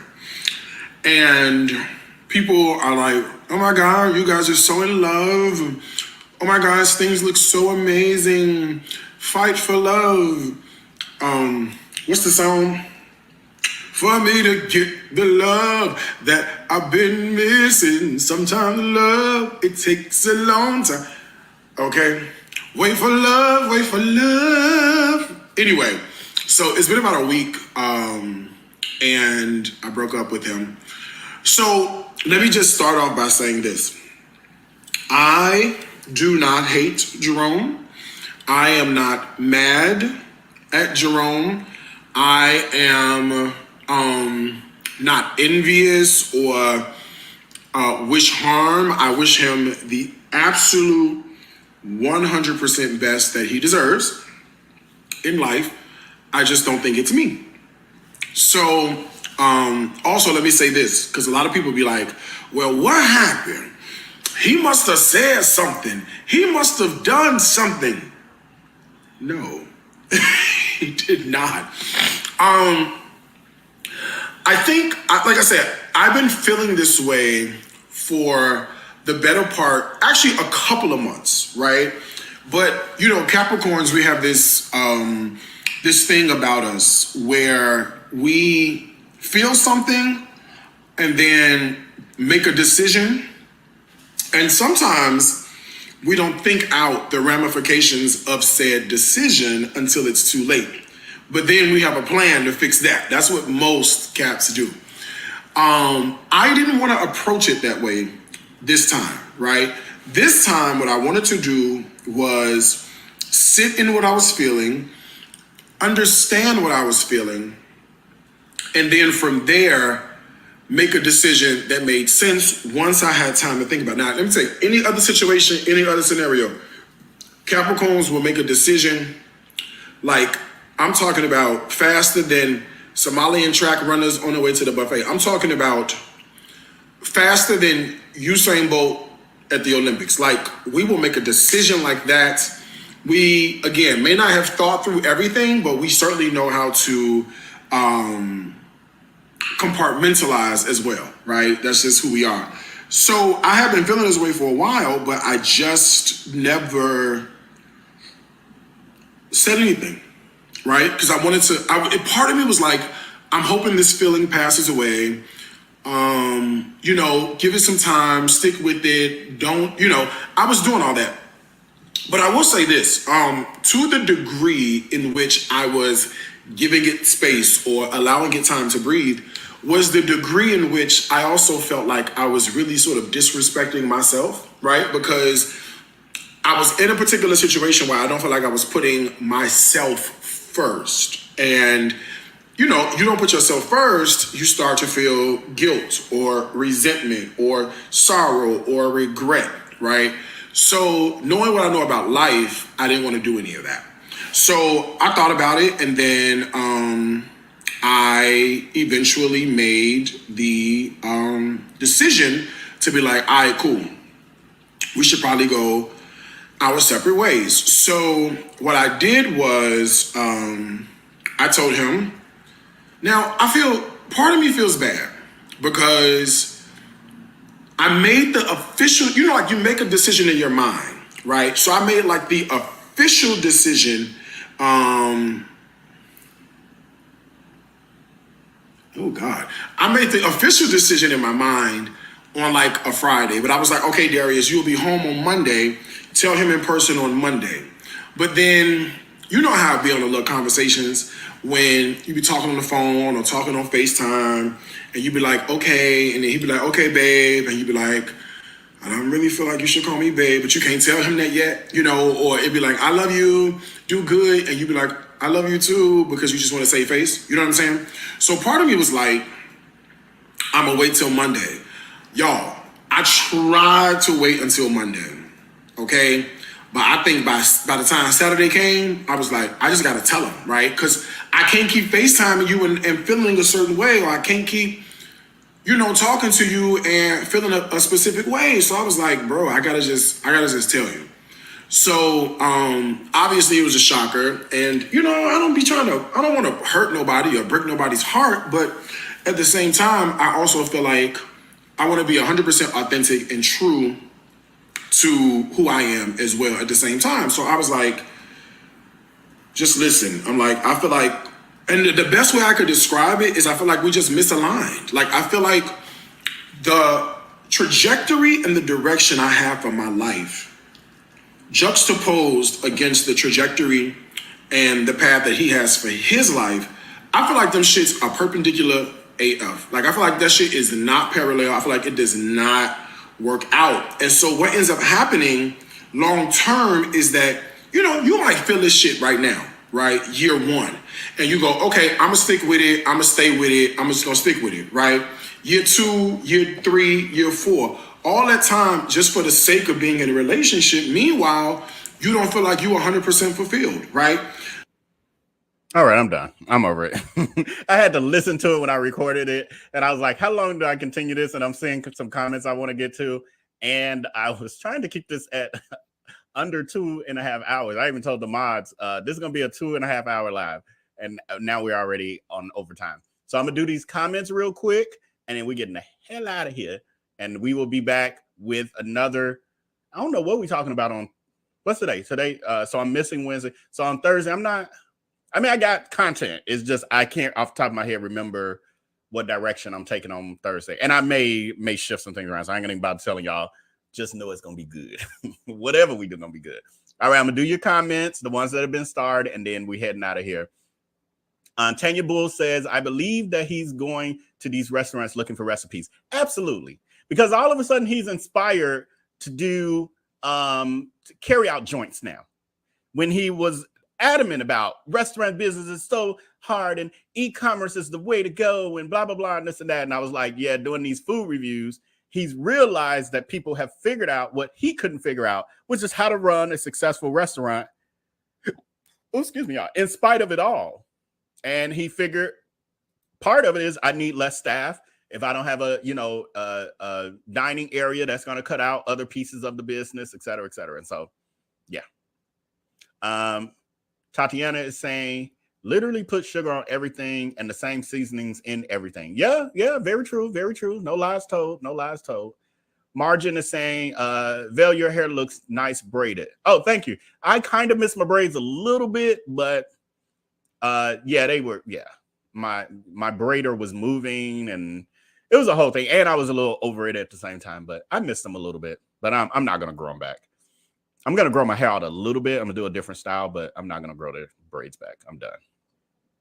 Anyway, D Fosha. I was about to say faux show, but it ain't faux show. He also claimed to hate working with others, so he must benefit in some ways unless he was lying. No, he was absolutely, there's rare times where he tells the absolute truth. That was the time that he told the absolute truth. He hates working with others. That's how his friendships with myself, a friend of 10 years plus, and his high school best friend, that's how those two relationships ended. We didn't know that. Would have been nice to have that heads up, but this was our first time seeing him in an entrepreneurial business environment or even in interacting with him in that way. We were always only friends. And so we learned he hates working with others. He does not like compromising. That is why I know this two kings and a queen tour isn't going to work out long term at all. I don't think they're going to even be able to wrap up all their tour. Unless these men are really strong-minded where they could just push through the BS, it's going to be nearly impossible for them to finish that entire tour, because I know the perspective that me and Darius's other friend came from. We were not out to get him. That's the narrative he created in his mind because he's crazy, but that's just how he rolls. So it's going to be a similar narrative regarding Corey Brime and what's his name? Jeremy, aka the Cake Boss, Cake King. It's gonna be similar, and both of them seem to have a level of bravado, from what I can tell so far. I don't think they're gonna be easy to run. Well, Corey, I think is gonna be fairly easy to run over. Corey is enamored with Darius Crooks. I think he's actually attracted to him. It's very odd. We're gonna talk about that probably Friday for sure, because I do have the stuff, and I started to put it in a live, and then I think something else was more pressing, and I pushed it out. Sonny is what started the expos. Go back. Yes. Sonny Anderson was probably the first prominent person to ever out Darius Crooks back in, I don't know the exact year, but it was the early 2000, somewhere between 2010 and 12, something like that. The problem is Sonny's audience was way broader. She didn't really have a strong African-American base. I mean, there are African-Americans who watch her and know about her, but her base is not like primarily African-Americans like Darius Crooks is. And so although she did talk and did share, only people in the industry really, really fully paid attention. And that's one of the reasons why some things, opportunities he didn't work and fare well for him. But yes, Sonny Anderson, we're going to talk about that too. I'm going to do a deep dive because I was around in them days. TJ Diamond 26 says, we spent at a 5-star restaurant for 6 people was $400, drinks, appetizers, main course, and dessert. And we had tequilas. He is crazy with the price. I'm with you. I'm going out to eat tomorrow with my friends for a birthday dinner, and I'm sure we're going to spend less than this and have just about what you had. And it ain't no cheap restaurant that we're going to either. So I agree, but he will gouge his supporters because they are flying monkeys and he can do whatever. And he told them, he gave them a disclaimer like, oh, these prices though. And that's the other piece. I believe the prices are also very expensive because he has a certain dollar amount in his head that he wants to make. And he wasn't trying to adjust that. So he'd rather increase the cost to like an exorbitant, ridiculous amount than to go down because he knows he gotta, they gotta get their cut and all of that. I mean, it's his followers' money, whatever. They better hope they get the addresses to these places. Hopefully Darius Crooks ain't in charge of that, but he has such a takeover spirit and a know-it-all spirit that I got a feeling he gonna say, I got all this part figured out. Y'all just show up. I'm gonna handle all this. Y'all just tell me what y'all need or whatever. And then he gonna cut corners on what they need. They part of it is gonna be thrown together. They gonna be pissed because their quality ain't gonna feel like what they want. He gonna be telling them stuff they need and stuff they usually use ain't necessary. I know this dude so well. Oh, I know him so well. Unless he taking notes right now, he like, ooh, let me work on not doing that part. You can't help yourself, Crooks. You can't help yourself. Miss Owens, Sonny put him on and then found out he was a scammer. Yes, Miss Owens, absolutely. Sonny is the reason why Darius Crooks even got the little jump start that he got because he was on her show. And once he was on her show twice, she found out he was a scammer. She cut him loose. And then when she outed him, he scammed her. I mean, not he scammed her. What am I talking about? He didn't scam her. He drug her and made her name mud to his flying monkeys, like he does with everyone. Everyone is the problem but him. But we'll talk about that more. Key Got Jokes said, they aren't fine, child. Somebody done told them wrong. They be boosting their heads. Yes. When I saw that, because I was seeing that in the lives, even prior to that moment there, in many other lives, they were together. Oh my God, y'all so beautiful together. Oh my God, these beautiful black men and blah, blah, blah. And I'm like, okay, all right, whatever works for you. Whatever works for you. But yes, they be boosting their heads. They can do no wrong. It's a cult. It's a cult. Precious is saying, if he was so bothered, we couldn't tell. So talking about Jerome doing that baby rant. Talking about, I'm unbothered with your Kool-Aid soup cooler lips and your wide nose. Boy, you should have just sat down and shut up and kept drinking. Oh, you made a fool of yourself. with somebody with a platform, a public platform on that. Darius, cut you loose. What platform you got now? You can't even get your, we don't even know your version of the story. It's not a good look, but you learn. I mean, you know, some people got to learn the hard way. You learn. Deshaun said he was bothered by you. Yeah, he was bothered by me. I don't know why. So Jerome was bothered by me just purely rather for the fact that I was outing Darius Crooks, but he was a little too bothered. He just should have kind of sat on the sidelines and let this grown man handle this situation is what he should have did. She's chosen said he blocked me because I defended the lady who paid in installments. I was new and couldn't believe viewers laughed and ganged up on her. Yes, it's a mob mentality. It is truly a cult. She's chosen. I remember that incident as well. There's some other stories I'll be covering as well because the experience you just saw was probably experience number 500,026. There's been many stories before that one. That's just like you said, you were new, so that was the situation you first saw, but there were many more. Many more. I wish it was an isolated situation, but that's just how he runs his brand. Just KC is saying, does Jerome still work at Walmart? The truth is, just KC, I have zero idea. I don't know what the hell Jerome was doing. I didn't know what he was doing before that. I only knew when he got doxxed what he was doing. And since he's been gone, I still can't tell you what he's been up to. I have no idea and don't care. I mean, he's a regular, civilian. I'm not trying to do nothing. I did my dragon. I'm done. As long as he don't try nothing else, I'm good. TJ Diamond 26 says, I would expose him if he wronged me and others. TJ Diamond, you just said, that's why I'm doing it. That's why I'm exposing. Mainly, honestly, the wronged me again. It's been so long. He got me for, close to 20 grand or whatever it was. I don't even know the exact amount no more.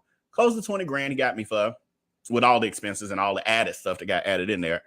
But the truth is, I've had other business. I'm a serial entrepreneur. I've had many. YouTube is not my first business. YouTube is probably my, I don't even know. I haven't lost count. But 5th, 6th, 7th business. And I've had businesses that I've lost 100,000 on my own. Me. So that ain't like I'm not unable to move through life and sitting and mulling over that. That was a life lesson. I feel like some lessons cost money in life, and it's like going to school. And I feel like that was a nearly $20,000 lesson. One is not to let friendship get in the way of business. Always business is a priority. The other part is don't get in business with friends, period. At this point, I'm at that point now.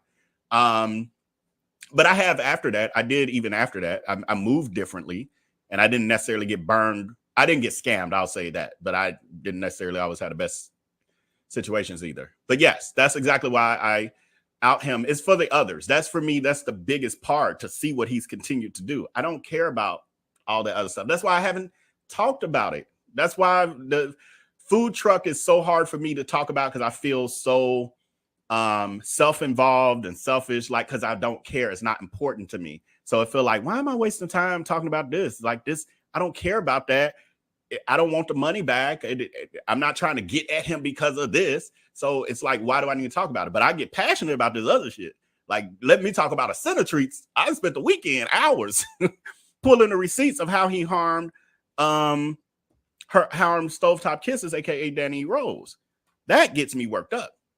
The Cupcake Gallery scam with the 60+ investors, the Freshco scam with the 200+ people he did credit card scam on, the credit repair company, which is countless people, but we do know the state wanted at least $145,000 in restitution for it. Those are the things that get me worked up. I know damn food truck that I was involved in. I don't care. I'd have moved on.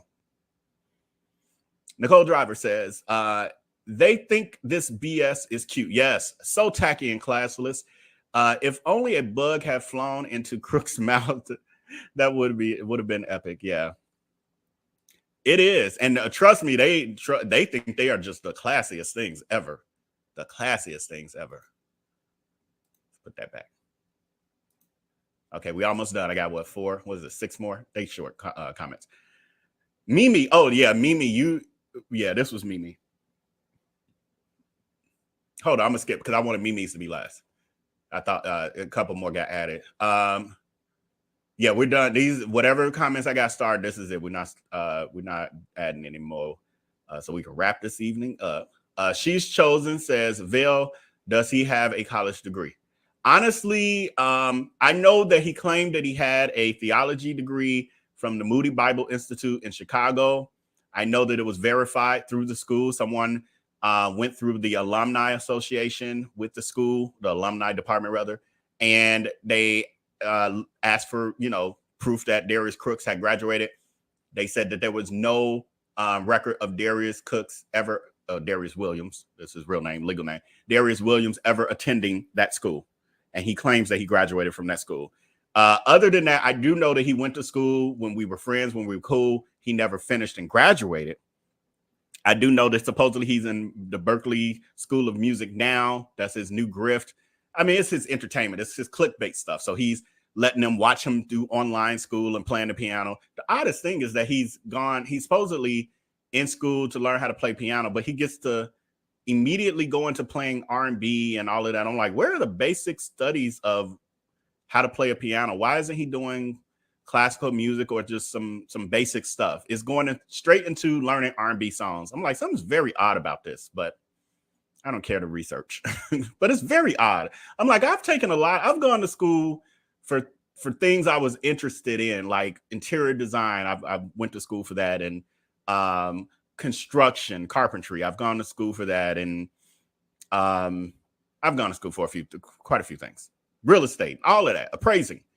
And none of those schools, when I went and I was interested in the topic, the broader surface, did I just get to go in and start doing the fun stuff. All of them, I had to start with the basics, and I was like, "Ooh, I didn't know I had to learn this.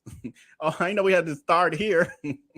All of them, even construction school, we was doing workouts. They had us carrying lumber from one end of the parking lot to the other, stacks of it on our shoulders, and walking on beams, and like all these practice like exercise. It was like boot camp. It was boot camp before we got to the fun stuff of how do I make rafters to build this roof. So, and again, that's just one example of a school or training I've been through that I'm like, it never starts with the fun stuff. And he just gets in, and now he learning Stevie Wonder and Anita Baker. I'm like, but that's the same issue be playing. You've been playing for 3 years. I don't know. It's just be the oddest ish going on over there, I tell you. But so to my knowledge, he still does not have a college degree, but ain't no telling what he over there telling them. I don't know. A of 520 rather is saying not only that, them dining with Darius Crooks ain't selling like they used to. Yes, we've talked about that for sure. We're going to do a deep dive on that where I'll be showing receipts, especially because, he claimed this year was already sold out. This year is supposed to be jam-packed because he said he made, I think it was near $2 million in the weekend from this selling out for this whole year. But he got a lot of seats and they very empty. So where that 2-something million? You gave millions of over $1 million in refunds? Because them places are very empty. All right, we added some questions. I'm like, these weren't here before. Real quick, Andrea is saying, and I've actually talked about this. I actually mentioned it today. When you ate his food in the past, how was it? I'm curious. His food is like Sunday dinner. It is like your aunt or your family member who cooks nicely or decently. It's that kind of food. It's not gourmet cuisine. So that's why I get when they go to these things and they say, yeah, it was good. Oh my God, it was Chef Kiss. Like, I'm like, they doing the same thing they would do at Thanksgiving dinner because they Aunt Pam brought over her famous mac and cheese. It's that. So it's not disgusting. I mean, he ain't like, he had fails like everybody else, but it's not disgusting. And I do but like the over seasoning and all of that, I'm sure his food is exactly the same today as it was when I was eating it back in the day. But he made like chicken on a stick and mac and cheese was one of his things, the banana pudding. He didn't really bake things until he started with the cupcakes. But by that time, he was starting a restaurant. It was a whole different thing. It's again, like somebody in your family who cooks really good. That's about it. But you wouldn't recommend they open a restaurant. It's that. It's that level. Do we have some nice short cook recipes and also copy from a white lady on YouTube. What he do have some nice short cook recipes and also copy from a white lady on YouTube. Okay, so I guess you're saying that he copied a recipe from a white lady on YouTube. I don't quite understand. It could be my comprehension because it's getting late. Let me pre-read.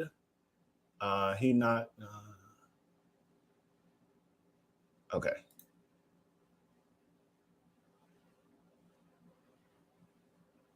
Okay, I'm gonna do this one and then we only got one more and then we wrapping this up. I just saw a comment though, something about some Vell, you get it. I got taken by family. Oh, okay. Vell, you get it. I got taken by a family member. I thought you were saying I got taken by a family member. I'm like, what are you? Why are you pointing fingers at my family members? But you're talking about yours. Yes. But yeah, I do have. Yeah. Anyway, that's a whole. I don't drag everybody around me. That ain't what I do. Because I could tell some stories that ain't got nothing to do with crooks about other experiences I've had in life with people doing dirty and all of that to me, for sure. But I'm not here to do that. That's not. I know he likes to project that like I'm just some hurt person who's just going out trying to hurt the people who I tried to wrong and they got me first, all this foolishness. He ain't the only person that did something to me. No, it's the level of what he continues to do. He's become a public figure that is harassing or has caused hurt and harm and danger to tens of thousands of people. That is why he gets aired out and the other people do not and will not. K Just C says, Vell, talk about this next time the BBB gave Darius an F rating due to unanswered complaints from customers who had purchased products from his business, Darius Cooks LLC. K Just C, I'm assuming that you may be newer, and if you are, welcome to the Vivo community. Thank you for viewing. Thank you for your support. I hope you stick around because not only will I get to that as we work our way through the timeline, because I'm now going to go back to the back to the beginning and work my way all the way through, but I've already covered that as well. So I do have content on this topic already out there, but we will also do it in a live stream with newer receipts, more details, tying more pieces together, etc. But I have talked about this topic, and if you go to honestly, I have so many videos at this point, I couldn't even tell you if it's in the Surviving Darius Crooks playlist or the Exposed Darius Crooks playlist or the Inventing Darius Crooks playlist, because we got 3 seasons of content out there. And this one, which is the expose, the ask and you shall receive expose, which is what Darius asked for. This is the 4th season. So you can find it there. I think you just search BBB probably in my under my channel. I don't know how that works. Last one. Thank you, Mimi. Mimi says, yes, he did. Darius won't tell that story. Jerome was trifling. He was used to being spoiled. Mimi, I feel like you know something. I feel like you a close source. And if you are, feel free. Feel free, because I don't mind a good old breakdown. I mean, I should reach out to my source, but hit me up on the text line, the VIP text community, which is scrolling across the bottom of the screen. But you can also hit me up on Instagram. There's the link is pinned to the top of the chat. It'll also be, if you're watching a replay, it'll be in the description area as well as the first pinned comment for any of you, not just Mimi, but Mimi, if you have more you want to share privately, I will not put your information out there. If you want to share anything private with me, send it. And we can also communicate back and forth if you text me on the VIP text community. What was I going to say? Yes, and anyone else, if you have anything you want to share with me, receipts, topics, things you think I don't know, like me learning about the whole details of what happened with Darius Crooks and Slutty Vegan yesterday. I think that was yesterday during the live stream. I didn't know that. That was new information to me. And I was like, what? They fell out because of the plumbing issues in his place that was causing issues in her place. And they needed to dig up the floor in his space. And he wouldn't let them. He sat there and they had to call the police.